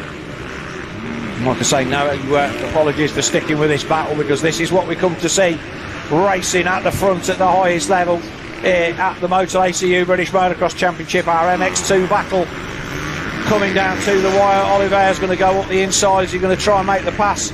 Tommy goes a little bit wider, but chops across the front. He's got some sneaky little lines, Tommy. Just going just inside of some existing ruts and crossing over race lines. And this is where he's round the outside, Jeff, here. He did that just as he come up round that big, at the end of that long straight in the middle. It sounds daft, but he's defending by just being faster where he needs to be. Totally. He's not giving Oriel the chance to stick a wheel down the inside and move him over. Again, this is one of those places where, again, he's nice and tight there. Pops that over there. That jump has behaved itself. That usually digs out really badly on the upslope, and the same with this one, but they were almost concrete this morning and not rutted out at all, which is exactly what you need. I mean, look, Oriel knows he's up against a class competitor, but I think he will be getting a bit frustrated now because, he's dealing with such an experienced rider. But he would never have raced Tommy in GPs. No, not at all. Would he have raced him in the Nations? Possibly. Yeah, good question. That's one for you guys at home. Get on the socials and tell us. But I think that there's a possibility that Oriel may well have raced. I'm sure he raced MX2 in the GPs, and obviously Tommy has been a staple of our MX of Nations team for longer than I care to remember. This is getting really close now. Searle knows it, as we said. Regards to the overall victory this weekend, Tommy's got it in the bag. He could let the 2 riders behind him go, win the overall. Yeah, but he wants the championship points. It's not just about the overall. Blue flag's been waiting for the circuit. Right in the thick of it as he comes up to Rafe Broadley. Where's Rafe then? Rafe is in 25th, so they're now getting into these close to the point scoring rides. Oh, Oliver up the inside. He's got the pass made. He's pushed him out. No, he got all in that loose dust. Of course, Tommy's got to slick it down the inside. Blue flags. There's some blue flags. Rafe had no idea what was going on there. Oh, wow. I'll tell you what, Kay Karsmarkers is going to maybe benefit from this on Oriel. Is Tommy going to switch back down look inside at this. Putnam? Yes, he is. Oriel is now under pressure, like Karsmarkers is right there. Both of these MX2 races have delivered today, haven't they? They've been fantastic. Look, there's Karsmarkers now much closer to Oriel. Tommy's done well there. He has made light work of that and opened up a tiny gap. Time's up, 2 to go. All of a sudden, this race has, I won't say blown itself out, but the time's gone. Tommy Searle's going to get the 2 laps to go board. Oh, still 2 laps of constant pressure, though. Because there's no way well, even if he wanted to, which he wouldn't, Oriel can't afford to slow down because Karsmarkers is right behind him. He's right there. Heyman will be... Heyman's there as well. He's done a faster lap time than Karsmarkers as well. So... Searle then makes his way down to Planimoto Waves for the penultimate time. He's got to get through this corner and get himself over these whoops. And do you know what? He's got a nice little bit of a gap there. He's not going to be under pressure up the hill, Jeff. Well, honestly, Phil, I think the next half a lap is really critical. If that gap stays as it is between now and when they cross the line for the last lap, I think Tommy's got enough. If Oriel can get that gap halved, it's on. Oh, Tommy just footing his way around. That actually worked out pretty good for him there. He threw a bit of his way around that, which obviously 90% of our audience will have no idea what that meant. But this is as big a gap as he's had, Jeff, for the last 4 laps. Yeah, like I said, I think if he can maintain this gap to the 1 lap to go board, I think he's got enough to work with. Oriel is trying everything here, this Spaniard. And Tommy, again, really clean round that corner. Yep, he has just got away a little bit here. They all, genuinely, they all look a little bit on the edge. They're not riding like, but look at I'd that say, track, completely it's fluid. Absolutely, it's so rough there. But Tommy's down the hill.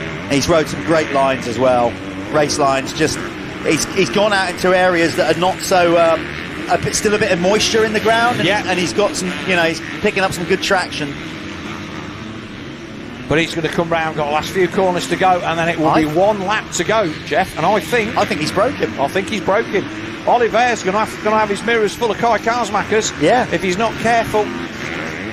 But the Dirt Store Racing triumph of Tommy Searle with 1 lap to go. So his pit crew needs to be giving him a board +2, letting him know that he hasn't got to defend. Just get out there and ride your lines and you'll be fine, son. If you give him +1, he rides defensive, and Oliver will be back on him in half a lap. Yeah. But 2.5 over the line, I'd give him +3. Well, he's got 1 lap to go, or less than 1 lap now. He's set the quickest lap of the race around mid-moto as well, which showed how he dug deep. Remember, he was momentarily overtaken. He lost the lead for a split second. Yes, he has. And all that experience showed. He kind of just slowed it up, let Oriel come in quick, did the undercut, got him straight back. And from there, Tommy has really rode an immaculate race. He's really fought for this. Nice tight line around the inside there. Shortest route at this time of the day. Never a bad thing to be doing. Not only that, Phil, if there's a rider challenging you, you see them come around the outside of you and you just move and block their space. So it's smart thinking all round. He's not leaving any windows or doors open for Oriel to sneak in. No, he knows he's got this covered off now. He just needs no mistakes. Well, that final run to the line, I think Oliver's going to have it all he can handle from Karsmakers. There's Oliver. So no, he's not Karsmakers. He's not close enough. No, but he's put in a great ride as well. But the 100, the red player holder, the man that missed the last round and still hung on by a point from teammate Billy Askew, who is there currently in 5th, will go away from this round at Landrake, extending his championship lead, Jeff. Yeah, he is. This time, I'd like to think he's going to make it to the winner's circle. He missed the obviously first race. I don't know if that was he has issues with his back, but if he brings it in, let's hope that Tommy actually makes his way down to the winner's circle for a chat, because I'd love to find out how he feel in this moto. Well, I'll let you bring him in, Phil. I'm going to get down there. Yeah, so Jeff's going to get himself off to the winner's circle, but we are going to show our appreciation for a fantastic race from Tommy Searle. He will take the overall here at Landrake in round 5 of our Motul ACU British Motocross Championship. Oriel Oliver will come across the line in 2nd. Kai Karsmakers will come across the line in 3rd. Then it will be Heyman, Askew and Brooks. Jake Nichols, a fantastic 7th currently on the Crendon True 7 Honda. 8th will be Max Werner, 9th Kim Doomson, and 10th will be the 337 Chambers KTM of Glenn McCormack. There is McCormack just finding his way round the first turn at the top end of the circuit, and he is the man that is currently in 10th place. We have to give a total hat tip to our first race winner, Ben Musto, who got caught out in the waves 3 or 4 laps into that one while holding a nice close 5th place, which would have put him 2nd on the podium. And I hope that whatever injury he has sustained there is not going to keep him out of our double-header round at the end of the month. And he has been absolutely great to see him take a race win. But Tommy Searle then, our overall winner here today, and I think it will be Charlie Heyman in 2nd and Billy Askew in third. And we will go down and just take a quick ad break, and we will join Jeff in the winner's circle.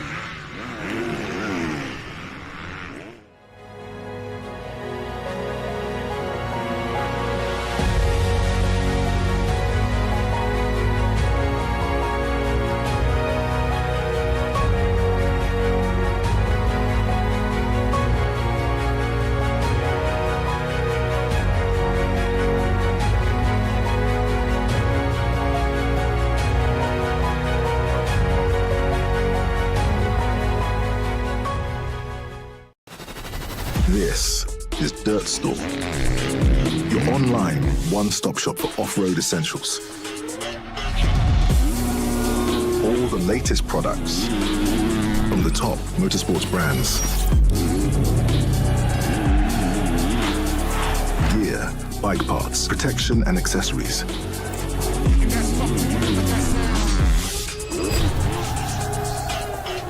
Whether it's an upgrade for you or your bike, Dirt Store has it all. Right, here we are, Dana, in the winner's circle. He's been here many times before. The teeth might be a little, not as sharp as they used to be, but there's still plenty of bite in the old dog there, Tommy Searle. I mean, that was an incredible race, regards of handling the pressure and all the experience you showed. Just talk us through it, because you momentarily lost the lead, but you didn't panic. The classic undercut. Talk us through it. Really good race. I knew it was going to come down to the start, and I got the start, so I was happy with that. And then I sort of controlled the race. I've been away. I've sat on a beach for 5 weeks, so I'm bit off it. So I had to take my time throughout the race, build into it, and then Oriel passed me. Actually, it was nice racing Oriel, really clean racer. It was good. He actually passed me. I messed the hill up. He had a good line, passed me momentarily, and then I managed to shoot back up the inside, and I took the wind out of his sails a little bit. I could feel it straight away.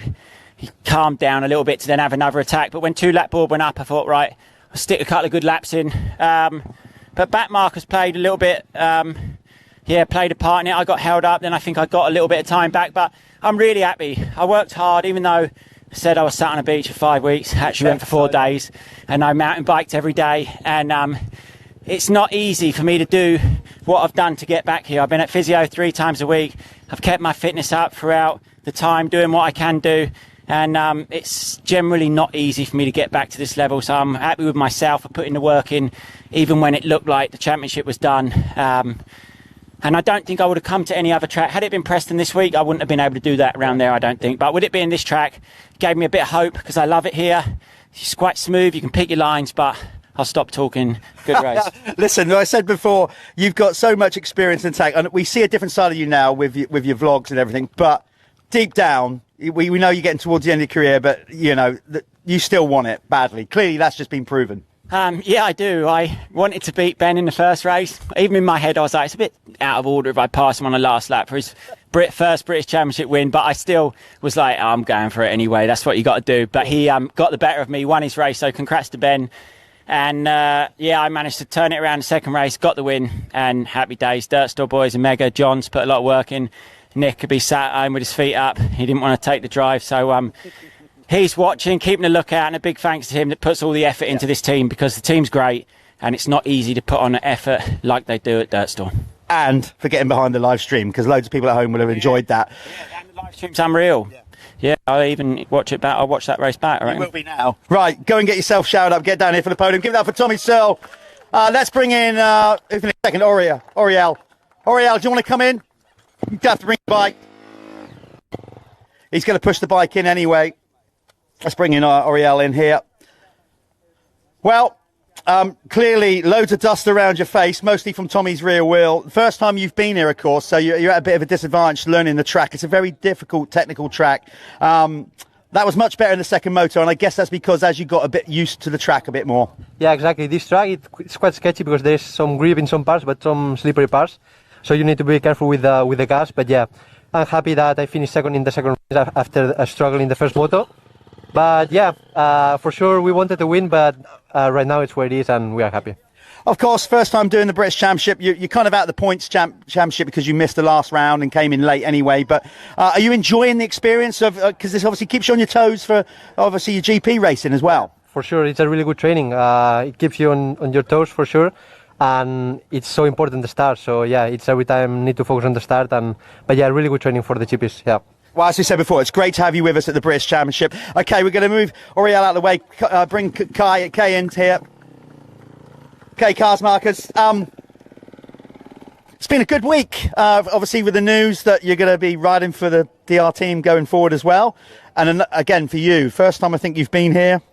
A second time, so you know it a bit. But getting used to the bike as well, I should imagine, still a little bit more. Yeah, we're still testing some bits and that, but yeah. Second race was much better than the first one. First one just, I don't know, wasn't myself. And then second motor we changed a little bit on the suspension, and then the riding was much better. I was up there with Ori and Tommy, so I'm more happy about the second motor. Yeah. Also, going forward, it's always good for a rider for their future to get the following year deal. If you're not on a 2-year deal, signed, sealed, and delivered. So that must be a bit of a weight off your mind, knowing that you can go into the off season now fully committed and planning for next 2026. I didn't sign yet for 26, okay. But no, we have to see. I think Steve have a good chance, so yeah, we'll see. Okay, well, I hope so. So we see you here racing the British Championship. Okay, they are. Okay, coming in third in that one. If you want to move out of the way, we'll just get this thing signed up. Good to those guys. Okay, we've got one more race to go, which is the Apico MX1 class here at Landrake. It's going to be really good. Obviously, can Conrad keep that clean sweep going? We're going to be coming back on the live stream after a quick commercial break. Don't go too far away. One more race to go here at Landrake for round 5.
We all ride for the same reason.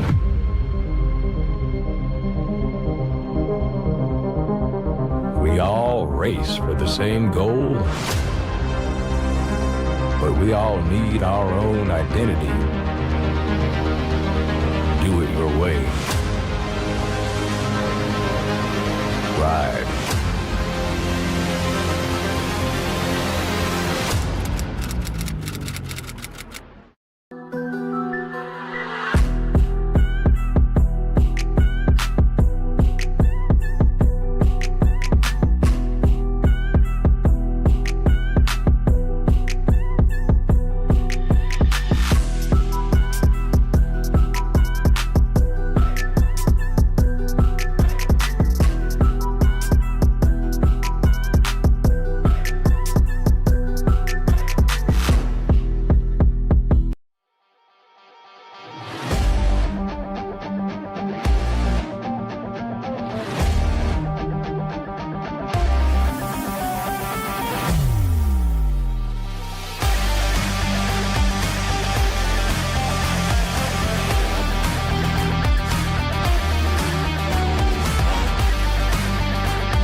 Everything I try to make it look like it's going 200 miles an hour. That's my whole goal here.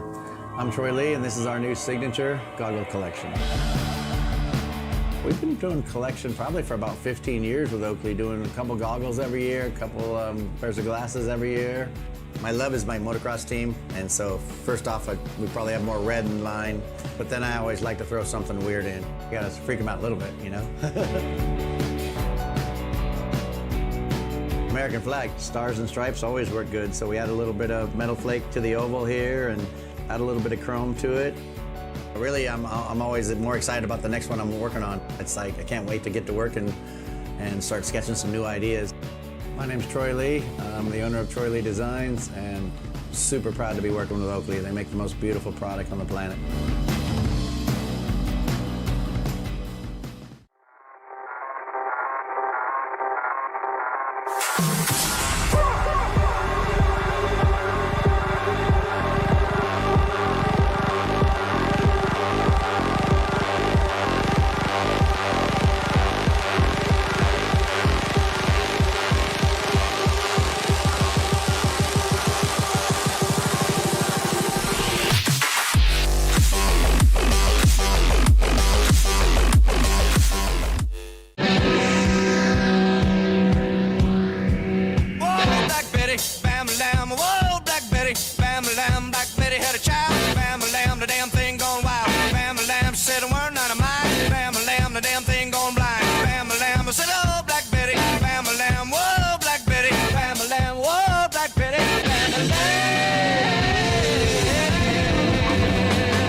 So welcome back then to our final race action of the day here at the Motul ACU British Championship here at Landrake.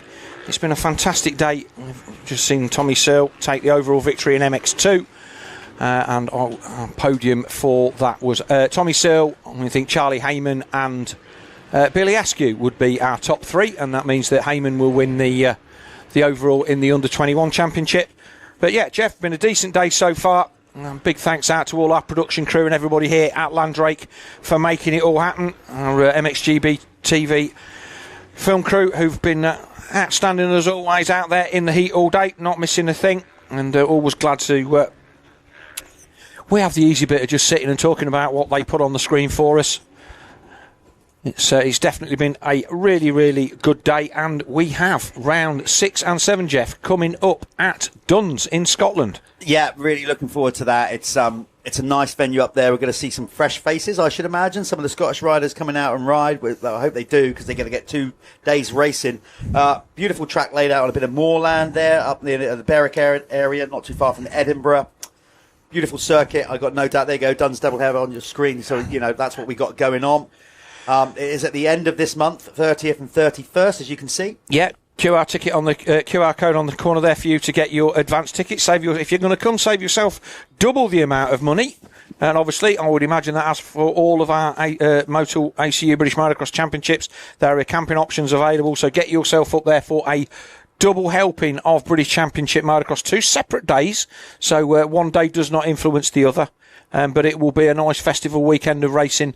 A venue that you speak very highly of, Jeff. I've yet to visit there, but we'll be looking forward to that. And then on to the championship finale, which will be at Ling in Norfolk on the 21st of September. Again, another one of those tracks that I consider to be kind of the jewel in the crown of British motocross, and nice to end up. That's typically the opening round. There is our... I think we have finished the championship at Ling. I know we have. Yeah. And I'll tell you why I know that, because in 1998, I lost 4th in the championship when my bike seized at the last race of the series at Ling. So we've definitely finished the championship at Ling before. But we haven't done it for a long time. Yeah, so obviously that's not still a bitter taste in your mouth at all. Not at so all. There we are. Next round then. I'm not blaming the circuit. Yeah, 30th and 31st of August at Duns, and then the 21st of September for our final race at Ling. We will just do a quick recap of Moto 1 results for the Apico Factory Racing MX1 Class. It was a win, of course, for Conrad Muse, keeping his 100% record on the Crendon True 7 Honda intact, with the 326 Josh Gilbert on the Lexa MX Honda in second. Tristan Purdon on the SC Sport Homes Husqvarna. He came home in third. A good result for Taylor Hamill in fourth on the DRT Kawasaki, Jeff. And then Adam Sterry, he... I would say an uncharacteristic 5th place for him, but obviously he's not as at home on the hard pack. We'll see if he's going to make some bike changes on the Chambers KTM. He was 5th. 6th place, Tom Grimshaw. 7th, John Adamson. 8th, Dan Thornhill, a great ride for him. 9th, Louis Kessel, his first top 10 in British Championship in the main class. His best result so far. And 10th, the Apico Honda of the number 50 of Martin Barr. So that is your top 10 race results. We're going to take a short break and we will be back with the final moto of the day here from Landrake. Fly dope swaggy, that's how I roll. On another level, on another level, on another one above me. To the crowd, yeah, I'm feeling so supreme. Feeling so supreme. On another level, on another one above me. Feel it to the crowd, yeah, I'm feeling so supreme. On another level, on another level, on another one above me.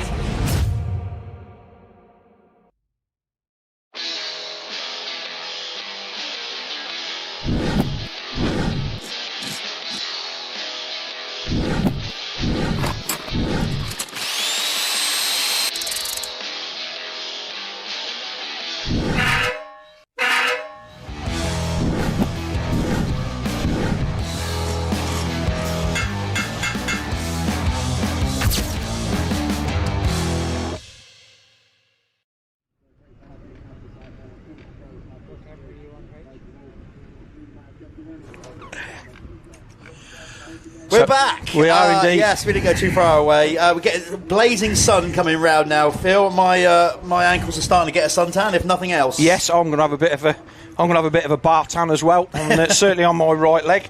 It's been a glorious day down here, though. It really has. The track. I know we keep saying it, but if you've been living in the UK, which most of you have been, I know we got viewers from around the world, but for once we have actually had a nice bit of a warm weather, and it's been. It's a cloudless sky, Jeff. I'm looking out of the comms box window and looking at the sky there on the feed as we see Adam Sterry on the H11 Chambers KTM come to the gate. It's been a beautiful day. It's been hot. Everybody's here enjoying themselves. Big thanks to everybody local for supporting this. Again, a big hat tip to Hawkins Motor Group. They've got a great display here if you want your cars, Peugeots and Fiats and Hyundais and trailers and all manner of things that they deal in down in this part of the world. They've been around a long time and a big supporters to motocross. And again, Steve Hoskin Construction, who put out all the barriers. You've seen all the blue and white barriers. It looked absolutely spot on. I noticed they're all sprayed. They're all really cool. All brand new stuff. Supplied for us by Steve Hoskin Construction. So thank you for making the track, which always looks nice, just that little bit better for this round 5 of the Motul ACU British Motocross Championship as our last few riders come to the gate. Chris Mills on the 27 under there. He is there just next to the doghouse. There comes Dan Mundell on the number 75 KTM Enduro bike, the British Enduro champion. And I love the fact that Dan is riding his enduro bike and he's kept it enduro. He could have whacked motocross mudguards and stuff on there, but yeah, I like the way that he's a little tip of the hat to the enduro world, thinking no, I'm keep it as it is. We've seen it before. Nathan Watson's done the same thing at the Hawkston International about 4 or 5 years ago when he was riding for KTM. But Dan, obviously, he's got his big thing coming up in the International 6-Day Enduro in a few weeks' time. And he will be hoping to bring home a gold medal in that. But we are here for our final moto of the day. Watch us on MXGB-TV on Facebook. Like and subscribe and help us to boost our reach. And obviously you will get reminders. We're going out on FIM-Moto TV as well as the 5-second board goes up and against down and away they go up the hill. Oh, is that Purden down the inside? I think that was Charlie Putnam actually. Oh, Gilbert, just about. Rodeo. Sterry gets the start, Adamson there in third, so the Lexa boys are away. It's Purden there in fourth. Oh, look at that. Adam's not messing about this time. I knew he'd been mad with that first moto, Joel. So they come across the line. It's starting to get very, very dry down that end of the circuit. We can't just be throwing water on top of hard pack. Everybody coming through. Is that Muse? He hasn't come through in the top 10. He is 10th, Conrad Muse, on the 426. This will be interesting then. That would be good for the viewing to see him carve through the field. I'm sure he will. Yes, I'm sure he will. So it was Sterry that led across the line from Gilbert, from Adamson. Charlie Putnam there in fourth, so it was his teammate that came across the line. We thought it was Tristan Purden, but it is the 91 of Charlie Putnam. Obviously ignore the graphic. Yeah, Thornhill 5th, Taylor 6th. It's not the last lap. No, it's definitely not the last lap. It's the first lap. Yeah, We'll get that gone. But this is going to be interesting with Conrad here because he's won every race of this championship so far on the track. We saw it at Hawkstone. He had that really could charge through the field. Different animal today. Yeah, and he hasn't made a good start. Is the win streak in jeopardy? Yeah, and of course it's all right saying, I was caught in the dust. That's the dust that you've made everybody else eat all year. But Charlie Putnam, he will have altitude sickness there. I'm sure he won't mind me saying that. But he had a really strong Preston Docks race with his dad, who's a good centre expert and did a lot of British Championships. I'm sure you've maybe banged handlebars with him, but nice to see him up there in the top 5. But here he is, the 811 of Adam Sterry, a man who's had a couple of really solid GP rides of late, and he's got that Chambers KTM out of the gate. Found his way past Josh Gilbert on the first couple of corners, and Gilbert is still right there in the wheel tracks with Adamson, his teammate. Right, they come up the hill. Let's see where Muse then is showing his 10th. I reckon he's going to come round higher than that. That was when they crossed the finish line on the first lap. So this is going to be, if he gets around this corner, it's going to be the Planet Moto First Lap Leader Award. Is going to go to the 811 Adam Sterry as he crosses the finish line now. So that's nice points for him in that. That'll help bring him back up towards Ryan Waggett then. Yep, so there he is, Planet Moto First Lap Leader, the 811 Adam Sterry.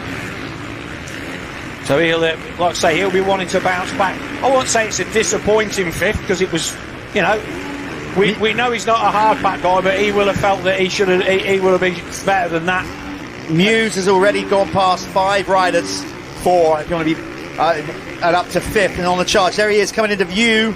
Taylor Hamill, he's there in 3rd. Adamson 4th. Muse 5th. He can't hang around this time. No way can he just ease into it like he said he did in the first race. He hasn't got time to do none of that this time around. No, Grimshaw 6th, Putnam 7th, Thornhill 8th, Louis Kessel 9th again, and the 166. And I'm going to have to look at my rider list. Here's Josh Taylor. He's there in 10th. Let's have a look. See, Joel Rizzi did not. He's not very well up in that one. I don't know whether he was a DNS or not. We'll have to wait and see. No, he's definitely going round. So not a great start. Liam Knight there in 23rd. Best lap of the race, Phoenix Tools fastest lap of the race. Adam Sterry on that first full lap has banged in a time of 2:06.738. Oh, big mistake there. Conrad, was it? Yes, it was. He just lost the front on the way in. He's found his way past John Adamson, so he just lost the front in that hairpin there, Jeff. Interestingly, in his post-event race interview, he said it's a track that currently you can't override. So he's going to have to be so patient here. And I totally get where he's coming from with that. You can't bully your way around this track. We've just seen Tommy Searle hand out a lesson in doing just enough. There's the 7 of Louis Kessel on the on his KTM. Yeah, that's a good start for Louis. Can he hold it in that top 10? Josh Taylor, another rider from down this part of the world. Josh always goes well around here. Yeah. I seem to remember seeing Taylor riding on a 250F when he'd not been long off of a 125, and he was decent around here. But here he is, the local rider, Louis Kessel. He's there in 9th inside the top 10. Purdon then not making a great start, and he's there in, I think he's going to be 11th position. So this is a podium going, begging for number 41, Tristan Purdon. I think this might put Hamill on the podium. I was going to say, I think it's going to open it up for Hamill here. Yeah, we're going to have Muse, Gilbert and Hamill all the podium. A great 4th place in Moto 1 for Taylor Hamill on the DRT Kawasaki, and he's backing it up in this one. Sterry goes quicker again. So 2:04.679. So right as it stands, Conrad is not closing on the race leader. Back there in 4th. He's got to get past Hamill. He's got to get past Gilbert. And then ultimately Sterry to keep the win streak going. Not the overall, the actual he's won every moto so far this year. I'm not talking about that, Jeff. I think that's just something that when you get to the end of the year and it's happened, it's happened. Yeah, great. It's but it's certainly something that I don't think Conrad is going to be. Oh, no, I'm not saying he's worried about it. he's definitely not overly concerned about it. It'd be nice, like you said, if it happens, he's more interested in the championship. But you see a nice bit of breeze there blowing the dust away. As Purdon's still not able to get past Josh Taylor. They're closing in. Taylor makes a mistake. But Taylor gets it back on the ground, and nice line down the inside. Purdon's going to have a run around the outside, and again, nice opportunity. Taylor's going to come back up the inside, but you can move around on this track. This is one of the things, Jeff, one of my things is that ruts are not lines. Being able to go inside out or outside in. We've seen racing passes in this in all the classes. Purdon throws it on the floor, touches the front. That's the podium gone for sure, and he looks like in some discomfort. Yeah, that was one of those things where he doesn't even know why he fell off. What do you reckon he did there, Phil? Because I mean, I couldn't really see how he.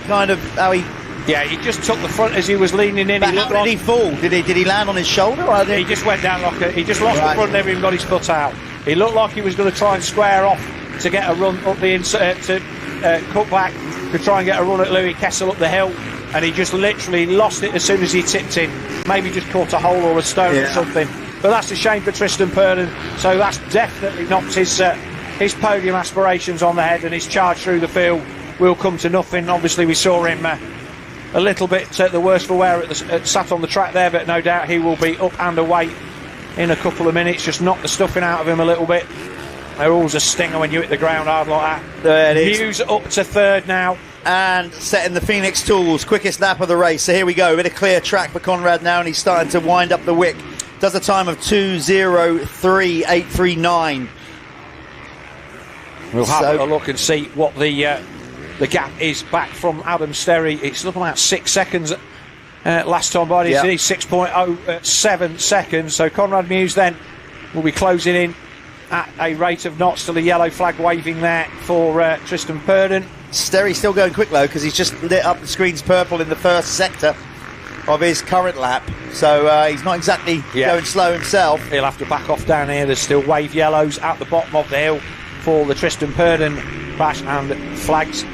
So he just sat there at the side of the track. That does look a painful one for the rider of his grit, and still be on the ground there. But being handled well. Local incident, then the riders will see where Purdon is, and if he's still there the next lap, they will know exactly what they're dealing with. He's off the racing line enough for it not to be a danger for approaching riders. There's a good view of him there, so hopefully we'll get this final race of the day.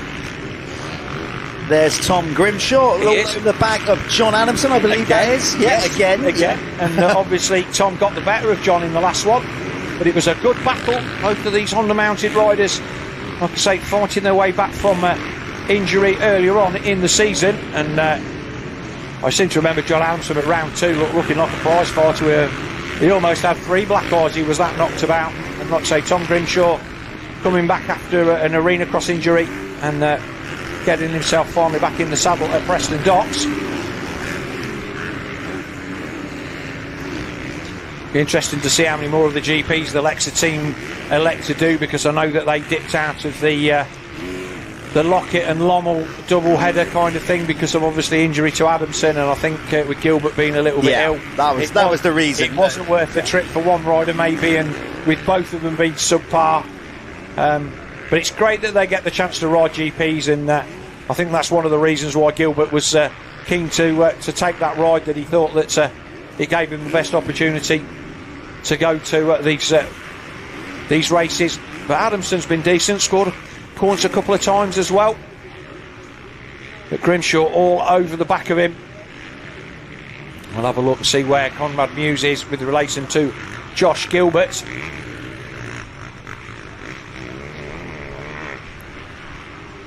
Yeah, just spinning up out of that corner there. We still see the medical flags being waved on the other side of the circuit, so that is still Purdon down on the ground. So here is Gilbert then still there in second. We're still following Adamson on screen there. Oh, sorry, yeah. So here's Conrad. So let's see, has he managed to pass Gilbert yet? No, not yet. Still sat behind him. Yeah, there he is. Just going out of shot, getting closer, but he can't afford to sit behind. If he's going to win this thing, he can't, not the overall, win the race. Yes. He can't afford to sit behind Josh Gilbert for too long. No, he definitely can't. And obviously, as the sun comes round, Jeff, we've got a nice bit of breeze coming from the open barn door on our studio. And we've also got a load of sun shining in on the screen now. So I don't know about you, but I'm struggling to tell who's who. There's Adam Sterry just coming out of the waves then. And that is your top three, all in the same portion of the circuit. Sterry down around that right-hander, he'll come up the steps. There is Gilbert. And I think, I've got to be honest, I did not expect Josh Gilbert to hold the pace of Adam Sterry, with Sterry having a clear track. And there is the red plate holder, the Crendon True 7 Honda. This is going to be good, because Sterry hasn't got away like I thought he would. And actually, Conrad has stepped up the game, so this is soon going to be, well, it already is, but it's going to definitely, over the next 2 laps, I should imagine, tighten up. I don't know, definitely, but I'm going to take an educated guess that over the next couple of laps, these three are going to get closer together. So it's just a case of Conrad Muse trying to eke his way forward onto the battle for the win, to keep his win record intact. And like I say, we're not going to see him 4 or 5 seconds a lap faster than any of the other guys like we did at Hawkston in the opening round of the year. He's been very circumspect with his lines. We've still got the wave yellows down there, and again, these guys being proper pros, they know that if it's them at the side of the circuit, they would want to be making sure that everything's all right. We've got our medics down there as well dealing with that. So obviously Tristan not in too much trouble, else we'd be having a race stoppage for that one, and the medics happy to let the race continue. But here comes Muse then closing down half a bike length at a time. A little bit of a kicker. This jump looks massive when you stood at the side of it, Jeff, but they just it's actually not a big jump for the riders, but the amount of soil put into the jump at Earth is a huge effort. Yeah. Gilbert lights up the rear then on the Lexa Honda, and Conrad Muse starting to close in. Yeah, he really is now. So let's see what Josh has got in the tank. You heard me speak to Josh after the first race, that he was happy after his Epstein's bar there to just even give Conrad a bit of a fight. So never underestimate the quality of a rider that Josh Gilbert is, particularly around here. Yeah, that was, you see they had a big kick as he took off up that step there. The back end came right round, and that's given Conrad the chance to get right up the inside of him. Yeah, and that inside line coming up round that sweeping left uphill is definitely the better line that Conrad's on. Took yards out of, I know Josh spun up on the corner before, but still, it's the better line. And Josh if he's still in front of him going into that section next time around, he needs to cover that. Yes, he does. But again, you've got to be careful here. Is Conrad going to have a look up the inside? He's not quite close enough. Josh manages to take the inside rut and hold him off down the hill. And again, this is another bit where we're going to be coming up to where the yellow flags are still out, so there's going to be no overtaking through this portion of the circuit, and Josh can kind of have a little bit of a break. Well, he's just gone down the inside of the yellow flags come in. They're still no, he's let him back by there, I think. So that's yes, he did, and he acknowledged it and put his hand up. Yeah. So Conrad doing the right thing, now gets straight on the gas. Then Josh is waving him back by. Yeah. Now, Josh, you didn't need to do that, because actually you were in the right anyway. It doesn't matter. Yeah. So whatever's gone on, that's gone on. I think Josh probably thought that he'd overtaken Conrad actually, or something back on the wave yellow. Bit of confusion between the two riders there. Nice to see them actually thinking about the rules and the yellow flag, though. Definitely. They were both conscious of the not overtaking on a wave yellow there. So Conrad Muse then up to second, and now he needs to close down the 3.5 second gap to Adam Sterry, and I think that Josh Gilbert's probably gone, do you know what? I'm done here. Yeah, quite possibly. You know, remember, he is coming back. He's had a fair amount of time. He literally said to me after that opening moto, he's been doing nothing. Sounded quite bliss to me, but obviously as a motocross rider, not. He's been frustrated. He's just literally had to sit on the sofa, an occasional little light bike ride. So it's going to catch up with him. Conrad making a big mistake there, getting out of the rut, that inside rut, and having to go across to the outside. So, like we said, it's not an easy track to read. He lost a bit of time there. He did. There's Sterry at the bottom of the hill, just in front of him. Not much in it. 8 minutes to go, plus 2 that. There's Sterry going over the tabletop ahead of him. Race leader on the Chambers KTM. Conrad now has clear track to try and peg him down.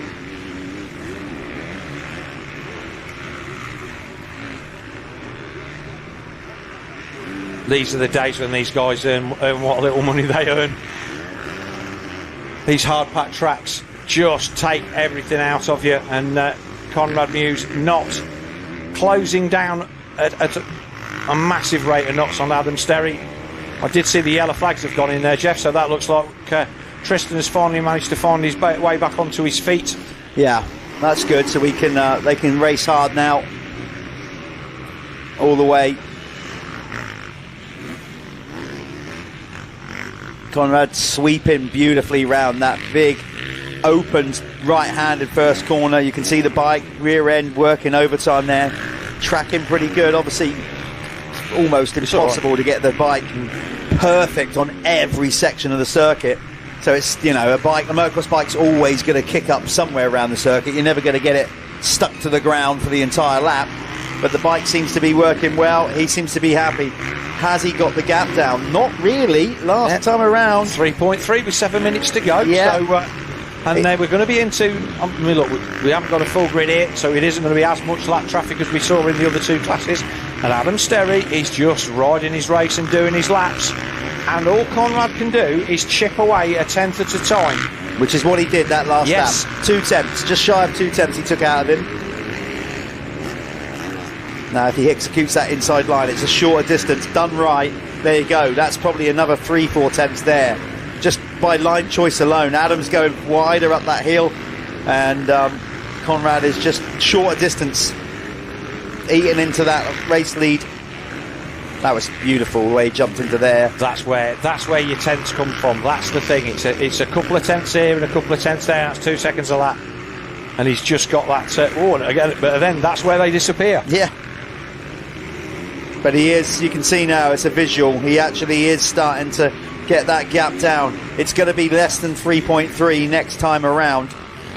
But let's have a look at the rest of the top 10, Jeff, because while we've got this battle at the front with Conrad trying to close down the Chambers KTM of Adam Sterry. Josh Gilbert still there in third on the Lexa Honda. Then it's Taylor Hamill in fourth. He will be on the third step of the podium if the DRT Kawasaki rider brings that home. Fifth place again, the Lexa Honda of John Adamson. Then it's a small gap back to Tom Grimshaw. So Grimshaw not managing to get past Adamson.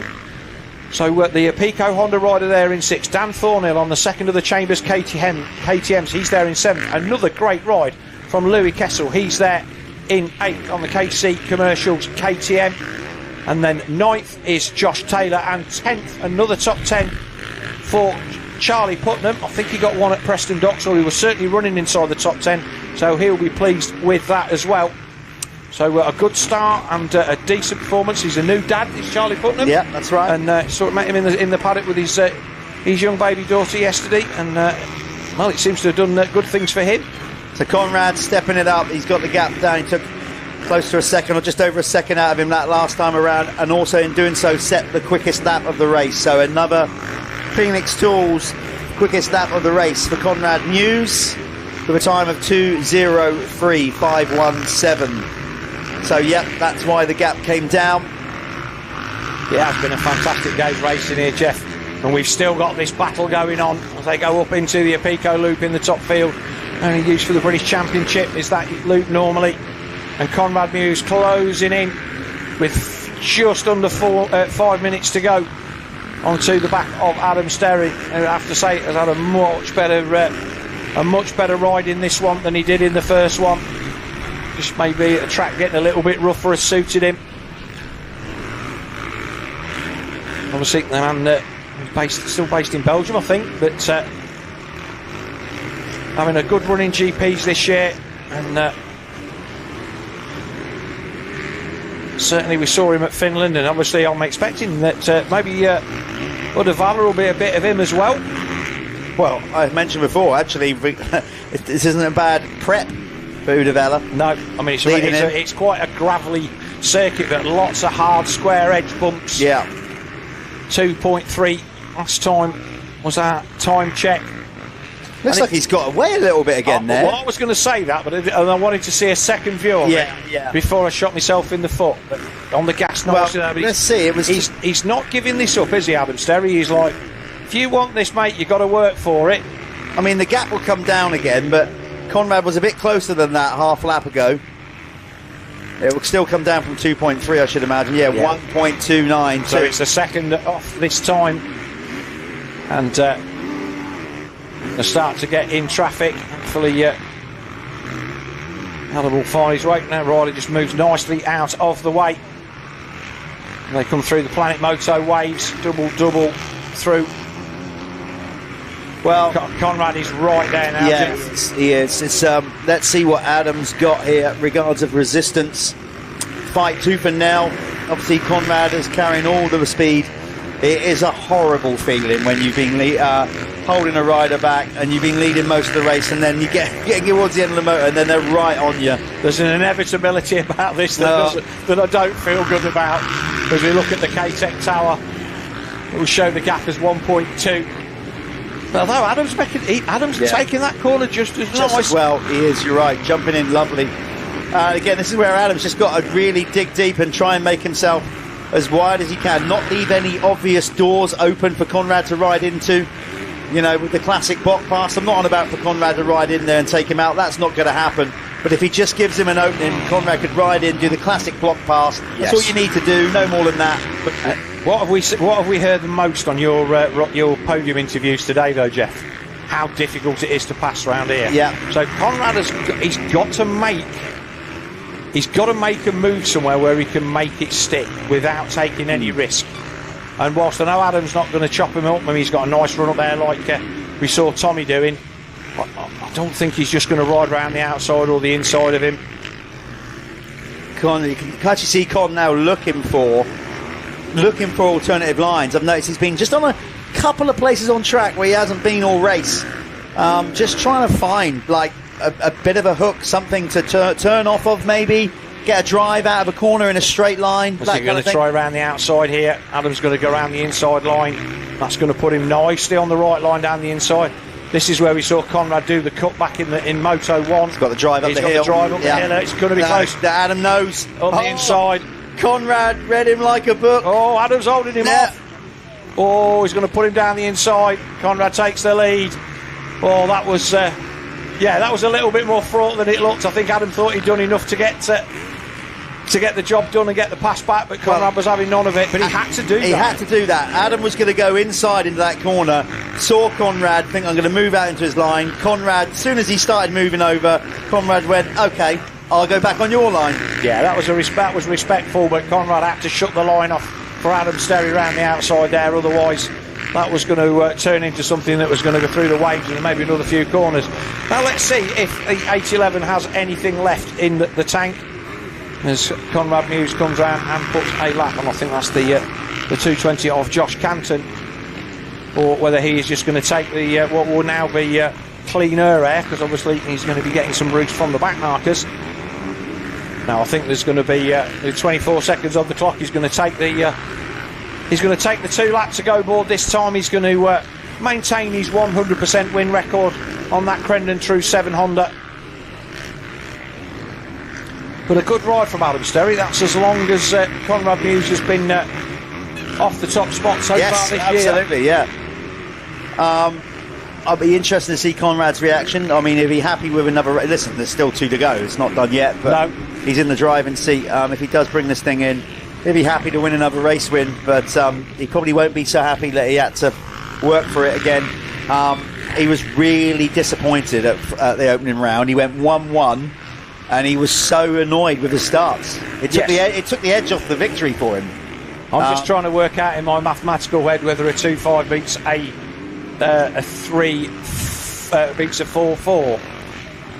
Oh, I would imagine the 2.5 does. Yes, so I think that means that rubbish maths. I think that means that Adam Sterry may get the 3rd step of the podium over Taylor Hamill as it stands at the moment. We'll have to wait and see. It's too hot. I can't even have the mental capacity at this stage of the day to work that out, Phil. Let somebody. We'll just wait for confirmation.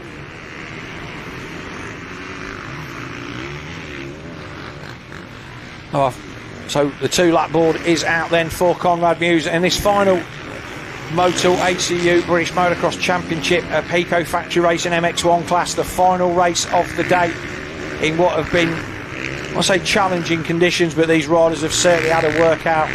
Massive thanks to all of our marshals and track crew and medics who have been reasonably unbusy.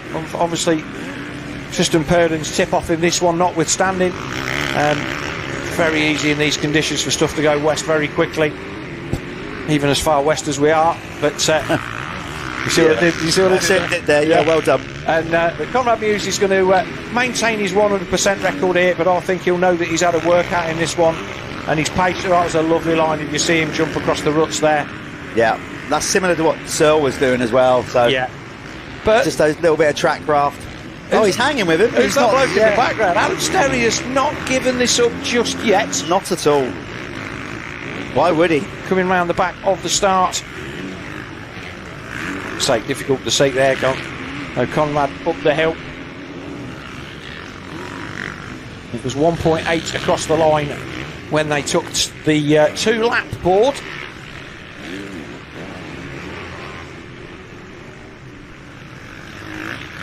And again, just I think he's just trying to be overly careful now, Conrad Muse, because he knows that this track has got the potential to just kick back at you. Do you know what? Sometimes, in many cases, that's worse than actually having a bad moto and falling a couple of times. When you come from a long way back, you put yourself in a position to win, and then you go and make another mistake. That is one of the most frustrating things ever as a motocross rider. You're like, yes, what an idiot. I put all that work in to get back there and then just lost a bit of concentration. That's a lovely bit of the track, that, Jeff. That view there, you don't get that view from anywhere else on the circuit, really. We wait for them to come back into view up the hill. There's Conrad then changing his line as well. He was inside motor. Sterry is there, man. He is not relinquishing. No, he's not giving this up, has he? No, definitely not. I think he wants to see a 1 point something across the line. He wants people to see that he made Conrad Muse work for this one. It'd be easy just to sack it off a little bit at the end and not to push. But this is the dictionary definition of keeping him honest. Gilbert still in third, Hamill fourth, Adamson fifth, Grimshaw sixth, Thornhill 7th, Kessel 8th, Taylor 9th and Putnam 10th. So the top 10 not been particularly mobile other than for Conrad Muse making his way to the front of it. But he's only got a few corners to go. 2.5 seconds last time by. Just coming up to put a lap then on the number 75 of Dan Lundell, who moves out of the way, and he'll be Sterry's right with him. I'll get out of the way. But it's a couple of corners to go. Like I say, I'm not sure this is a managing the gap as he just comes past Chris Mills. Sterry's chasing down the hill, but he's not going to make it. So Conrad Muse then will go 1-1 for the 5th time this year. He'll go to 250 championship points and take the race victory. A great ride from Adam Sterry in second. He led this one till almost the end and got pipped with 2 laps to go, but that was a massive improvement from Moto 1. We'll wait then for third place rider Josh Gilbert to come across the line, the local man. And on the Lexa Honda, he will come across the line in third, and that will give him second overall on the day. And then the mathematics of does the 2.5 beat a 4.4, and I'm pretty sure that it does, and that will put Adam Sterry on the podium in third position. We wait for the rest of outriders to come across the line. So still only Gilbert across the line. It's going to be Hamill and then Adamson.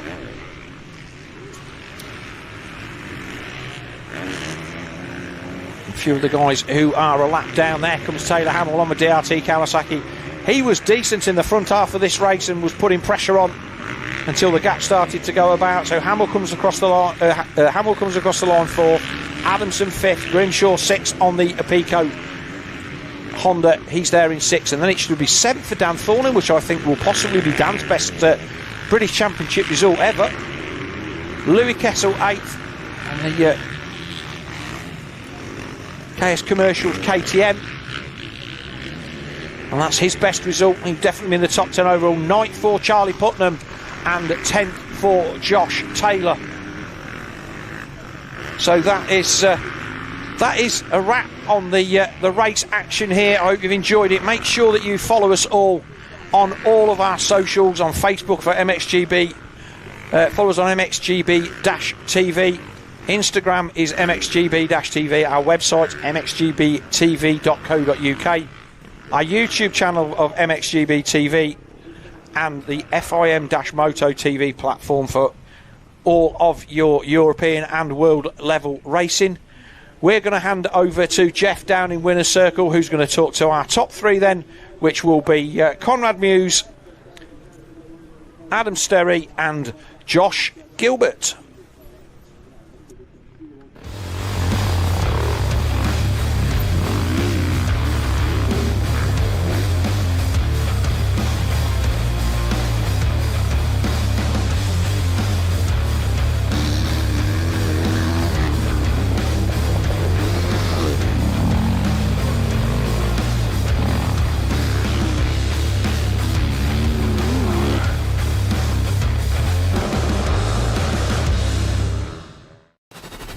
This is Dirt Store, your online one-stop shop for off-road essentials.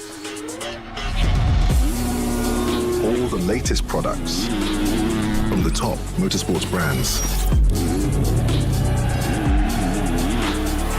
Gear, bike parts, protection and accessories.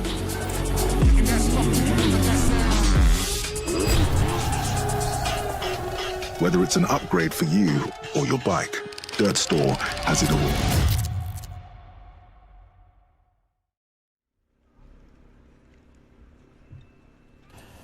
Here we are in the winner's circle. It's hot, it's humid. Another race win.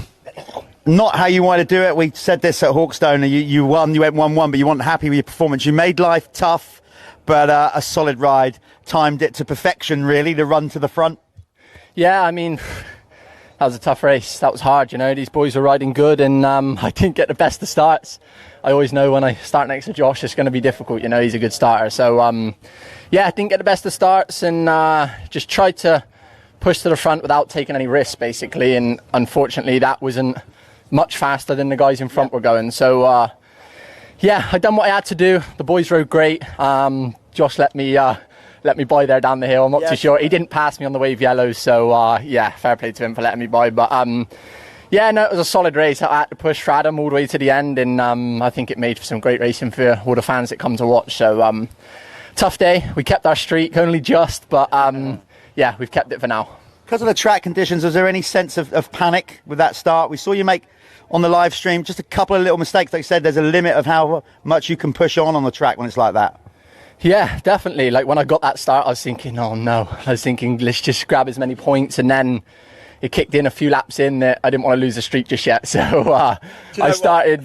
Phil in commentary said he's not worried about that. I'm glad you've proved him wrong with that. Yeah, no, definitely. Of course, it's always a thing. You know, I wanted to do a clean sweep, but yeah, good points for the championship today. And like you said, it was tough coming through. The track was gnarly today. You had to really be technical to make a pass. You know, it was like old school racing. You had to be very throttle control out the turns and be creative, like Justin Morris taught me back in the day. So that all come into play today, but good job to the boys. This one's my mechanic Rob. It's his birthday today, so yeah, this one's for you, Rob. Doesn't look very old, does he, Rob? You still no stress working with this guy. No, not at all. Well done, Conrad. There you go. Conrad Mew taking the overall down here at Landrake round 5. And, of course, keeping the win streak going. Let's bring in Adam Sterry, Chambers Racing KTM. Adam, a great start, unlike the first one. Talk us through, we didn't have you up here in the first one, so just a quick recap on the first race, or would you rather just skim over that? Yeah, I think we better skip over that one. First race I didn't get the best start, and it's difficult to pass around here, and I just really struggled with. Didn't feel like I could turn, I just wasn't in a rhythm, I rode bad for myself, and didn't have the rhythm, so knew I needed to make a couple of changes. We changed tyre, and I made a couple of suspension changes, and I was able to get a better start in that second race. And Josh had the inside, and I thought the inside was free on the third corner, and I thought I have to go for it now, otherwise it's gonna be so hard to pass. And I went for it. It was a bit hard, but luckily Josh didn't go down, and he understands. So, but again, you pushed as long as you could, and you knew he was coming. I mean, you kept him honest all the way, even after he made the flag. You really pushed hard in that one. Yeah, definitely. I mean, this is the closest I've been. I can actually see him at the finish, so that was a step forward. And he, as always, he rode really good, and a little bit hard with the dust. Same for him when he was behind me. I feel like I had some good lines. When I was following him after he passed me, I feel like I had some lines where I could close in, but nowhere where I could make him a pass if unless he made a mistake. So, no, good job to Conrad again. Obviously, he's riding really good, and we keep working. Keep working, that's all you can do, right? There you go, coming in second in that moto. I'd give it up for Adam Sterry, solid performance, and I'm sure this guy's going to get a good round of applause. Again, local hero, as it were. Let's bring in Josh Gilbert. Josh, another solid ride coming back, I said, from this illness. I've got to ask you about the very first corner. You were a bit loose going round there. Talk me through that. Literally just said that to Conrad. I said, because he was behind me going round there, I said how I saved that to start with. I knew getting the start was like a real big advantage around here. So I just I knew I could see Adam on the outside of me, and I knew that I had to get around there in front of him to get in the front, and which I did, but Adam dived it down the inside of me on the third turn and sort of caught me by surprise a little bit, which I really kicked myself for. I left a tiny bit of an opening and he took it, which I think if that didn't happen, I think the race might have come a little bit differently. Also, the waved yellow kind of threw me off quite a lot because I didn't know what to do. And then Conrad passed me, or just passed me going into the turn before it, and I actually switched it and managed to get the drive out. But I wasn't sure. I was past. Yeah. I was in front of the yellow flag, but then there was a part of me that thought, oh no, I don't know if I've overtook him on a waved yellow. But I didn't. But there was that panic, and I was going around thinking, oh no, what have I done it on? So that's why I let Conrad back pass, because I was really unsure, and I didn't want it to come back and bite me. We could see that. We could see the confusion between you two going on there. But overall, coming back, having that amount of time on the couch, with this illness, you've got to be pleased with a bounce back this weekend. Yeah, definitely. To get back on the podium, it's been a couple of rounds now without, because we had a Blacks who was on track for a podium. It didn't end up, but and then Preston Docks was just survival mode, get through the weekend, and now I feel a lot better. We'll just keep working now for Duns. I also like Duns, so I'm hoping for actually a little bit more at Duns. Good stuff. Well, we'll see you there. Yeah, good luck. Go one more time. Just like to say thank you to everyone that's come out to support. It's been nice. It is, obviously, when you ride in your hometown. Yeah, one more time, give it up for Josh Gilbert, riding in front of all you Cornish people down here. Okay, I'm not sure what we're actually going to do now. I'm going to try, I think, roll on into the actual podium presentations for all classes. I'm not sure if we're going to start with these guys as they're here. Start with 125s. I can't see any 125 riders down here. I actually don't have any results. I'm not just going to randomly call it. Here's some he made earlier. Okay. So we're going to roll into the 125 category. Hopefully they're here. Coming in third this weekend is Hayden Statt. Hayden, you about? Have we got the awards ready? I think Tim Lightfoot, the ACU chairman, is going to hand the awards out. I'll stand out of the way. I don't need to be taking limelight. Yes, give it up for Hayden. Second this weekend, tied on points, goes to number 55, Ryan Waggett. Is he running down here? Here he comes. Fair play. Kids have got the energy, haven't they? I'd be rolling down that hill, but at this point at my age... Come on, Ryan, you've got plenty left in the tank yet. We're going to call him up for second place. And we'll wait to get his award first. And the overall winner this weekend, getting it done by means of winning the second moto. Give it up for Charlie Richmond on the S-Briggs Yamaha. Fastest lap in both motos went to Charlie Richmond. First lap leader, Ryan Waggett, still leading that championship as well. The red plate, Tim, that means signifies who's winning this championship. Still firmly in the hands of Charlie Richmond in the middle here. He keeps the red plate as well. But equal points, obviously, with Ryan Waggett this weekend. So it stays as it is, a 13-point gap between those two. One more time, everybody here.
So attention the paddock, just a quick one. If you've lost a set of Iveco van keys, we have them down here at race control.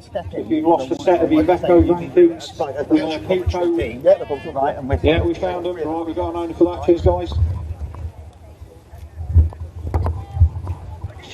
Right then, let's move in now then to the final class. You've just seen them coming off the track. So top three in the Pico MX1 class. Coming in third overall this weekend, it's Adam Sterry.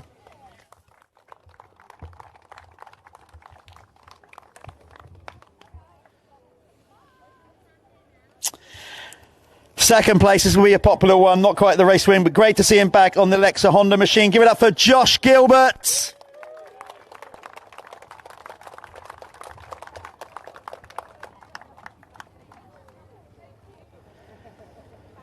And your overall winner on the Crendon True 7 Honda. Getting it done again, hands in the air, and give it up for Conrad Muse.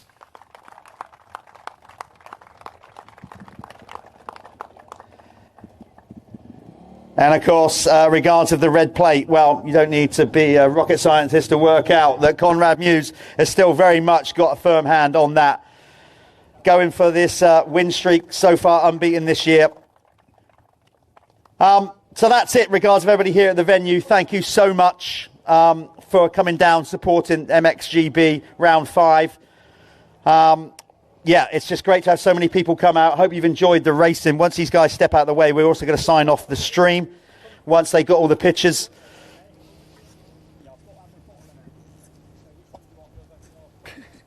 Come on, Conrad, get that brain working. It hasn't done enough today. Edward Scissorhands. Yeah, do you want a hand with that? I'll take the number 1 plate if you want.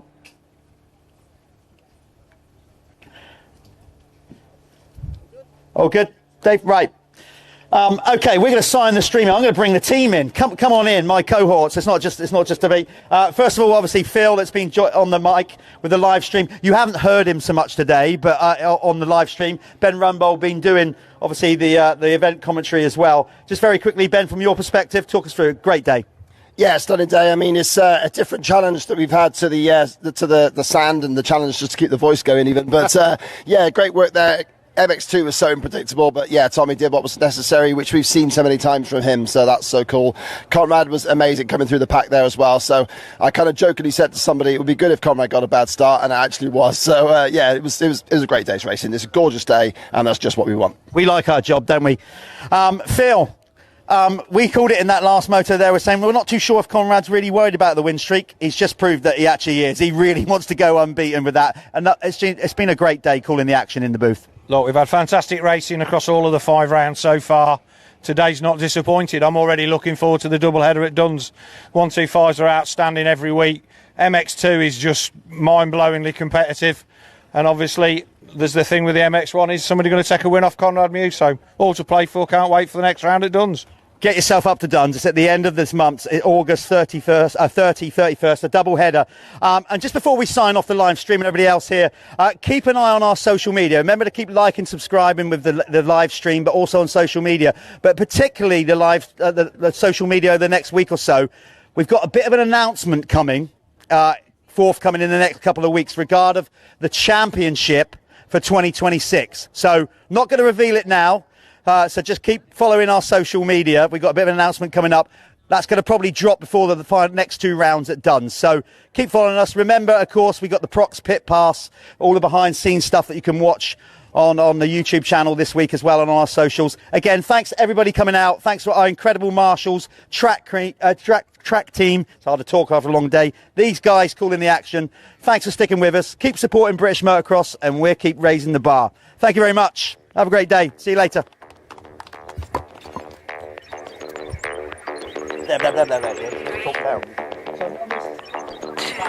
Talking. Right, she's watching on the